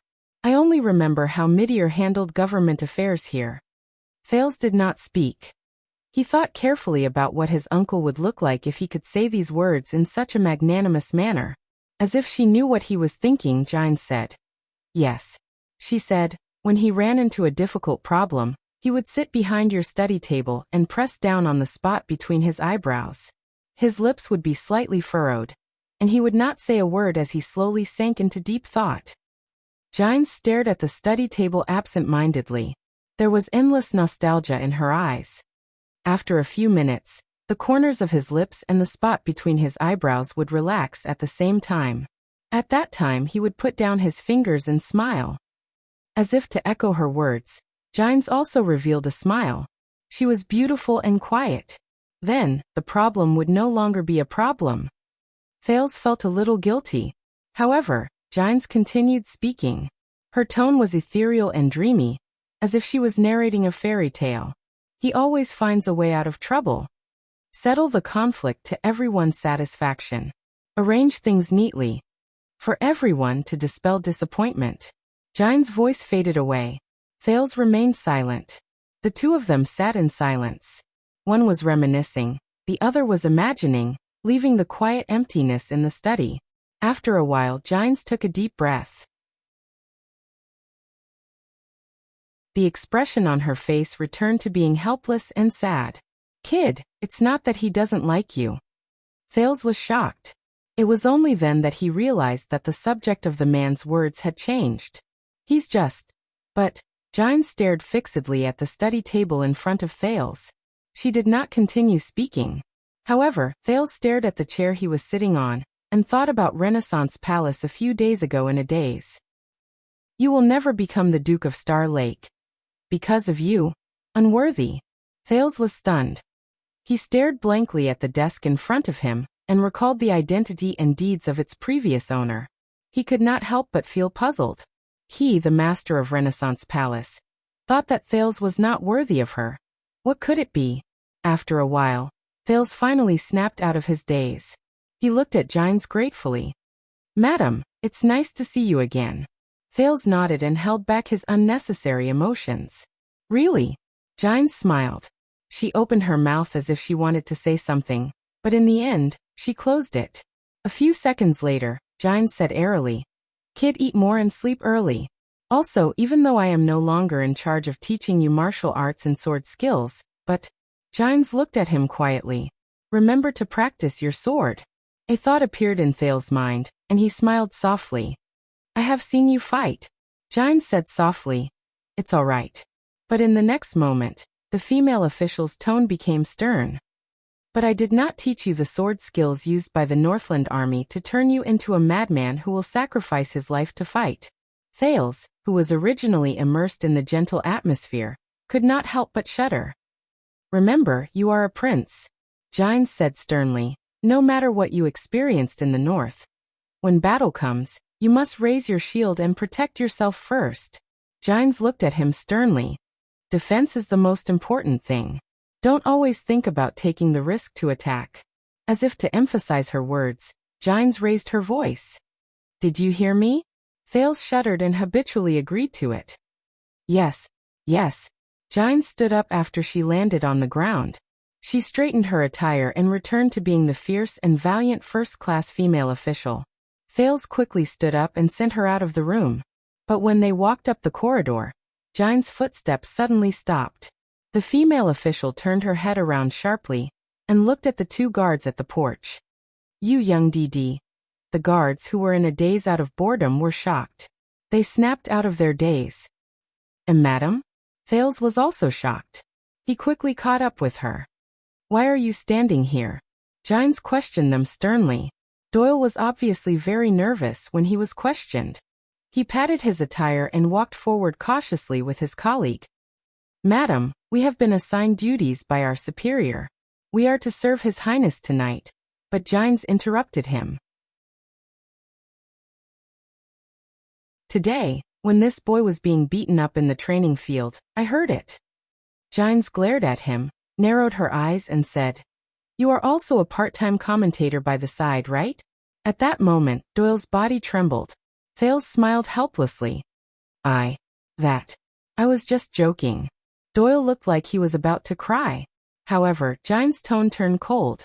So you admit that as the personal guard of the Duke of Star Lake, you made fun of him in public? When she said this, everyone in the room frowned. Thales was no exception. Doyle was obviously panicking. He quickly denied it. No, of course not. That was because Lord Mallows was testing His Highness. The atmosphere of the conversation became tense. Thales looked at Giles in surprise. He felt that this was not good. Giles snorted softly.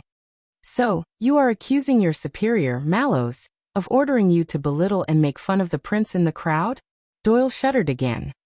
Aye, madam, that. At that moment his colleague, who had been silent, spoke. Doyle. His colleague shouted in a low voice. Go. Shut up. Doyle, who was having a headache, immediately went along with the advice and kept quiet. As expected, Giles changed her target. She turned her head elegantly and looked at the person beside Doyle. And who are you? His colleague in the dark raised his head, and his tall figure was revealed in the light. Vanguard Caleb Glover. Madam. Giles narrowed her eyes as if she was thinking about something. Oh, Glover. The female official nodded and smiled. I remember a Glover. The most famous one. Glover did not answer, but he stood straighter. When Doyle, who was beside him, sighed in his heart that it was indeed easy to become a government official because of his ancestors, Giles suddenly changed the topic. You know, many years ago, it was also here. Giles stared at Glover, and there was a chill in her eyes. Do you know what your grandfather called me? Glover's expression immediately became stern. That shameless and debauched little wench brought over from Eastern Sea. Little wench. Glover's expression instantly became very unpleasant. Thales also became nervous. Your grandfather, that old man from the Glover family, said this to the crown prince. Gines was not bothered by it at all. She even spoke in slight disdain. She should be thrown into the 7th layer of hell and burned for eternity. Gines said the last few words through clenched teeth. The smile that Thales had been maintaining started to feel a little sore. This is bad. Is this the meeting of enemies? What a pity, the road to hell. When Doyle, who was beside him, secretly rejoiced about how unlucky you are, zombie, Gines snorted coldly. Old bro, Lover is leaving first. Let's hope he is not too cooked. Glover's expression did not change, but he clenched his fists tightly. Thales did not understand what Gines was doing, but his instincts told him that he could not remain silent. Madam, it's late, why don't we? But Gines ignored the prince's words. Instead, she spoke to Doyle and Glover on her own. Both of you, pack your luggage.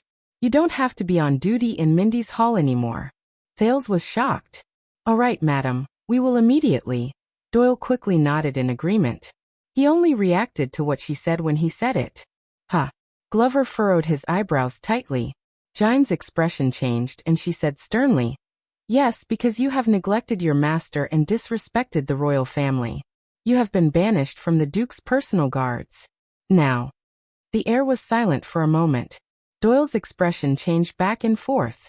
No one knew what he was thinking during those few seconds, but he immediately said in panic, But madam, the royal guards, our duty is. But at that moment Glover, who had always been a man of few words, spoke faster than him. Madam, our appointment was reviewed by Baron Adrian and Chief Mallows together, and it was signed by His Majesty. But Gines suddenly raised her voice, and in an instant, she drowned out both of them.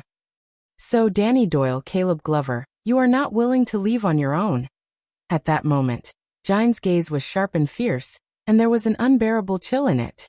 Do you really want me to ask female officer Bajkovic, who is in charge of the second prince's daily life, to formally propose during the imperial conference tomorrow morning that His Majesty and the vassals will be alerted, so that they will worry about this small matter of changing the guards? Doyle and Glover froze at the same time. One of them was tongue-tied, while the other glared at Gines in disbelief, who was displaying her might like a lioness. Madam. Thales finally could not take it anymore. Please do not be troubled by this matter. The Duke of Star Lake said gently and politely. Protector Doyle's actions today were instructed by me, and Vanguard Glover has always been conscientious and competent. Doyle and Glover turned to Thales at the same time. Gines also turned her head abruptly, and stared at the prince with a murderous gaze. It was just like the training field 6 years ago. But Thales was still smiling, and his expression did not change. The few torturous seconds were finally over. Gines snorted, and she seemed to be disdainful. Soft-hearted, wishy-washy and sloppy. This is why you don't get any dignity or respect. Thales smiled bashfully and nodded. I know. The prince shrugged and looked at Gines in resignation. It's just that's not my style. Gines glared at Doyle and Glover with a gaze that was as sharp as a knife, and it made the two of them stand even straighter. Dinner is in an hour. Madam, do you want to stay for dinner? Before Gines could finish her sentence, Thales spoke hastily. This made Gines snort softly in dissatisfaction. Forget it, the female official said coldly. She cast a final glance at the 3 tense people before she turned around and left without hesitation. As the sound of high-heeled boots gradually faded away, Gines' figure disappeared around the corner. Thales and the other 2 exhaled slowly. Madam Gines is a straightforward person, don't mind her. Thales said apologetically. Glover remained silent, while Doyle forced a smile with an ashamed look on his face. Your Highness, but Thales spoke first. His tone was curious. So Madam Gines, does she really have the power to bypass Mallows and Adrian and expel all of you? Doyle's eyes darted around. About that, I'm not too. However, Glover spoke this time. If she can publicly and officially bring this up to His Majesty and the Imperial Conference, and the reason is valid, yes. Thales showed an expression that said, I see. He then sucked in a breath and looked at the two of them with a smile. But first of all of you are my guards, aren't you? Doyle glanced at the corner. The trauma in his heart had not disappeared yet. Yes. Thales flashed a smile. Then she can't. Doyle blinked, while Glover's expression changed. Thank you, Your Highness, Glover said in a low voice. Thales smiled and gave them a thumbs up. Without saying anything, he turned around and went back to his room. About that, Your Highness, Doyle said hastily behind him, and there was some hope in his voice. Is there anything else I can do for you? Thales stopped moving. Oh, it's already so late. The teenager came to a sudden realization. He turned around and smiled at the two of them. It's an old habit. I want to go back to the study to read. But if there are some refreshments to accompany me, that would be even better. Doyle sucked in a sharp breath. Do it immediately, Your Highness. For the first time, Doyle nodded sincerely. Immediately. Thales nodded encouragingly and walked into the study. At the corner of the corridor, Gines continued to move forward with steady steps without stopping. But at that moment, the female official had a hint of a smile at the corner of her lips. This brat. What a waste. The refreshments in the study have not been finished yet, have they? And so, Thales' first etiquette lesson passed just like that. But from then on, Doyle and Glover were obviously much more respectful towards him. Until one day in the next week, Doyle cautiously came to the study to report to Thales.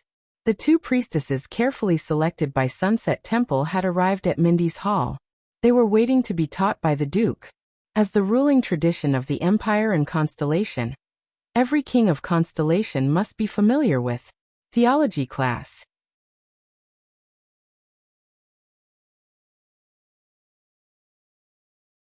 Chapter 531. Mindy's Hall, afternoon, in the Duke's study. You do not know why you are here, do you? When he heard the question, Thales raised his head in the study and looked at the person in front of him with faint puzzlement. It was an old woman. She sat in an amiable manner across him.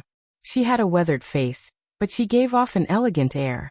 The nun who served behind her was no more than 16 or 17 years old. She wore a veil and stood with a strict posture. The sunset emblem on their robes reflected a dark golden light. It actually fit the classical and trendy interior of Mindy's Hall very well. The only thing that was not right was that Gilbert was sitting on the other side of the room. He was staring at Thales' guest with a hostile expression. Just now, when Mallows led the teacher sent by Sunset Temple into the study with an expressionless face, Gilbert rushed over. His eyes were filled with surprise and wariness as he stared at the old woman. I know this is a theology lesson. Thales gave Gilbert a questioning look and tried to call the woman before him by her title. Priestess. Melgen. The old woman, Melgen, shook her head. She still had a smile on her face. No, you do not know. Melgen smiled and pointed at the top of her head. Her smile was amiable, but her gaze was respectful. You think that you are here because of the arrangement of lessons and the need of tradition. But in truth, regardless of whether you are sitting here or I am here, it is God's will. The priestess' voice had a unique sense of mystery. God's will. Thales forced a smile out of politeness. All right. Over the past few days, the teenager had been curious about what his theology teacher was like. After all, the number of clergymen he came into direct contact with since he was young were few and far between. When he was a child beggar, he met dark night servants who were extremely passionate and neurotic. The Sunset Temple priests were compassionate and pious. They had a strong presence, and the Bright Moon priests in Northland were cold and unapproachable. But now, it seems like there are no accidents in the prince's theology lesson. Thales sighed softly in his heart. The priestess continued speaking. Sunset is our witness. Our fates have long since been intertwined. Once she finished speaking, Melgen's face turned pale. She immediately lowered her head and coughed violently into her handkerchief. Nia. A pained expression appeared on Megan's face. Thales was slightly shocked, but the young nun who stood behind the priestess seemed to have been prepared for this. With a calm expression, she immediately took out a box with practiced movements. She took out a few pills and helped the elderly Meljen drink them with water to soothe her cough. Thales and Gilbert looked at each other. Around 10 seconds later, Meljen's coughing gradually subsided. I'm sorry, Sunset wants me to go through the test of pain in order to cleanse myself of a better self. She put away her handkerchief and said to Thales apologetically, this was originally a benevolent gift from the goddess. There's nothing wrong with it, but you've been dragged into it. The mercy of the goddess? Thales could only smile politely and shake his head to show that it was fine. As long as you're healthy. But before the Duke could say anything else, Megan, who had completely recovered from her coughing fit, closed her eyes and moved her fingers with a grateful expression. She made a few gestures that were so fast that they could not be seen clearly as she muttered some incantations. The setting sun knows my warning. Even the veiled young nun hurriedly put away the medicine box and started praying, looking very pious. Charlatan. Thales felt a little embarrassed when he was the one who started the conversation, and he quietly gave this comment. Thales looked at Gilbert in the distance with a distressed expression, hoping to gain some sense of acknowledgement from him. But Gilbert only stared at the old priestess who came to teach with a solemn expression. This was rare. Once she finished praying, Meljen noticed Thales' gaze, and she turned around to look at Gilbert. Are you not going to leave, Count Casso? The old priestess had a smile on her face, and her tone was amiable. Those who did not know her might think that the two of them had been friends for many years. Then Gilbert snorted softly.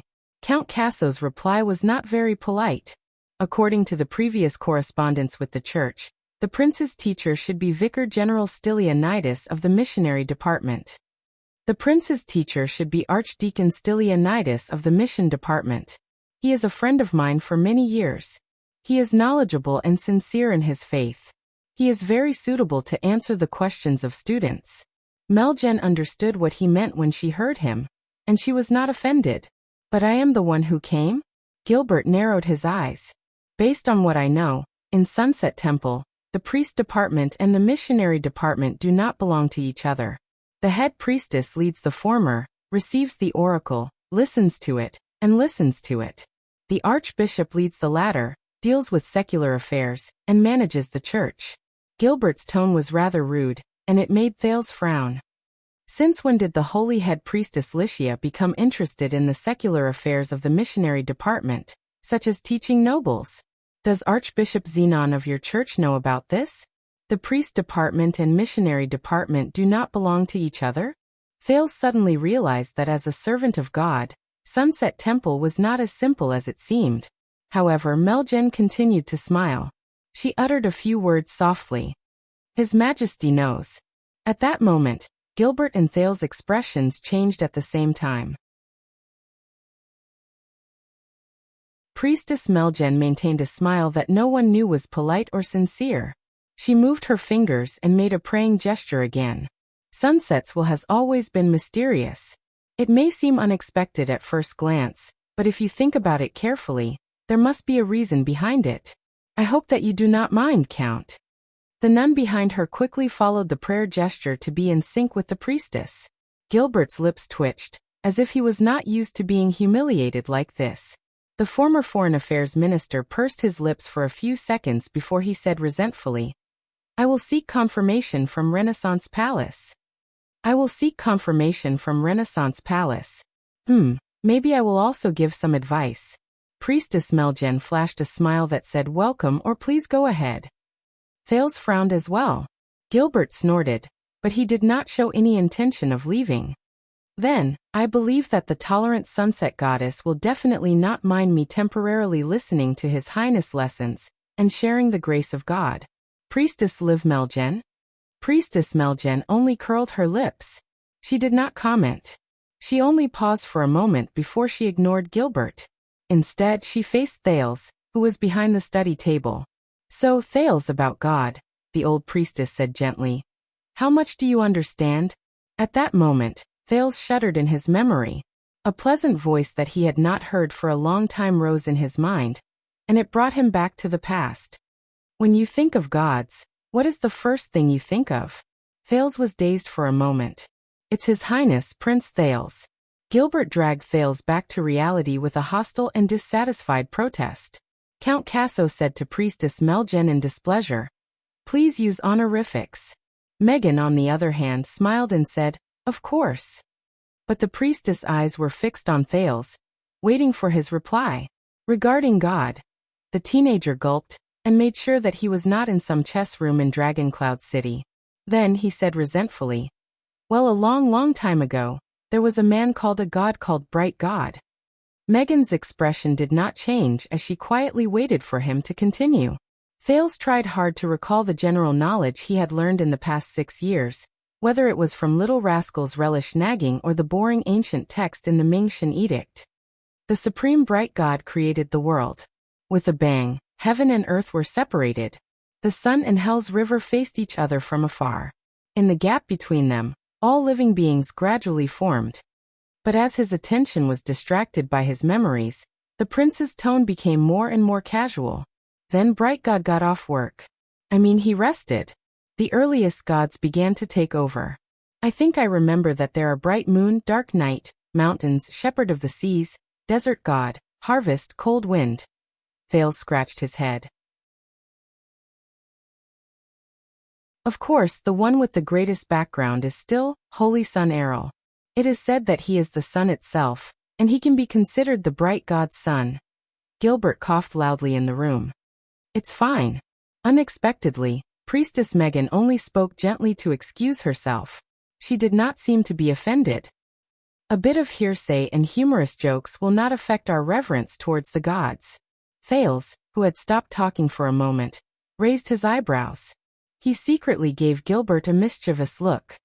From then on, the Holy Sun, as the leader of the gods, led the gods, took over his duties, and protected all living beings. Our world was named after Errol. Later, the calamities descended upon the world, the battle of eradication, and the great crack and sink. Errol, like his father, lost his job, took a break. His daughter took over the responsibility and protected the world with the other gods. She was the sunset goddess. Yes, that's right. So, from Thales' point of view, when he read the history of the world, from the Bright God Church of the Ancient Empire to the Church of the Holy Sun in the Final Empire, and then to the Sunset Temple in Constellation, the classic myth of Bright God, Holy Sun, Sunset, passed down by the Empire in the world of Errol, could be said to be a painful family business history that was closely related to the territory of the Empire. The first generation of the gods worked hard to build up their businesses, and in the end, they became powerful. The second generation of the gods lost their father's fields, and in the end they collapsed. The third generation of the gods worked hard, and in the end they went bankrupt. It's as if I'm the Prince of Constellation. Their revival was imminent. The building collapsed, and while it was bitter and sorrowful for some reason, there was an inexplicable sense of joy in it. By the way, when Thales concluded his point of view, the expression of the Bright Moon Temple priest who was in charge of teaching history classes in Extet turned sour. Regent Leespan listened with great interest and nodded repeatedly. Thales finished his speech as if he was bargaining in the market. He smiled and looked at Gilbert, who had a strange expression on his face, and Priestess Melgen, who was deep in thought. "You know quite a lot." Priestess Melgen's gaze was calm. She seemed to be thinking. "Thank you." Thales shrugged. "But it is not detailed enough." Melgen finished her words faintly. Of course, it was not detailed enough. In truth, most of these myths and legends to scare people was told to him by a bespectacled girl and an immortal demon. Perhaps I have to thank a certain former king of Northland who collected a large number of books for his great dragon queen, but whose whereabouts is unknown. So do you believe in God, Thales? Priestess Melgen spoke again. Her eyes were sparkling. Do you believe that our meeting here was arranged by God? Thales quirked an eyebrow and cast a glance at the former Foreign Affairs Minister. This time, he received the recognition he had been looking forward to for a long time from Gilbert's expression. Gilbert even sighed without bothering to hide it. I know, right? But Thales was still a prince. No matter how boring the people in this class were, he had to at least maintain the relationship between the royal family and the temple on the surface, and ensure that both parties had a tacit understanding. The prince cleared his throat, and his expression became stern again. Of course I believe in Sunset Goddess. No, you don't. Meljen cut him off coldly. The old priestess stared straight at him. Her gaze was aggressive, and the wrinkles on her face were especially obvious at that moment. You do not believe in those ridiculous myths and legends, nor do you believe in the verified scriptures of the church. And you do not believe that a god like Sunset Goddess should be our ruler, and where our faith lies. Thales was instantly stunned. Priestess Meljen snorted softly. Her gaze was clear, and her tone was stern. You would rather believe that this is politics, a strategy, and a fight. You would rather believe that our gathering here is a measure Sunset Goddess took to influence the royal family and the future king. You are just like Count Casso, who has a scornful expression on his face, but insists on pretending to be serious. In the distance, Gilbert, who had been drinking his tea with the corners of his mouth curled up, choked. Huh. All of you are the same as most of the high-ranking people in this world who believe that they are infallible just because they have a little power in their hands, have slightly higher statuses, have some knowledge, and have some achievements in their studies. You do not believe in God. You look down on God. Her words were too straightforward and ruthless. She left no room for negotiation. Thales had no choice but to put away his smile. Gilbert also put down his teacup. Meljen's tone was incredibly cold. Even the nun behind her could sense her aura. She glanced at the prince and the count in unease. So, you will not understand what it feels like to live in a world with gods. You will not understand what gods and beliefs bring to the world, and you will not understand how true believers live. The expressionless Meljen looked at Thales again and met his gaze. You will also not understand what you will discover if you sincerely try to understand the world of gods and beliefs. At that moment, Thales felt a little suffocated. It was as if she was the master of the study room at that moment. He sucked in a deep breath. Then, a part of your world will forever be missing. Meljen did not seem to care about his authority. She did not even give the Duke a chance to speak. This is bad. She leaned forward and stared straight into Thales' eyes. Very bad. It was as if she wanted to pierce through his pupils, pierce into his heart, and interrogate his soul. Very, very, very bad. Her voice was low, and her gaze was cold. Thales' expression darkened as well. He sat behind the study table and remained silent for a few seconds. Then he slowly pushed aside the Sunset Goddess Apostle's axe, which he had specially found for this lesson. Gilbert wanted to ease the unfriendly atmosphere, but the moment he coughed for the first time, Thales spoke. So, what are you going to do?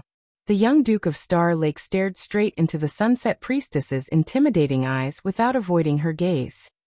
If I do not believe in God, what will you do? Thales smiled and spread his arms. Burn me to death? His words caused the room to fall silent. Priestess Meljen frowned and sized Thales up carefully. A few seconds passed. Meljen snorted coldly, and her tone was hostile. Yes. This time it was Thales' turn to be stunned. What is going on? The young nun who was standing by became nervous. She had never seen such a scene before, and she stared at the dumbfounded Duke of Star Lake in fear. She seemed to be afraid that the powerful man would order him to drag her out and kill her, in a fit of anger. Gilbert's coughing suddenly became louder. Ahem, Your Highness, about today. But this time, Count Casso's untimely but forced interruption did not work. Priestess Meljen smiled mysteriously. She ignored Gilbert for the third time, and added what she did not finish her sentence. A long time ago, yes. When she said this, Thales' furrowed eyebrows relaxed. Please, don't take a deep breath when you speak. The priestess slowly leaned against her chair, and her tone became gentle again. So Thales, will burning you change your faith? Will it make you believe in the existence of God, the glory of God, and the greatness of God? In the distance, Gilbert sighed in relief. It was clear that he had given up on correcting the way she addressed Thales. Thales blinked and forced himself to lift the corners of his lips. Priestess Meljen smiled and picked up the teacup beside her. Then why should we burn you to death? Meljen took a sip of her tea. You must understand that belief is not created through burning, much less slaughtering. The priestess spoke very slowly, but she was no longer as aggressive as before. If I burn you to death just because you do not believe in God, it will only increase your disgust and rebelliousness. It will also strengthen your stance and will. It will not help the spread of belief, and it will also go against the God's original intentions. Meljen put down the teacup and stared at him. What is formed from fear will not be a firm belief. It will only be a gradual accumulation of endless hatred that will eventually be vented. Believe me, history has long since proven this. Meljen cast a glance at Gilbert, who was frowning as well. She spoke faintly. On the contrary, the trials and tribulations of reality will usually lead to the sublimation of one's spirit. Over the past thousands of years, many great prophets and messengers came to their senses during persecution and suffering, allowing the true meaning of their beliefs to take root in the people and spread even further. Thales stared at the sunset priestess in front of him with surprise. This attitude? She doesn't seem like a member of the church in my impression.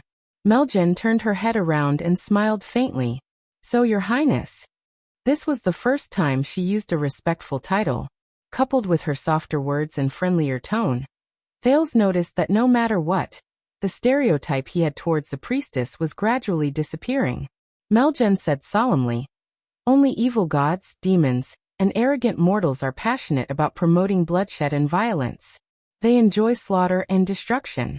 They rely on oppression and power to fight for power, eliminate those who oppose them, rely on it to win, and take pride in it." Thales sat up straight without realizing it. However, true gods, just like our sunset goddess, are tolerant and forgiving. They will show mercy, forgive, help, and guide the lost sheep, and even those who believe in heresy. This is the true meaning of the existence of belief, salvation. Once Priestess Meljen finished speaking, she smiled faintly. "So please let go of your hostility, Thales. Open your heart, and turn from a skeptic to a tolerant person. Because the gods also treat you like this." Thales frowned and looked at her. In the distance, Gilbert sighed and mumbled softly, "As expected, I still miss that old man Stylianides." A few seconds later, Thales exhaled. He had to adjust his attitude. All right then.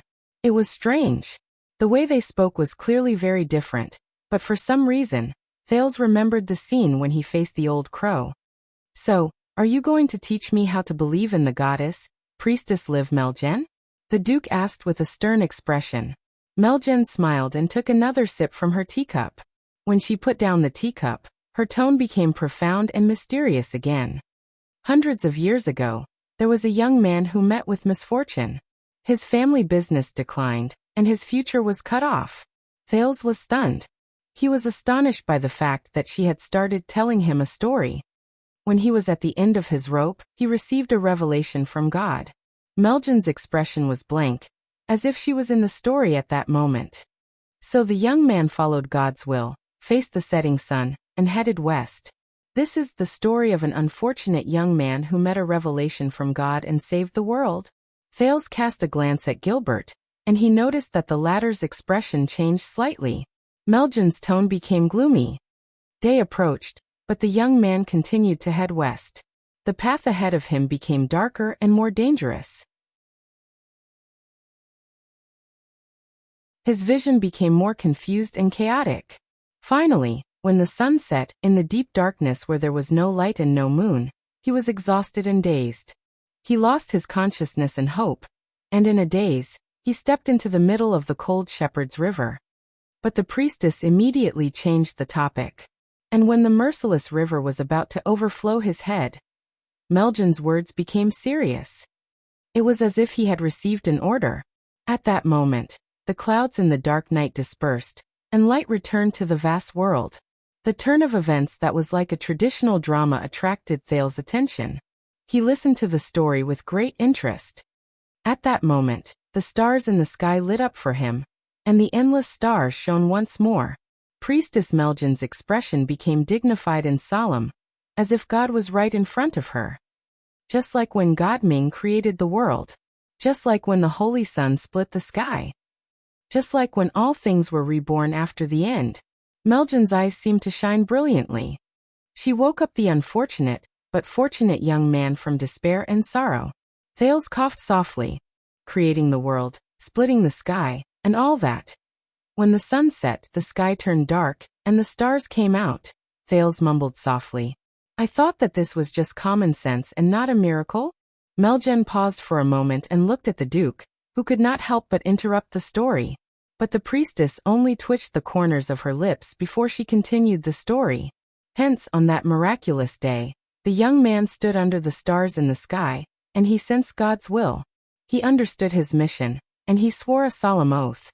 In the face of all sorts of hardships, he had to pull himself together and move forward.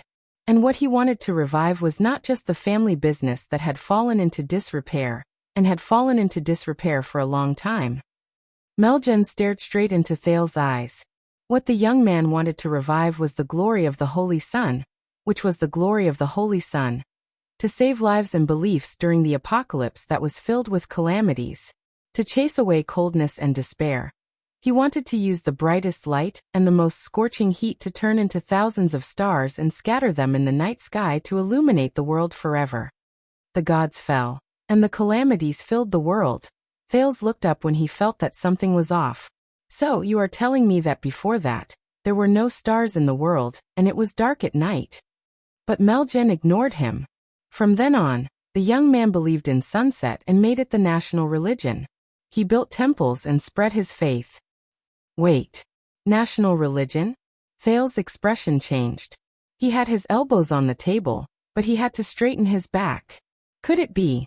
As expected, in the next moment, Meljen stared at the Duke of Star Lake before her with a subtle expression. She said calmly. And so, Tormund the First's great cause began. Constellation prospered from then on. Meljen's voice faded away. The study room was quiet for a few seconds. Then Thales chuckled awkwardly. This is a classic passage in sunset scripture. It was personally recorded by the goddess prophet and messenger, Mohaza, a priest from 700 years ago. Meljen smiled faintly. She spoke in a teasing and reminding manner. You should know more about the story of your ancestors. Thales. Thales lowered his head and cleared his throat, pretending that he did not hear her. Divine revelation, reincarnation, splitting open the sky, making an oath. This is actually the story of Tormund the First encountering a miracle and making an oath to establish a kingdom? Isn't this too ridiculous? Regarding this story, even the internal members of Sunset Church have their own debates. Gilbert stared at the guest with a warning gaze. Especially the main point of the oath. Priestess Meljen. Meljen returned Gilbert's gaze. She seemed to be displeased, but she also seemed to be teasing him. Our count was not satisfied with the story in Sunset scripture to enlighten the believers. Meljen looked at Thales with a gentle gaze. But it is fine. In the next second, Meljen's expression became serious again. Because no matter how ridiculous it is and how it cannot withstand a thorough investigation, it is fine. 700 years ago, this story spread, and it took root in the hearts of the people. Meljen spoke faintly, and her words made Thales frown. Tormund was no longer the remaining prince of the evil empire. He was no longer a foreign warrior who invaded his homeland to eat, drink, and use. He was no longer an illegitimate bastard with a lowly status and questionable bloodline. He was also no longer an ambitious and brutal warlord who had his own army. When he heard these adjectives, Thales was shocked. This time, Gilbert did not hold back. He shouted sternly to stop her. Priestess Meljen. But Meljen did not care. Her gaze was dark. Instead, it's a person who is recognized by the unreachable gods in the eyes of the believers, who is praised by zealous cultivators, who is inspired by the setting sun, who is grateful for the afterglow of the Holy Sun, and who swears to work hard to create a paradise in the world. The King of Renaissance. Thales' expression froze. Gilbert still pursed his lips. By the looks of it, he was quite angry. From then on, Tormund no longer needed to cruelly execute every local who refused to submit to his rule as an example to others. He no longer needed to be wary of whether the water from the well he fetched from the village was poisoned to ensure his safety. He no longer needed to worry about finding a reliable place to stay or a source of soldiers, so that he could fight again. Thales' expression became more and more serious. He understood the meaning behind her words. Until the day he succeeded in his hegemony, and the kingdom was established, Sunset Goddess became the guardian goddess of the Jade Star royal family. She witnessed the coronation and death of every king. Priestess Meljen spoke with a serious expression. From then on, Sunset Temple and the Jade Star royal family's fate were intertwined, and it was difficult to separate them. Intertwined with the Jade Star royal family's fate. Thales quietly repeated these words. Suddenly, he felt a strange sense of familiarity. Meljen paused for a moment before she spoke faster. From the 1st century of the calendar of eradication, King of Peace Kessel I renovated the temple. He took in a large number of believers, and was praised by all.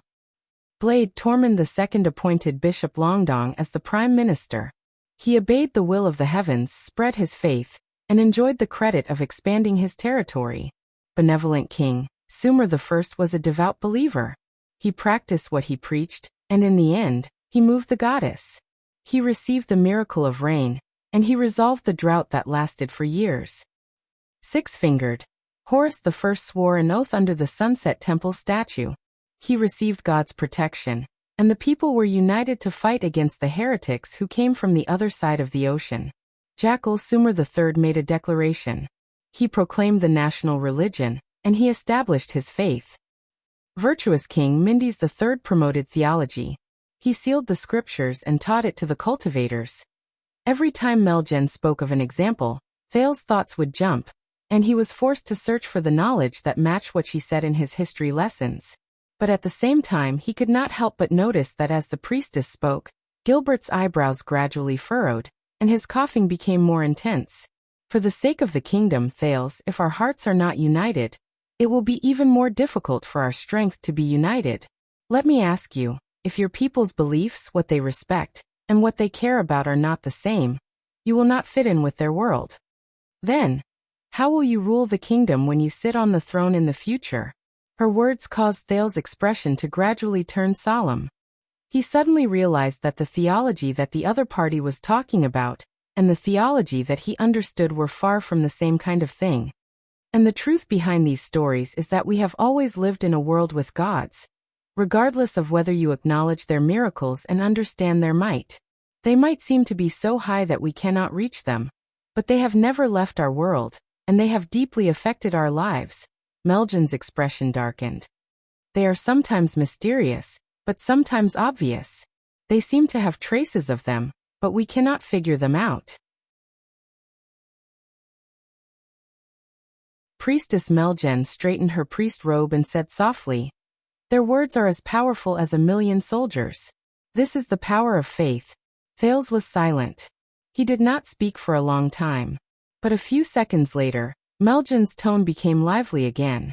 Priestess Meljen ignored Gilbert's frowning expression and said with a smile, "Hence my duty in this class, Thales." Meljen stared at him straight in the eyes.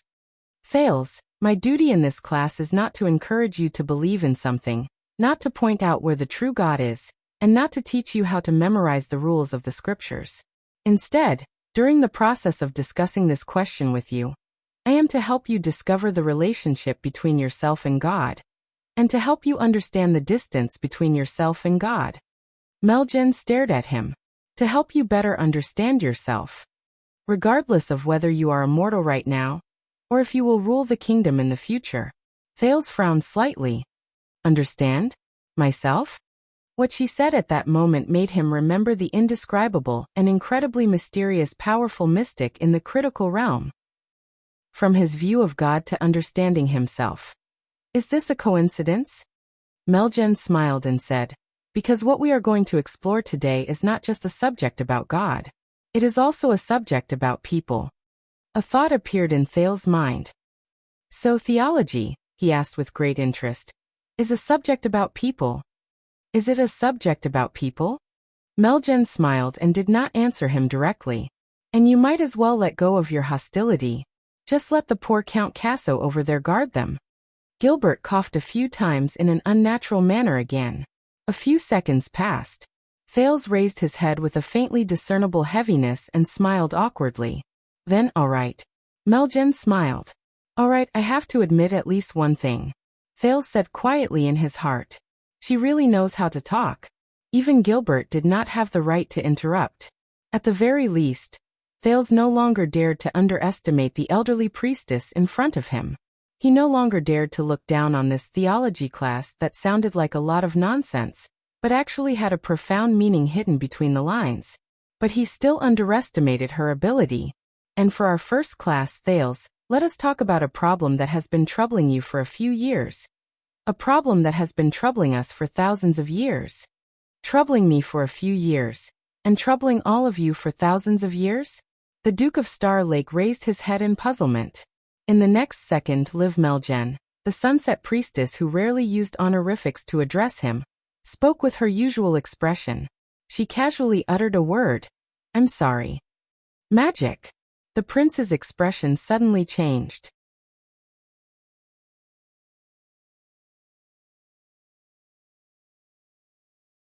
Chapter 532.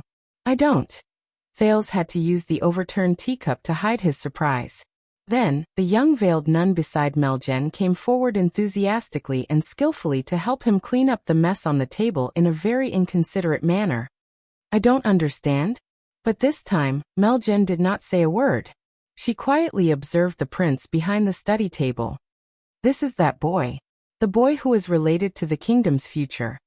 When he heard about magic, his expression showed that he was slightly surprised. He was not like the old nobles who were born shrewd and calculative, who were polite and full of pretense. But he was not like the new nobles in the capital who were cautious, and ambitious. Gilbert was a little caught off guard. Priestess Meljen, I thought we were only having a theology lesson today, and you were explaining the knowledge related to God to His Highness. As I said, theology has never been the study of God alone. Meljen interrupted Gilbert's protest. This idiot, who seemed to be very smart to others, was still so slow and hopeless. She continued to size up Duke Thales before her. The young duke looked a little thin, and he reminded her of the poor people who crowded outside the blessed places during winter while they waited for help. But his eyes were bright and full of expression, sharp and alert. That was not all. Meljen could also tell from his other actions, such as his natural and casual sitting posture, his quick and rhythmic movements, and his bold and direct way of speaking, that he was not a traditional prince of constellation. At least, he was not like the previous ones. Meljen glanced at the prince's clothes again. The colors were dark, and the style was conservative. But the details of his collar, cuffs, and other areas were designed in a new shape. Along with the silver thread that was hidden in place, it complemented the 9-pointed star brooch. The priestess nodded in secret. It seems like the royal tailors have also been enlightened. They know how to remodel styles and innovate fashions. Perhaps it was because he was tired of the heavy and old-fashioned trend in the circle of nobles in Eternal Star City, which had lasted for more than 10 years after the Bloody Year. Because the master of Renaissance Palace had a preference for classic and cool colors. The normal tailors in the capital city, who used trendy designs and bold colors as their selling points, were almost forced into a corner. However, Meljen paused for a moment before she understood. No, although the royal tailors of the palace often let themselves go and practice their skills in the clothing design of the various noble families, most of the customers who knew nothing about aesthetics would only show their amazement and appreciation for the realistic acting on their faces to match their sky-high hiring fees. They did not have the reason nor the courage to experiment on the second prince who had just returned and attracted the attention of the entire kingdom. This was not a new design. Megan's heart thumped. The prince was wearing the favorite style of the previous owner of this hall more than 10 years ago. She looked at the count who was still chattering away, and continued to ignore the warning look in his eyes. By the looks of it, he had been working hard for many years, and he had almost turned Renaissance Palace into his second home. However, would it really work? Megan smiled faintly. You know what I'm saying, Thales. She called out the prince's name without a care in the world, ignoring his status. Beneath the gods, souls were of equal value. Titles were useless, but piety was supreme. Wasn't that so? In this world, not every child is fortunate enough to experience the confrontation between calamities and dragons. Meljen was satisfied when she saw the prince's expression turn solemn. Over the past few years, have you not been troubled, curious, or seeking an explanation for the disaster that happened in Dragon Cloud City? Thale's gaze froze. Dragon Cloud City. When you heard the rumors of the calamities destroying the world, watched the drama of the Battle of Eradication, read the descriptions of their different appearances, and listened to the vague explanations given by the noble teachers, did you really accept everything? Magic. Thales leaned against the back of his chair and frowned. So this is the problem that has troubled you for years. Because of my experience in Dragon Cloud City. Not because. Under the table, Thales pinched his left palm and felt the scars left behind by the countless slashes from the dagger. He let go of his nervousness and all the possibilities he had thought about just now. Did the Secret Intelligence Department find some suspicious clues while they were monitoring me? Did the half-baked doctor, Ramon, get exposed? Did he leave behind clues while he was searching for books in Dragon Cloud City? Did he give himself away in class with Asda? Did little rascal inadvertently leak the secret? Or did some ugly old witch, whom I have not seen for many years, stab me in the back and spread rumors? Priestess Meljen, you should have discussed this with me beforehand. Gilbert's coughing suddenly stopped, and it was replaced by a sigh. Meljen turned her head around gracefully. There is no need to hide it, and there is no need to cover it up. Sunset knew how much effort it took for her to stop herself from instinctively calling her an idiot. She maintained her smile and said, Count Casso, talking about wizards will not bring about calamities, and reflecting on magic will not lead to the end. Her blunt choice of words caused Gilbert's expression to change drastically. Only those who refuse to come to their senses and blindly believe in superstition will walk down the wrong path. Meljen turned her head around and looked straight at Thales, who had a complicated expression on his face. It is precisely because of ignorance and arrogance. Thales was silent for a long while. Gilbert's sigh became deeper. A long time ago, I have already explained the evilness of the calamities to your highness. Meljen's tone was gentle. She retorted without showing any signs of weakness. Count Casso, do you really think that he is an idiot who will run off to eat, drink, and be merry after class and no longer care about the content of his studies? Do you really think that he will be free of worries, be willing to be ignorant, and no longer care about the things that once threatened his life for the rest of his life? Gilbert was slightly speechless. Both he and the priestess looked at the prince behind the desk at the same time. But Thales only remained silent. He was thinking about the unknown. Gilbert's tone became slightly weaker. He is still young. But Meljen's retort became even more forceful. He is already old enough. The old priestess said coldly. If magic has truly stimulated the teenager's uncontrollable curiosity, then there is no need for him to wait until now. During the 6 years when he was away from your sight, he had already indulged himself and was addicted to it. He ignored all taboos and did not know where he should go. Gilbert looked at the prince and frowned slightly. He did not say anything else. All right. The teenager, who had been filled with complicated thoughts and had become nervous a few seconds ago, exhaled. All right indeed. The prince's tone became relaxed again. I do want to know. Thales smiled faintly and said sincerely, Magic and the calamities? Gilbert talked about it a long time ago. The extensions also talked about it a little, but not much. Gilbert's expression changed again. Look, Thales. All the gods know thy perplexity. Meljen looked at him amiably. She looked confident. If thou believest, the gods will protect thee. O Sunset! If you protect me. Thales did not bother to hide his sigh. Can I stop being such a charlatan? Meljen looked at his expression, and she understood what he meant. As expected, he did not believe in gods since he grew up in the north. This was not strange. Ever since the Battle of Eradication, most of the northerners no longer believed in the gods that were once revered as orthodox by the empire, or any beliefs that were connected to them. Instead, they believed in the things brought by the founding king, who was not ashamed to have interbred with abnormal beasts. Barbaric and ignorant, arrogant and conceited. Meljen pursed her lips. God knows how much Bright Moon Temple and Dark Night Temple sacrificed to survive in that land. But this is the amazing thing about faith, isn't it? Just like how I was many years ago. I was also immersed in vanity and impulsiveness. I thought I understood my own life and found what I wanted in this world, so I ignored the teachings and arrangements of the gods. Fortunately, the gods are impartial and have no grudges. They only have protection and tolerance. Meljen gratefully made a prayer gesture in her sleeve, which Thales could not see. This way, the nervous little Nia behind her did not have to repeat after her. First of all, where did magic come from? Thales maintained his smile and shrugged to show that he did not know. You must be joking. It would be great if I knew. No, it would be terrible if she knew that I knew. Meljen gestured at the young nun behind her. Nia. The seemingly thin and pitiful veiled girl received the hint.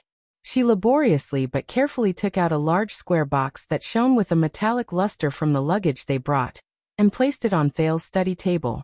Wait a minute, it's not a box. It's made from thin plates that are stacked together from top to bottom. There are no gaps. It seems to be more like a book. The picture on the top of the metal box was a lifelike carving of a king dressed in military attire, surrounded by a crowd. The carving style was simple and plain, but it was easy to understand. There were also some symbols carved around it that Thales found very familiar. They were similar to the language of the ancient empire. What is this? Thales frowned. He instinctively reached out to flip open the metal book. Asterisk slap. Asterisk, don't touch it. Thales felt pain on the back of his hand. He retracted his palm in shock, but he realized that the person who hit him was the young nun called Nia. Nia habitually extended her hand. He could vaguely see the fierce look on her face under her veil. It was as if she had done this action countless times to warn those who wanted to touch the metal book. But in the next second, when the young nun realized who she hit, she instantly panicked. Nia lowered her head and muttered softly, "Yes, no." Thales could only smile awkwardly. What else could he do? Let Doyle come in, drag her out and kill her? Let Doyle come in, drag her out, and kill her? But Priestess Meljen quickly helped him out of his predicament. This is a metal nameplate found in King Anzac's tomb. King Anzac. Thales' gaze flickered. Wait, I've read this name before. Thales racked his brain and recalled the time he spent in the library in Dragon Cloud City. But it was clear that Meljen did not intend to give him the chance to show off his memories and knowledge. He was one of the previous kings of the human race during the Age of Kings, a relative of the royal family of the Shaywin Kingdom. When the last line of defense collapsed, the Iron Blood King died in battle, the Northland was lost, Shaywin was destroyed, and the ancient orcs marched southward on a large scale for a century. It was King Anzac who raised his arms and stood his ground against the objections of the masses.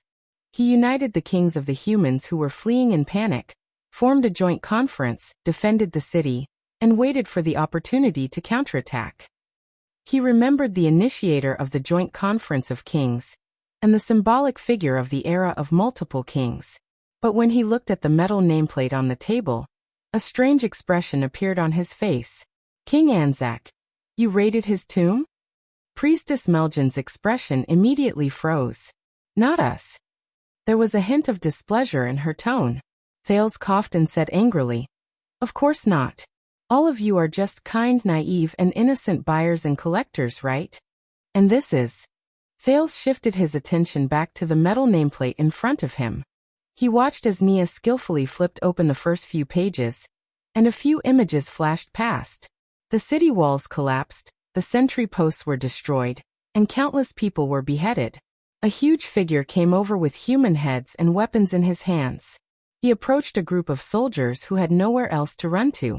The king on the cover was sitting at a round table. He waved his arms and spoke passionately. In ancient times, before paper and printing existed, people recorded important events in history on the nameplates made of special alloys, so that they would not forget them. Meljen sat in her seat and said faintly, Based on what I know, some places, including Northland, still retain this tradition. Thales remembered it. When he was still in Northland, It was said that the White Blade Guards, legend of the White Blade Guards was written in this manner. But Thales could not understand it. After hundreds of years, the White Blade Guards' record should weigh dozens of tons. Could the dead-faced man with thin arms and legs carry it? In the distance, the shocked Gilbert wanted to go forward, but he could not lose his composure. He could only crane his neck to look over. Thales could see the amazement he felt towards the metal nameplate in his eyes. At the very beginning, before the world was completely explored, when beliefs were still divided, and when humans were still insignificant and lowly. Melgen spoke slowly at a moderate pace. And Nia flipped the page cooperatively. On the page, the crowned kings looked tiny. They stood back to back with a group of huge figures. At that time, the humans were surrounded by powerful alien races that did not fit in with them. The bloodthirsty orcs who worshipped their ancestors went south to expand their territory. The elven kingdoms who worshipped nature were at the height of their hegemony, and the dwarven kings who worshipped iron and fire were ambitious. There were also great dragons and adversity beasts. Thales moved. What? Melgen had no choice but to stop again. She sighed. A certain archaeological discovery showed that many years before the appearance of humans' pictures and words, our world was ruled by many gigantic beasts. They were unimaginably huge. The great dragons were just the head of them. They traveled between the sky and the earth without fear.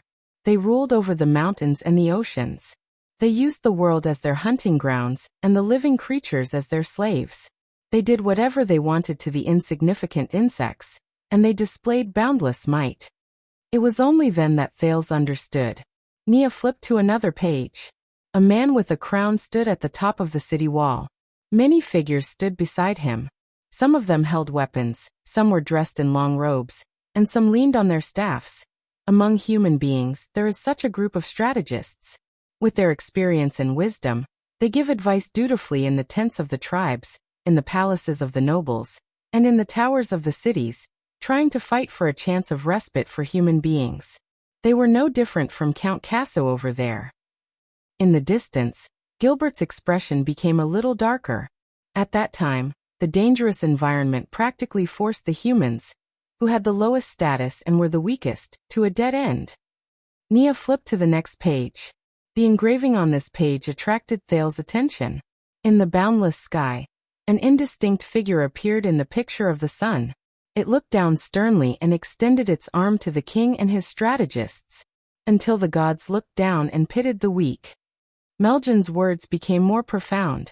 Prophets and God's messengers descended one after another to point out the future path for humans and spread the faith of the gods. And the group of people I mentioned? Melgen raised her head. Some of them accepted the gods and their faith. They were pious and humble. Others are skeptical, and some even scoff at it, disapproving of it. Thales shuddered. He then saw Nia flip to the next page. Under the sun, the man with the crown stood in the middle. There were a few groups of people standing beside him. The two groups at the end of the left and right were the most eye-catching. The people on the right bowed and worshipped with humble expressions. The people on the left stood with their backs to the king, and their movements were different. Thales' expression became solemn when he saw the two groups of people standing beside the king. Melgen's words continued. The former built churches, rooted themselves in the people, and educated the people. The latter gathered together and formed their own faction. They opened up a different path. Melgen's words changed. And this was the beginning of the division between faith and magic, priests and wizards, temples, churches, and magic tower. Thales could not help but speak after he figured it out. What? He looked at Melgen. She only smiled faintly. Now, do you know why the knowledge about the mysterious magic that has disappeared in the past is only mentioned in our theology classes? Thales was in slight disbelief. Faith and magic come from the same source. The old priestess became serious. She said sternly, "They depend on each other and prove their importance." Thales stared at Priestess Melgen in a daze. Countless thoughts flashed in his mind. Melgen did not stop talking. She had the presence of a towering mountain. Even Gilbert could not help but become solemn and serious. They were originally brothers, and they were both enlightened by the gods. Meljan sighed slowly. But the eldest is loyal, and the youngest is rebellious. There was a faint hint of respect in Meljan's words. But they worked hard for one goal: the survival and prosperity of humans. Thales listened to her in shock and bewilderment. He thought that this was another way of speaking. Faith and magic, religion and wizards come from the same source? The eldest son of God remolded the people's spirits. He brought them the belief to protect and save the people. He made them cast aside their weakness and dispel their fear. The youngest son of God gave the people powerful weapons, so that they could move more freely in the victory that was bound to come. As Nia flipped through the pages, many scenes on the metal nameplate entered Thales' eyes. Escape, banquets, mobilization, weddings, celebrations, wars, funerals. There were many more. But those two groups of people would occasionally appear. Those who bowed always sang loudly during ceremonies and banquets, while those who turned their backs always appeared on battlefields and city walls. Thales looked at the simple but profound carvings and frowned. As the two of them worked together without saying anything, humans gradually rose to power and counterattacked. Meljan's tone softened a little. The old priestess took a deep breath and sighed with emotion. In the end, on Quaker ice plains, in that unprecedented battle where both sides placed all their chips on the line and gambled on the future, King Anzac and the other 6 human kings charged into the orcs, tens of thousands of heavy infantrymen with their pious faith, and 3,000 cavaliers who faced death with equanimity. Thales was instantly shocked. This story is, they never came back, but at the cost of their lives, they successfully killed the ancient orcs' supreme sacred chief. Nia flipped to the last few pages. The king was covered in wounds. He hugged his sword and lay quietly in the middle of the battlefield. But the huge figures holding human heads had long since disappeared. Only countless tiny figures held their horses and spears as they surrounded the king. They raised their flags and stood solemnly. In the sky, the clouds dispersed, and light shone on the battlefield. Having lost their holy chief, the leaderless ancient orcs were defeated. Meljan raised her head and spoke in a clear voice. Hence, the battle that started a new era was called the Holiness Exorcism Campaign. Thales fell silent. Panting lightly, Nia laboriously closed the metal inscription book. The 10 or so pages covered the records of King Anzac's magnificent life from 1,000 years ago. The Holiness Exorcism is over, and the old times have changed. The bravery of the orcs is no longer terrifying. The rule of the elves has declined, and the arrogance of the dwarves has disappeared. The fear brought by the great dragons and the disaster beasts has finally become an unverifiable legend. Thus, the foreign races hid themselves everywhere, and the faith of the gods spread throughout the world. Meljan's expression was gloomy as she looked at the sunset outside the window. The golden age of mankind is about to arrive. Stealing fragrance.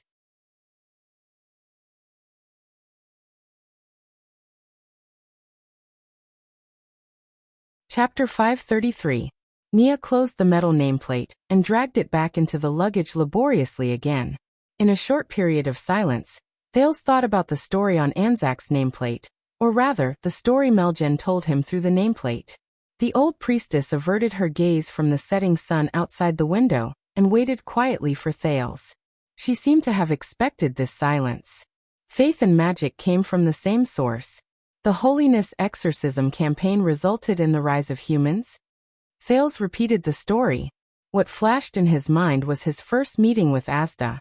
Wizards seek the truth of the world. They use all sorts of ingenious methods and wisdom to use the resources and energy of the world to serve a better world. Meljan glanced at him before she spoke in a languid manner. You're right. But this is only the beginning. There was a faint hint of pity in the old priestess' voice. Once the enemies from the outside are gone, differences arise. Their attitudes towards the gods and faith eventually caused the elder and the youngest to go their separate ways, and they gradually drifted apart. The elder and the youngest. So this is their explanation. It's really hard for them to come up with this explanation that is similar to Abel and Cain. Thales sighed in his heart. The eldest son of the god versus the youngest son of the god. Loyalty, rebellion. If I did not know. I thought Artanis was arguing against the insect swarm, the prince mocked quietly. Meljen, who had very sharp ears, frowned. Artanis? Oh. Thales raised his head and smiled innocently and sincerely. It's nothing. It's just a joke from a certain Northland. Meljen pursed her lips. The corners of her lips were sharp. The old priestess quickly returned to her lecturing state. Hence, for thousands of years, under the attention of the gods and the practice of men, the eldest son and the youngest son, faith and magic, the church and wizards fought endlessly. They went back and forth on different paths and beliefs. Wait a minute. Thales narrowed his eyes at the perfect moment to interrupt her. So based on what you said, the difference between faith and magic is because the believers believe in the gods, while the wizards do not. Can I understand it this way? The believers believe in the gods when it comes to things they do not know, while the wizards only believe in themselves. Meljen did not reply immediately. She looked at Thales quietly, and there was a slight ripple in her eyes. She recalled that 2 days ago, when she came to the house of God's grace, she visited Archdeacon Stylianides, who was looking forward to finding books and preparing for her lessons. Megan unintentionally glanced at the book. It was the 1024 lines of the church's classic hymn, Light Illuminates 10,000 Miles. She also brought High Priestess Lycia's greetings and informed him that the duty of teaching Prince Thales cum Duke of Star Lake will be taken over by him. She still remembered the archdeacon's incredulous shock and well-suppressed anger. Indeed, as one of the 15 archbishops of Constellation, Stylianides was young, promising, and had a bright future ahead of him. He had preached to countless nobles and ministers and enlightened their children. He did not want to let go of the chance to read Sunset's holy teachings for the future king of Constellation, spread God's grace, and glorify his sacred achievements. Just like Archbishop London was to Tormund II, just like Archbishop Clement was to Mendes III. However, the lucky ones who were blessed by the setting sun and bathed in divine grace, they would always become accustomed to the light in front of them. It was to the extent that he had forgotten where the gift came from. He had also forgotten that for the believers of God, tests and obstacles were everywhere. The stars shone brightly. Only after the setting sun. This is the most common and dangerous misunderstanding in history. Meljen smiled faintly and nodded slightly at the prince. She was gentle and polite. This is especially true for those who have yet to have the chance to understand it. They are determined to hate faith because of hearsay. Thales furrowed his eyebrows. He put on a helpless expression and wanted to exchange a look with Gilbert that was of tacit understanding. But Count Casso fell silent. He only stared at Meljen quietly. Wizards don't believe in God. Not really. Meljen's expression turned cold. Her next sentence made Thales incredibly puzzled. Of course they believe in God. They believe in God and their faith. Meljen's tone was still calm, but her words were firm and forceful. Even if they deny it many times. What? Thales blinked. I don't. It's just that the God they believe in. Meljen did not let him ask. At that moment, the priestess' voice was dark and solemn.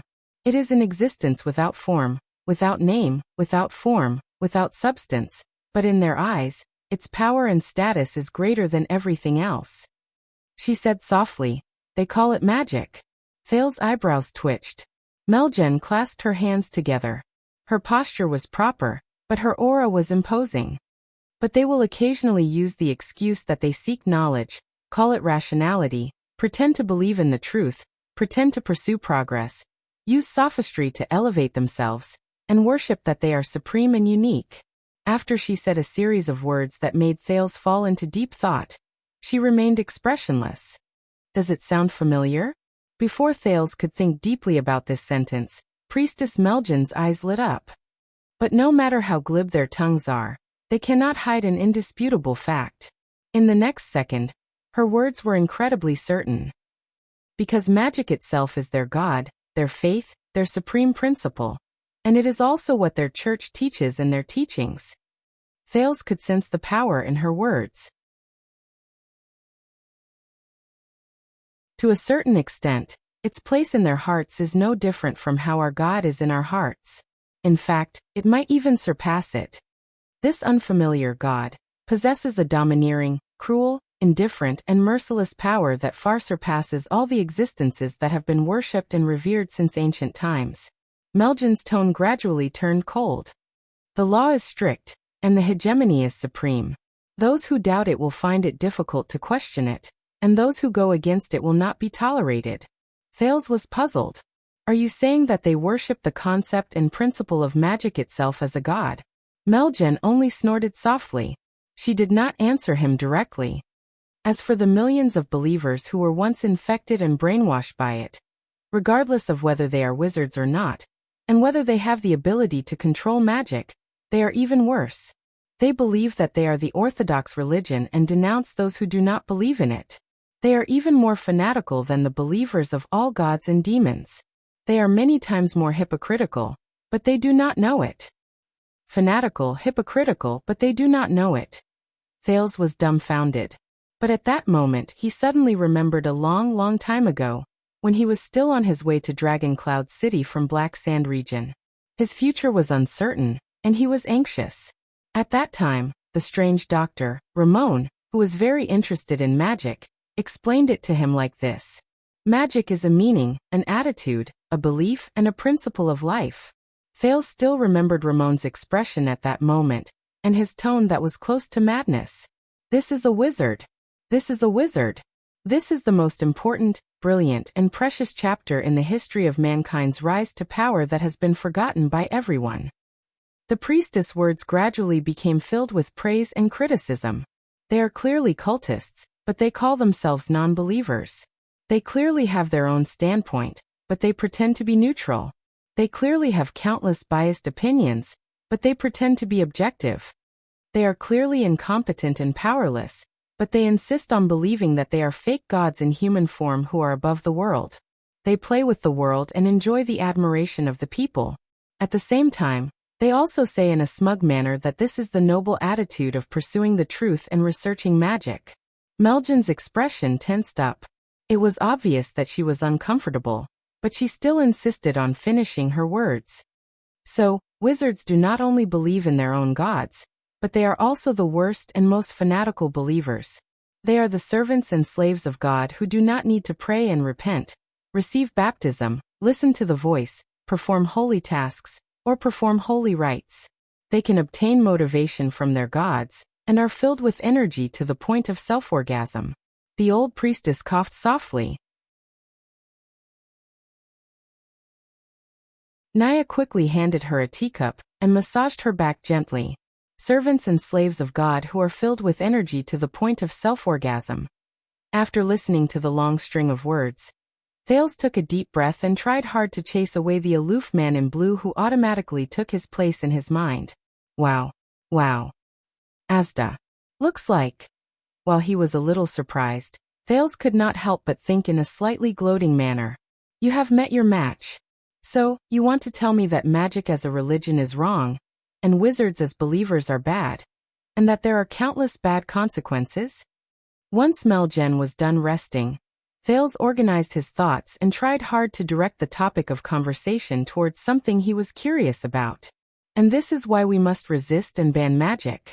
But against his expectations, when she was asked this question, Priestess Meljan, who seemed to be very pious and hated magic, paused for a moment. She seemed to be thinking about it, and she looked a little lost and hesitant. She cast a profound glance at the sunset outside the window. I don't know. Thales was a little dumbfounded. What do you mean? Meljan looked away and shook her head. As believers of our God, tolerance and strictness are our commandments. So, we cannot be so arbitrary.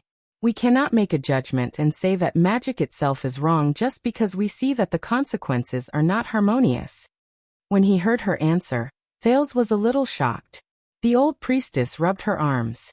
While she thought about it, she said cautiously, at most we can say that countless wizards in history, countless people who used magic and worshipped magic have done many wrong things. Meljan's thoughts seemed to have cleared up a little. She then nodded. But if so many people who worshipped magic as their creed all did wrong things? The old priestess sighed slowly. Who can say that the supreme magic itself is definitely pure and untainted, and that it is not involved. So, I do not know the answer. And I cannot mislead you. Thales felt a little dizzy from this series of judgments that first pursued her fiercely, then gently let her off the hook. You have confused me. Meljen turned her head around and smiled apologetically at Thales. But I can find another angle. The priestess returned to her gentle and soft tone. Just as I said in the beginning, this is a field of knowledge about people. When I believe in our God, what is important is not how great and omnipotent I believe in her, even though she is, but whether I can become better after I believe in her. Can I become more beneficial to myself, others, and everything else? Meljen looked at him with a smile. Thales, I believe that God does not want us to worship them and be blindly superstitious. Instead, He wants us to look at each other with tolerance and compassion, and reflect on ourselves. Do not be blindly superstitious. Thales had a strange expression on his face. These words actually came from a believer? Meljen thought about it for a while before she sighed with emotion. I believe that we believe in God, so that we can become better. It is not to make God more superior. That is not our duty, and it should not be. As long as we do not misunderstand God, it will not mislead us. Meljen sucked in a deep breath. So back to our question just now, is magic good or bad? The two sons of God, belief and magic, came from the same source, but there is a difference between the older and the younger. Meljen looked up, and there was a much firmer look in her eyes. As the eldest sons of God, when we believe in God, what we should believe in is the humility, self-reflection, sincerity, and kindness that we can obtain when we are in front of God. This is the key to belief. As for the youngest sons of God, in history, what they are most easily deceived by is the greed, desire, indignation, and arrogance born after they abandon God and become independent. This is the tragedy of magic. The humility and self-reflection when they are in front of God. The greed and desire to abandon God and become independent. Thales sat up straight without realizing it. Strange. These words sound very familiar. He realized once again that if he treated this old woman, who answered while thinking, sometimes paused, and sometimes hesitated, as a fanatic believer who only had God as great, in her mind, he would be wrong. And it had been a long time since Gilbert interrupted her. And every time the youngest son becomes the ruler, he instigates people to question God and their beliefs, and exaggerates his own power and status. In the end, what emerges is the arrogance and ignorance of the mortals. Thales quirked an eyebrow. This is a humanistic religion? So what you're trying to say is, the prince tried to keep up with the other party's words, which had been immersed in religious language for a long time. Magic is not wrong, but those who believe in magic can walk towards the sorrows of magic. Walk towards depravity? Plant the seeds of evil? Meljen smiled. It is not just magic, my child. It is not just magic. The expression on her face became much more benevolent. In every era, every person will have their own beliefs and their own God. Kings believe in power, merchants believe in wealth, artists believe in love, nobles believe in status, scholars believe in knowledge. There are too many of them, and magic is not the only one. Kings believe in power. Thales tensed up. But no matter what you believe in, the faith in your heart that is originally flawless can be tainted, and it can be replaced without you even knowing it. It can change from reverence towards God's great achievements, from the knowledge of one's own insignificance, from the need to be humble, from the countless good things that can be brought about by faith, to something else.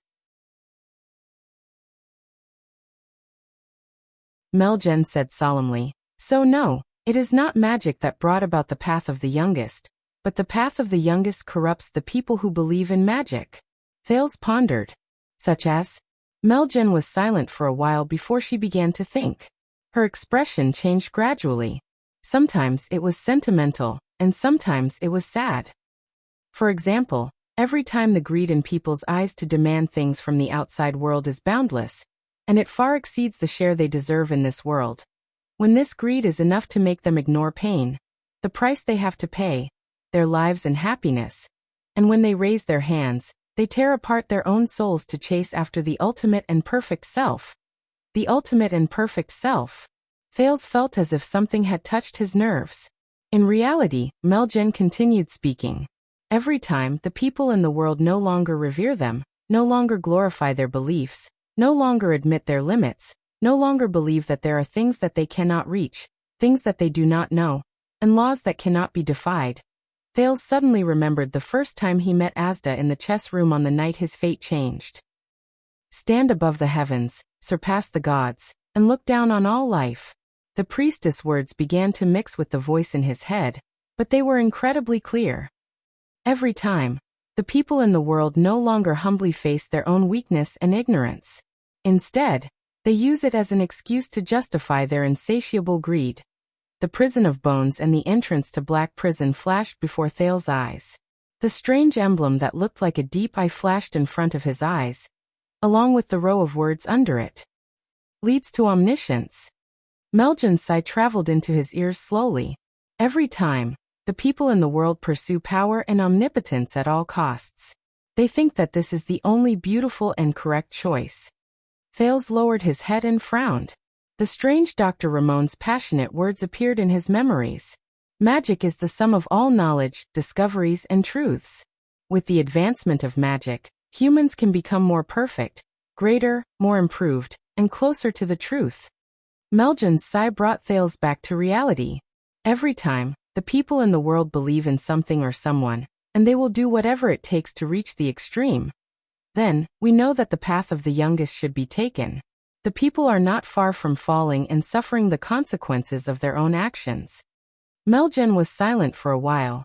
She picked up the teacup that Nia had refilled. Thales quietly rubbed the scar on his left hand.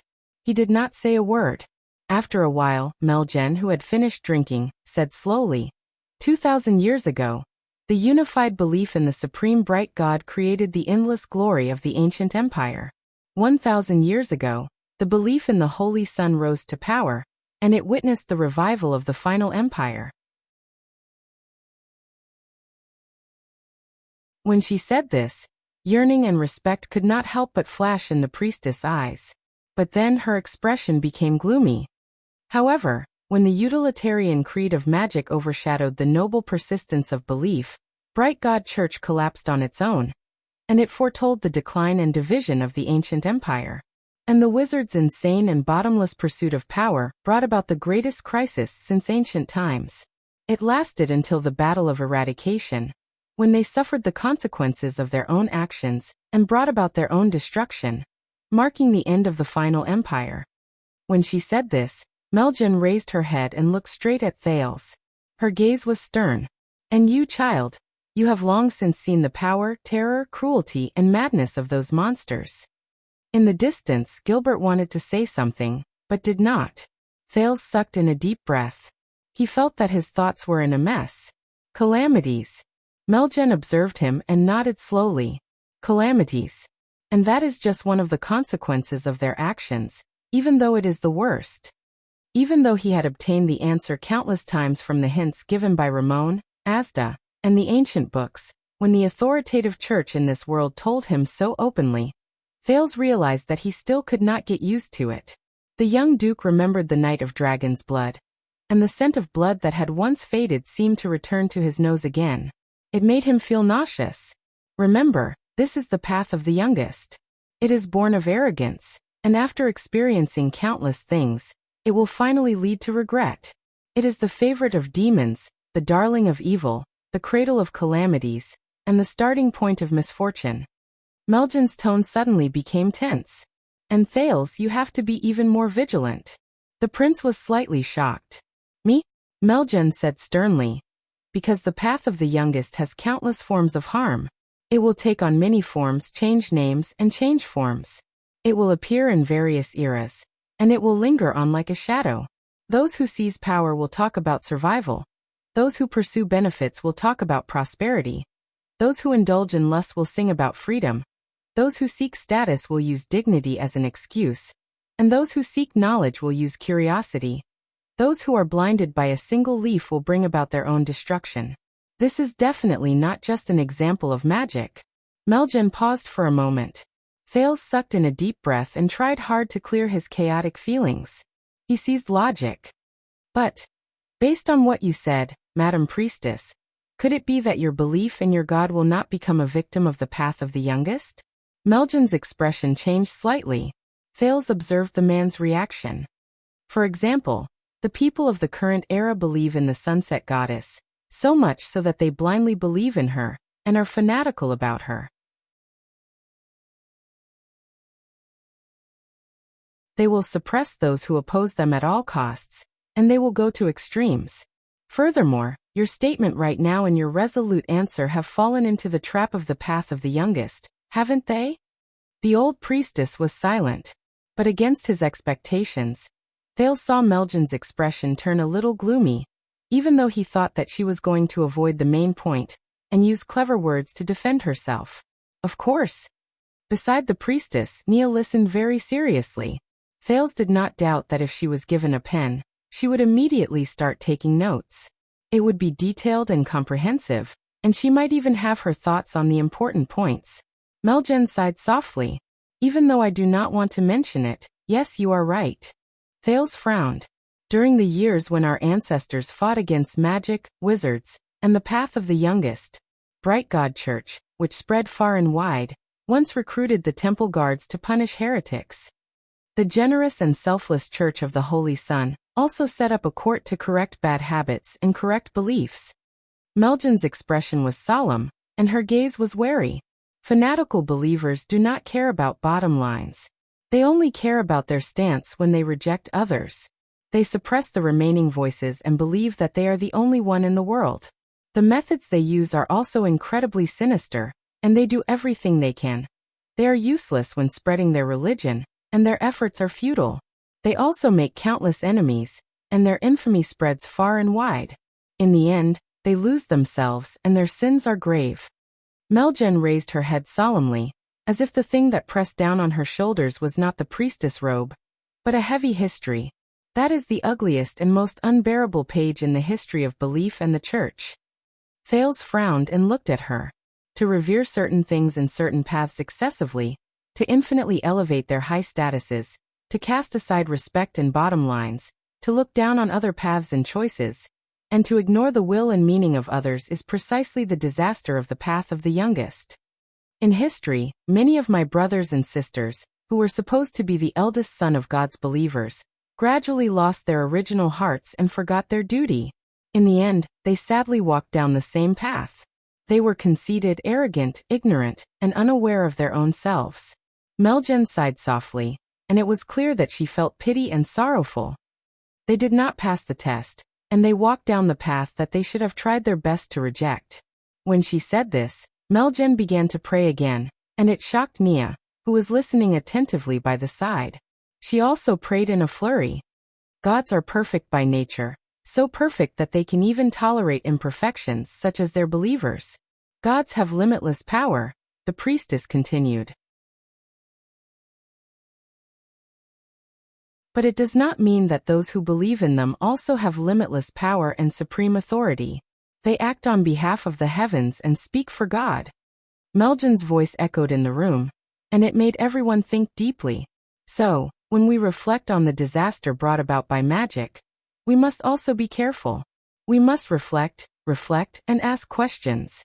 We cannot let our enemies, who we are most wary of, take advantage of us and fall from grace. Only by glorifying ourselves can we glorify God. If we believe too much in gods, it will be easy for us to lose ourselves. Meljan finished praying and did not speak anymore. As if everything had come to an end, the room was silent for a long time. Thales tried his best to get rid of the heaviness in his emotions and think of something lighter. Interesting. He curled up the corners of his lips. So, based on what Priestess Meljan said just now, not only can I not believe in God, I cannot believe in God too much. If I don't believe in God, my world will forever be missing a part. But if I believe in God too much, the path of the youngest will be waiting for me. So what is God? Atsundara.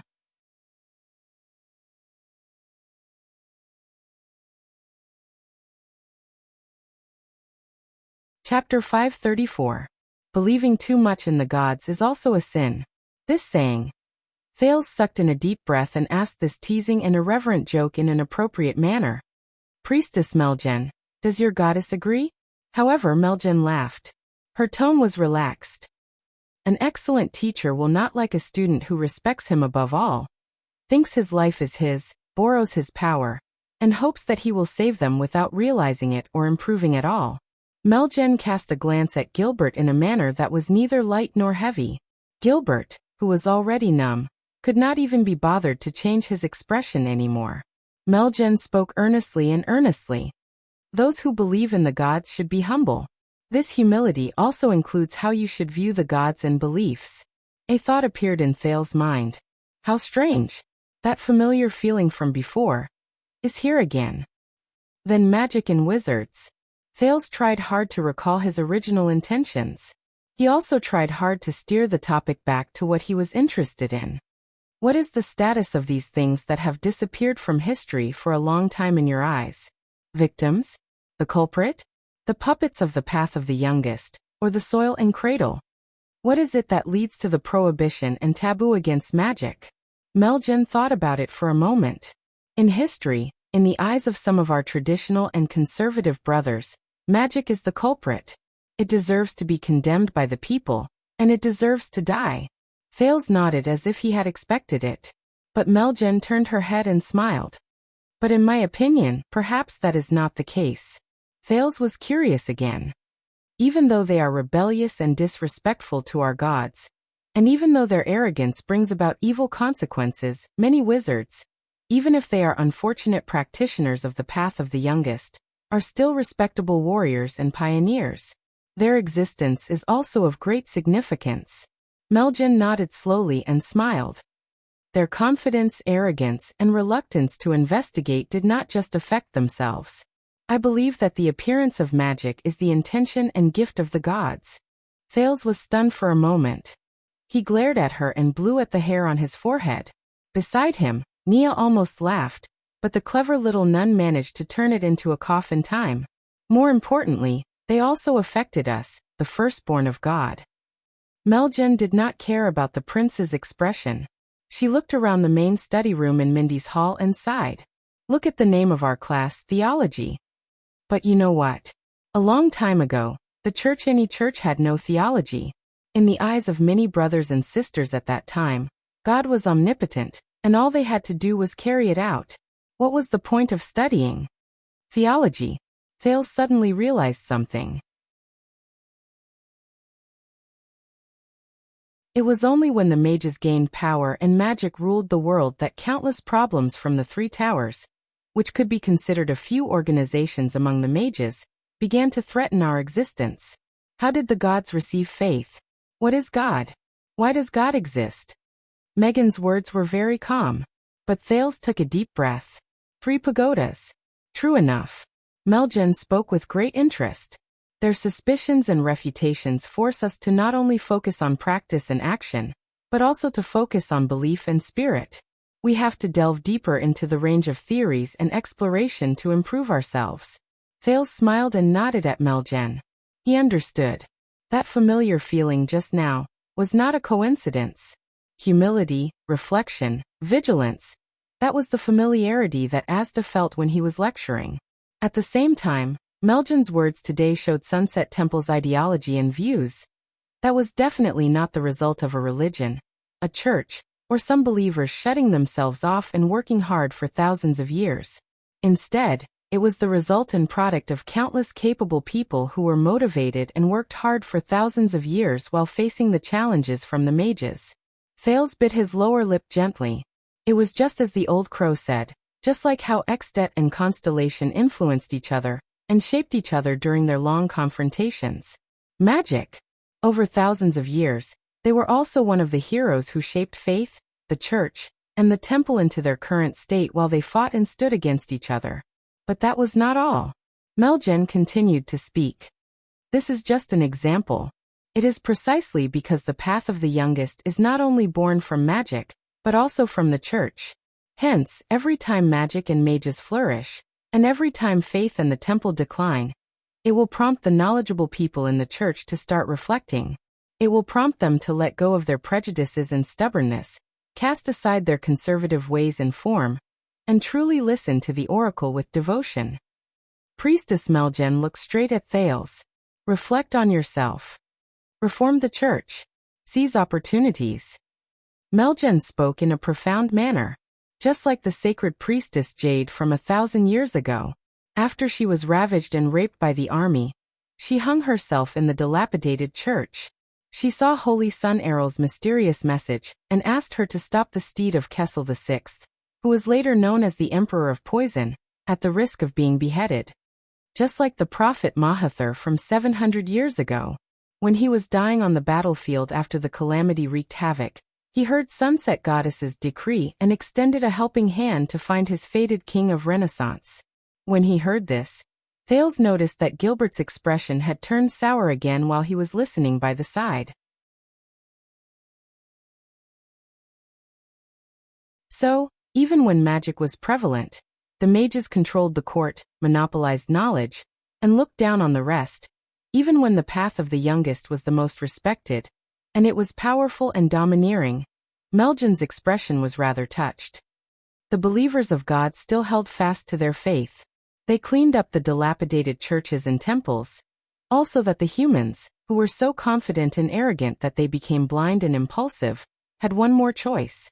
Hence, after Bright God Church came the Church of Holy Sun, and after the Battle of Eradication came Sunset Temple.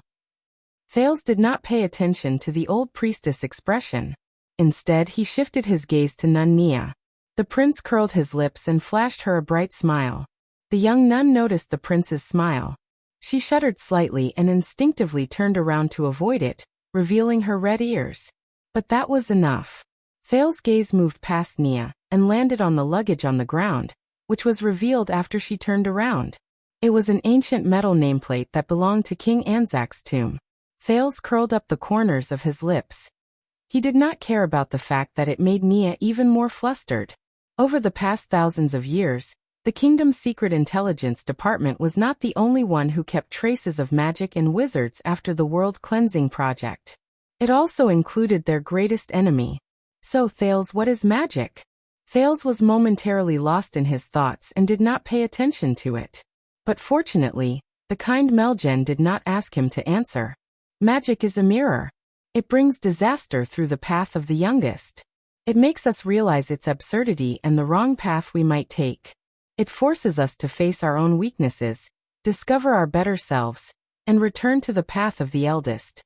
As I said, the path of the eldest and the youngest depend on each other and prove their importance to each other. Yes, just like what Meljen said. Magic is like a mirror. Similarly, faith and churches are also the mirror of magic. They reflect, display, and retain the marks of their old enemy of 1,000 years. Isn't that so? When he thought of this, Thales looked at the luggage behind Nia and the outline of the ancient nameplate. His smile became even more sincere. Nia avoided the prince's unscrupulous gaze. She bent down stiffly and picked up the teapot with trembling hands to refill Meljen's cup of tea, which was already very full. Meljen's voice rose again. In fact, the sorrow of magic is a trial that we must go through. It is the bitter fruit that is naturally born when we are immersed in our own sins for a long time without realizing it. It is the wrath and punishment of the gods when we betray the true meaning of our faith, misinterpret the God's will, ignore our own glory, and fall into the trap of the path of the youngest. This is what it means to us, and perhaps to the world. When she said this, Meljen could not help but sigh. The path of faith is not always smooth. Everyone will encounter setbacks, and every era will sink into darkness. But we believe that every setback is just a test from the gods to strengthen our faith and loyalty. They are the ones who encourage the conflict between the young and old to show us the path that humans should take. To the believers of the gods, faith is always in danger. Doubts are always present, and conflicts between the young and the old are always present. She looked at the setting sun outside the window and said gratefully, "But as long as the flame of the eldest is not extinguished, the disaster of the youngest will eventually come to an end." The room returned to silence. The sky outside the window gradually darkened. Dusk was approaching. "Priestess Meljen, I have to say this." Thales suddenly spoke with half sincerity, and the other half was deliberate. "What you said today is indeed thought-provoking. and it will leave a lasting impression on me. Meljen smiled and bowed politely to Thales. If I can inspire you even a little, it will be my fortune, and it will also be a gift from the goddess. Thales nodded gratefully. So if I have any doubts in the future, I can go to Sunset Temple and ask for your guidance in person? Asterisk crack. Asterisk everyone in the room was startled. It was Naya. She had broken a teacup at some point in time, and she was picking it up from the ground in a flurry. Her ears behind the veil were extremely red. The people in the room had extraordinary self-restraint. The three of them only glanced at her before they looked away, as if they did not see her. It is my honor, Your Highness. Sunset Goddess accepts every believer who wants to get close to her. Meljen seemed to be in a good mood. You are welcome to visit me at any time. You don't even need to invite me in advance. I will have Naya receive you. Ah.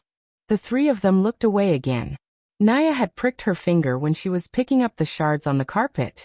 She covered her wound and looked up at Meljen with tears in her eyes, as if she had been wronged. Meljen glared at the young nun in displeasure, and the latter quickly stood up nervously. Then, the old priestess coughed and stood up. She returned to her amiable state. Let's call it a day. Thales stood up as well, and his smile remained the same. So soon? That's great. Meljen smiled and pointed at the sky. The setting sun has passed and dark night is about to arrive. Her tone was a little profound. However, the starry sky is bright, and it foretells a myriad of things.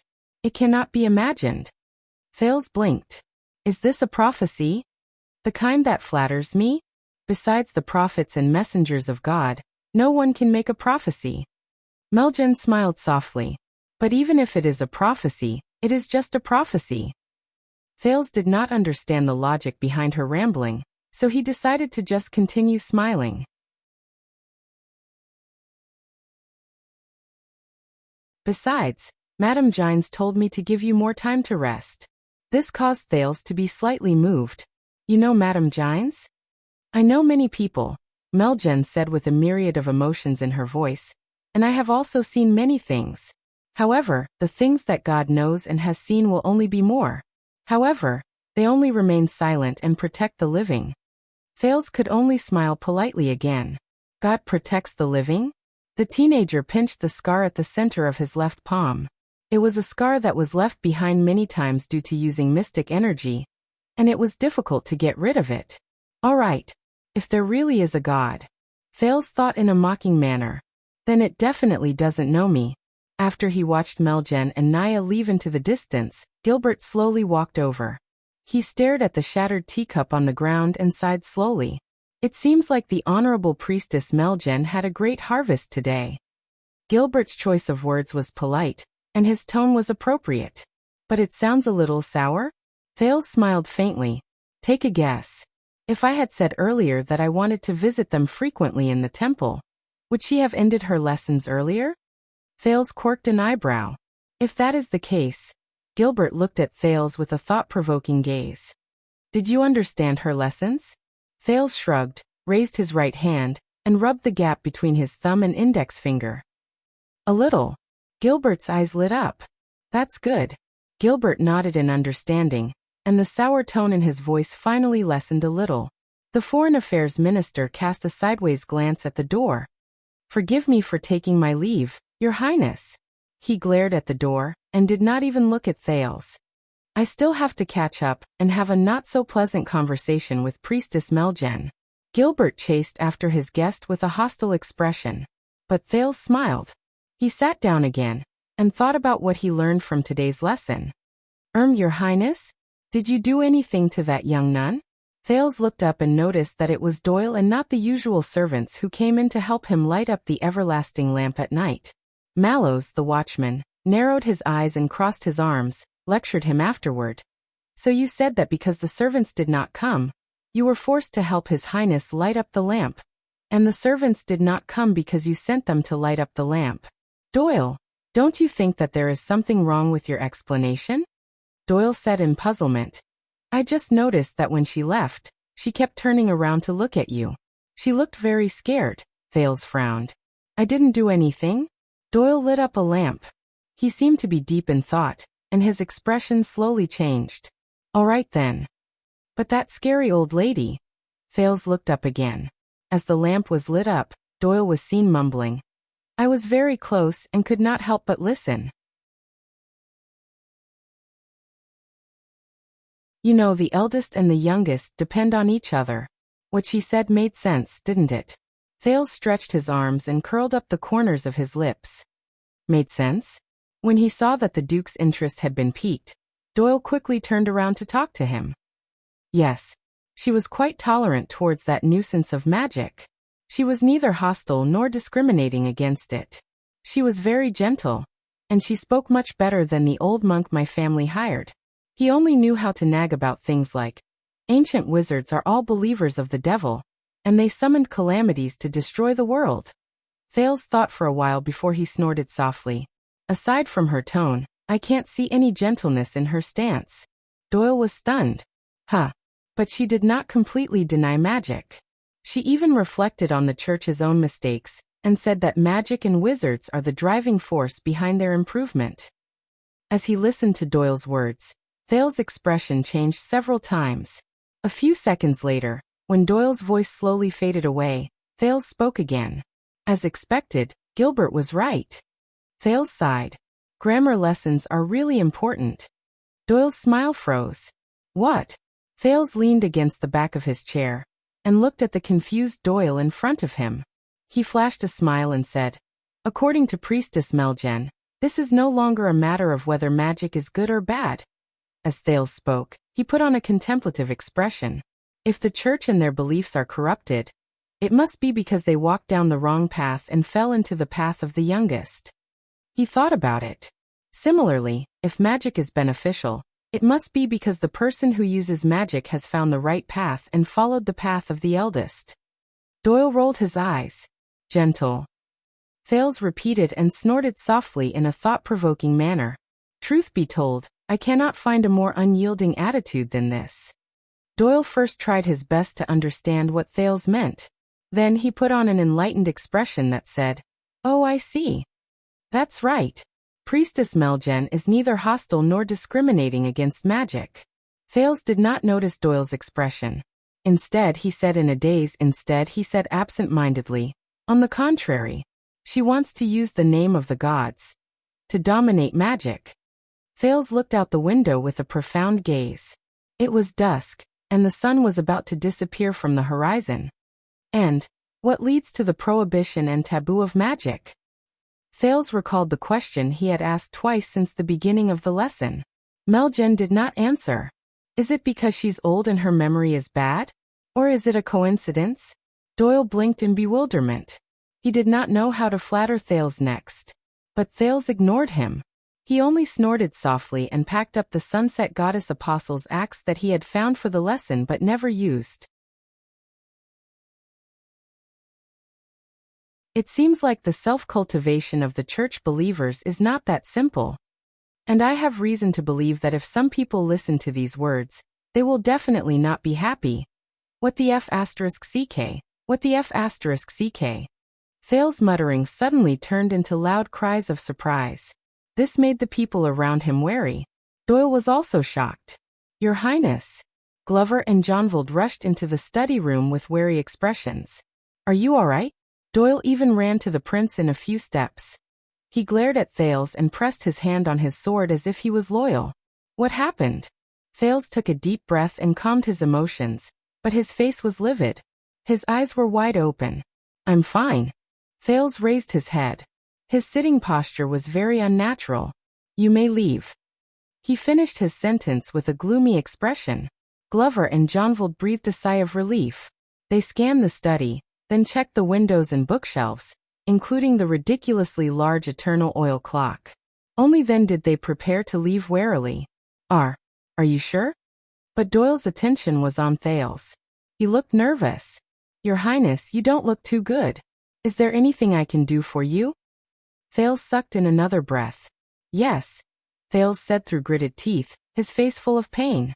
He gritted his teeth and said, a strand of hair in my pants is tied up by an important organ.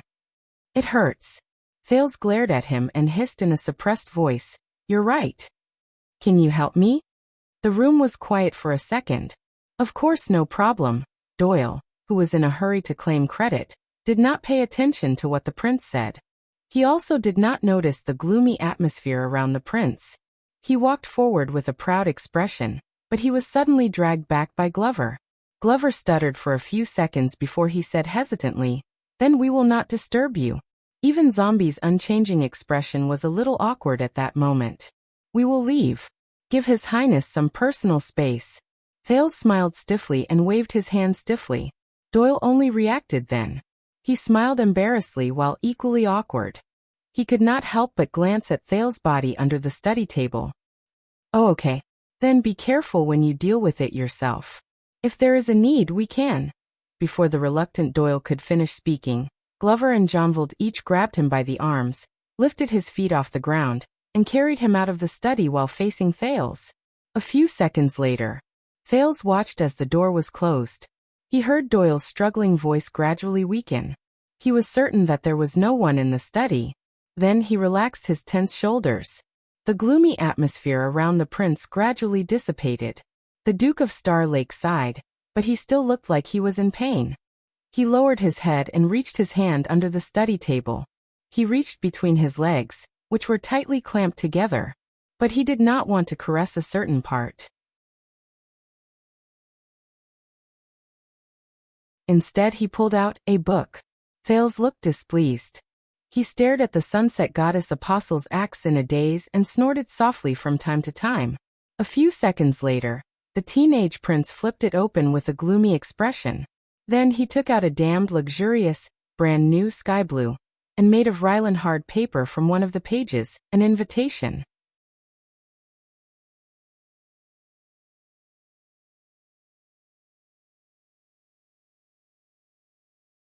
Chapter 535. Very good, Your Highness. Please straighten your arms. I want to confirm it again. Yes, that's it. Thales was like a dead fish in a hot pot. He widened his eyes and raised his arms with creaking sounds as the royal tailor spoke. If it's a welcoming banquet, I'm not inclined to wear sleeves that are too dignified. Please straighten your back and stretch your legs. That's right. But Count Casso's request is very clear. You must have the composure of a royal family and the new style of a prince. Thales, who was immersed in the new style of a prince, was expressionless. He stiffened his waist numbly and felt that he had lost the last bit of hope that was worth fighting for in his life. This was supposed to be his mathematics class. Look at Scholar Julio standing in front of the blackboard with an embarrassed expression. He did not know what to do with his hands. But obviously, as the date of the welcoming banquet approached, his schedule became tighter, and his schedule became more and more full. Yet, matters of all sizes came rushing at him like moths flying into a flame. So much so that he had to take measurements for his formal attire for the banquet during the interval between his mathematics classes. Or in Thales' eyes, it was the royal rare animal pre-exhibition of the tailoring world. 6 years ago, I didn't manage to make it to your appearance. In the end, you wore that outfit and stood in the Hall of Stars, causing you to be looked down upon by those arrogant dukes and counts. Sigh. My heart ached when I saw that. In the end, when I went back, all my peers congratulated me. Oh my, the prince's new style is great. Tisk, it's hilarious. I had to explain for a long time that it wasn't a new work. It was just an old style that was used. I didn't manage to make it to the second prince's outfit, but who can blame me? After all, you were going to appear as the royal family's surprise, and it was very important to keep it a secret. Thales did not like the tailor's measurements. It gave him the illusion that his every move was controlled, that he was under pressure, and that he was not free, as if he was not in that situation before. When his personal tailor was a certain greasy old man who liked to plant thick hair covers and thick hair oil on his head for a long period of time, the feeling was even more unforgettable and intense. But I can assure you, Your Highness, this time, with me around, you'll definitely be the main character of the banquet. You'll be even more stunning than Princess Saoirse's wedding. You'll be even more eye-catching than Prince Herman's coming-of-age ceremony. That face of his back then. Hee-hee-I-oh-yo-hee-hee. You have to know, that's not even the work I'm most proud of. The best would be the other royal wedding. Do you want to broaden your shoulders? That's right, it's great. The master tailor Damon elegantly put down a tape measure from a plate offered by an apprentice with both hands. Then, he picked up a hard ruler from the plate of another apprentice who was trembling from the sight of the prince. He practically wanted to wave it around like a baton to match his idle chatter. Oh yes. Originally, I didn't really want to boast, but since your highness has condescended to ask, Thales dared to swear on little rascal's name that he did not ask. I'm embarrassed to avoid answering. That's right. I was the one who designed and tailored their formal attire and customer service. Actually, it's not something worth mentioning. My work is my work. After all, my family has been tailoring clothes for the royal family since my great-grandfather's generation. At that time, the witch queen Vera, who was famous for being beautiful and picky, chose his work with just one glance out of so many tailors who were competing for the position. So after all, my family has been around for so many years. Our reputation is tiring, and we're used to it. It's not a big deal. It's just that after our work was released, the tailors in the market always liked to copy our style. In just a few weeks, the entire kingdom would be using the same style.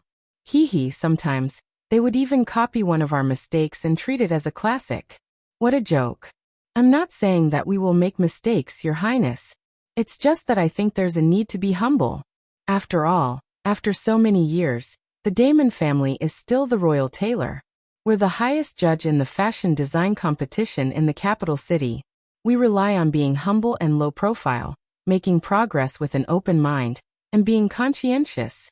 Fortunately, someone saved him. Vanguard Glover, who was watching from the side. Doyle was punished by Mallows to help the servants transport the lamp oil in the kitchen, said coldly. If you can't finish taking measurements, the Zavak family, who specializes in tailoring the clothes for the Sun Sword and Shield family, said that they only need 30 seconds to take measurements. Master Damon looked as if he was bitten by a giant dragon. He jumped up from the side of the stool valiantly, and almost reached Thales' shoulder. He scowled and glared at Thales amidst the oil and powder on his face. Hey kid, let me tell you. If you don't believe me, you can take a piece of the Zavak family's clothes. You can tell from the stitches that they are heretics in the world of sewing. They only have what they have today, because of the dirty relationship between their ancestors and the Cotton Association. Zombie Glover obviously did not fall for this. He turned around and instructed another young guard. Ness, go and make an appointment with the Zavak family immediately. All right. Master Damon waved his hands fiercely and wrapped up his tools at lightning speed. He kicked the two apprentices up and turned his head around gracefully. He flashed Thales a greasy smile, and gently clapped his palms in the air. Hey, Your Highness, don't worry. With your decent looks when you wear my... He did not manage to finish his words, because Glover had already led the royal guards in the area and unceremoniously dragged Damon and the two apprentices, who were trembling with anxiety, out of the room. Thales then got down from the stool, and exhaled dizzily at the ceiling. He felt that the hope in life that had left him far away had crawled back shakily. Scholar Julio coughed softly and drew Thales' attention back to him. But of course, he would not be able to get back the half of the lesson that he had lost. You should be more polite. Thales' mathematics teacher stuck his head out in awe and sized up the gorgeous sample that Master Damon had deliberately forgotten about. I heard that Master Damon's commission for one time is equivalent to 8 months of my salary. Of course, I have no intention of asking for a raise. Temporarily. Thales felt a little helpless. I'm guessing that a gorgeous outfit that can amaze the eyes of a banquet is much easier to be praised than a mathematical technique that calculates the errors of the Holy Pursuit Day every year? The young and promising Julio looked away from his envious, jealous, and hateful gaze. He said pitifully, I can only agree with that, unfortunately and regretfully. Thales smiled and returned to his desk. Very good, Your Highness. It seems that you can understand and apply Vice Bishop Leish's concept of the two-dimensional coordinate system very well. So now if you calculate two related variables, it should be much more intuitive. Scholar Julio returned to his teaching mode. He held the syllabus in one hand and chalk in the other. He was worried about how he could finish the day's content in half of the lesson. Yes. Thales looked at the graphs and numbers on the paper and sighed. How astonishing! This mathematical knowledge was actually invented by a traditional and pious theologian hundreds of years ago. Julio's eyes brightened. During the era of Jackal Sumer III, Saint Lisha was not just a theologian. His achievements in mathematics were in no way inferior to his knowledge of divinity and philosophical speculations. And the method you used just now to express the rate of change of numbers, using the geometric coordinate system, was something he came up with to solve the problem of crowd evacuation after the city's celebration. It was recorded in Arch C. City's collection of enlightenment. Julio's smile was very excited.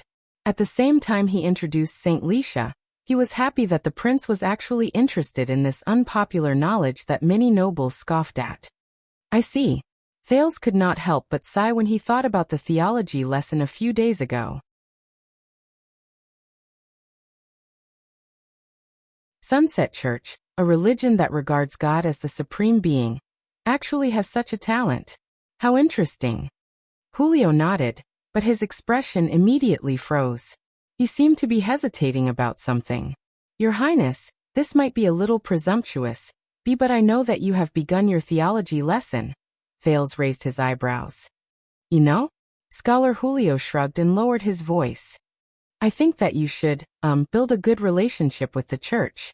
Sometimes, you might as well ignore some small conflicts of ideals. It can save you a lot of trouble. This is a rare thing. Thales shifted his butt and leaned against the back of his chair. He was very interested. What do you mean? Scholar Bonner, who was in charge of the grammar lesson, had an old-fashioned style. He was slow and unhurried, but he often said shocking things that would make even a few Thales speechless.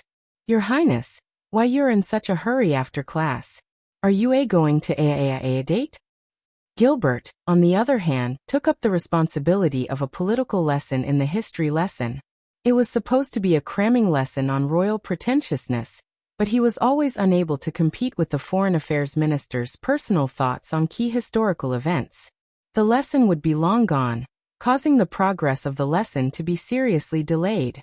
Your Highness, wonderful times always pass too quickly. Why don't you add another lesson today? Lord Monton, on the other hand, was synonymous with sweating profusely and smiling awkwardly during nature class. The goal of the lesson had long since changed from the grand and majestic, help the king open the eyes of the world and advise the king to see the world, to why don't you guess this question, Your Highness? As for Master Urin's art lesson, Thales always fell into a deep, blurry, sweet, and satisfied sleep under his melodious music and brushes. Hence, he could be considered the kingdom's hero who saved the Duke of Star Lake from dying young due to lack of sleep. However, the mathematics teacher, Julio, although he was a legitimate scholar, his clumsy speech was a stark contrast to his ingenious calculations. He was straightforward and simple, and his lack of worldly wisdom complemented each other. It always made Thales wonder how he managed to get such a lucrative job that brought him both fame and fortune. Of course, Thales later learned that Julio's father-in-law was once an important figure in the Department of Finance. It was not difficult to explain why the latter could always produce clear financial statements. But if he were to say something like, I suggest that you build a good relationship with someone during class, Thales would rather believe that the tailor's measurements just now had not ended. Scholar Julio cast a few glances at the Duke's desk. He looked a little unnatural. There was a period of time when some knowledge and research were deemed illegal by the church, and mathematics was unfortunately one of them. Thales' interest grew stronger. Why? Julio sucked in a deep breath. Because there are some things that, if we delve deeper into them, we will touch upon ancient taboos, and we will attract the displeasure of God. Ancient taboos. Thales thought for a while. And you believe in it? Julio shrugged innocently with a resigned expression. Of course not. But there must be a reason for everything that happened. For example, the knowledge of calculating the volume of liquid was once viewed as evil, and the owners of pharmacies were once forbidden from using measuring tools. As his speech became more fluent, Julio realized something, and his expression changed. I'm sorry, I'm not here to teach you history. No, I'm very interested. Thales raised his palm politely. Please do not hesitate to answer my doubts. Julio forced a smile, a little at a loss for what to do. Once he was certain that the prince was in a good mood, he spoke carefully. In short, a few hundred years ago, in the infamous Mbola tragedy, the main cultist priest was a pharmacist. His exquisite knowledge in pharmaceutics was the key knowledge they needed when they performed the living sacrifice. There was also the geometry of carving runes. Cultist priest. Living sacrifice. Carving runes. Thales raised his eyebrows. Julio coughed. Since then, pharmaceutics and geometry became infamous along with the legends of witches, demons, and evil gods. What does that have to do with my theology class? Julio was stunned for a moment before he remembered what he wanted to say. Oh, thank you for reminding me. I almost forgot the main topic. In short, at that time the church, including Sunset Goddess, was still, traditional. For a long time, the scholars did not have a good time. Even in Dragon Kiss Academy. If there was a competition of speaking long sentences in a halting manner, Thales felt that his father's masked protector should be able to come out on top. But Yodel could not let his guard down, because if they were to compete in long sentences outside of his field, then Scholar Julio would definitely be a strong contender for the title of champion. If they were to add going off topic, then there was no need to ask, he would bet his entire fortune on Julio. Thales glared at him. Until people like Vicar General Saint Lisieux, who had the status of the church and the ambition to expand their knowledge, safely carried out their research. It's all thanks to their foresight that you and I can be here. Scholar Julio stared at the numbers and symbols on the paper. His gaze was gentle and tender, as if he was looking at his lover. Studying these cute formulas while standing on the accumulated knowledge of our predecessors. Julio sucked in a breath, and his expression became solemn again.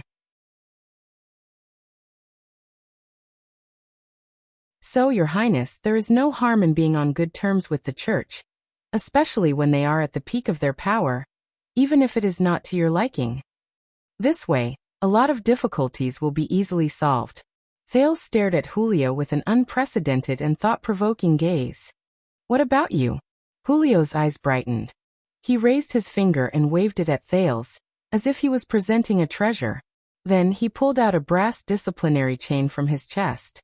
Look, I am a devout believer of Sunset Church, and I am also an honorary priest of Royal Light Academy's theology branch. I often go to the temple to pray, and when I return to the countryside, I often go to the church. Julio's eyes were full of smugness and flaunting. It seemed to be some kind of achievement. I study mathematics in the name of God. Thales snickered. This made Scholar Julio's expression stiffen. He did not know whether to lift or put his hands down. Why? Thales coughed a few times to hide his laughter. Why did you tell me specifically? Julio put down the disciplinary chain and wiped his hands on his clothes. Then he carefully pointed at Thales' table.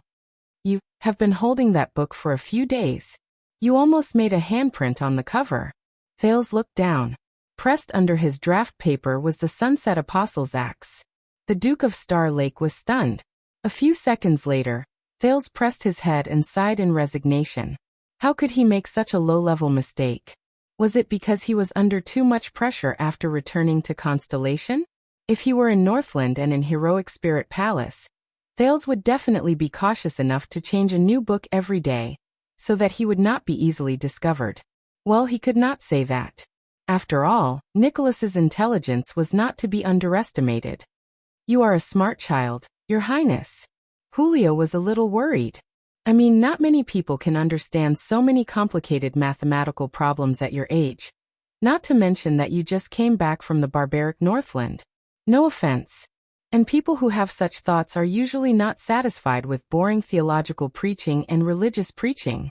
I know, I have experienced it, but Julio pointed at the wrinkled cover of the ancient religious book. When you want to tear the book to vent your anger, don't let anyone see it. Thales rubbed the handprint on the Apostles' Acts, which was clearly clearer than a few days ago. He was silent for a while. I just read it too seriously. Then you don't have to worry too much. This time, It was Julio's turn to worry about whether he was interfering too much with the prince's life. He lowered his head and said sheepishly, "Fortunately, the current era is enlightened. In ancient times, doing this would not end well." Thales snickered. "Don't worry. At least, I'm neither too young nor too old. I can be considered a prince."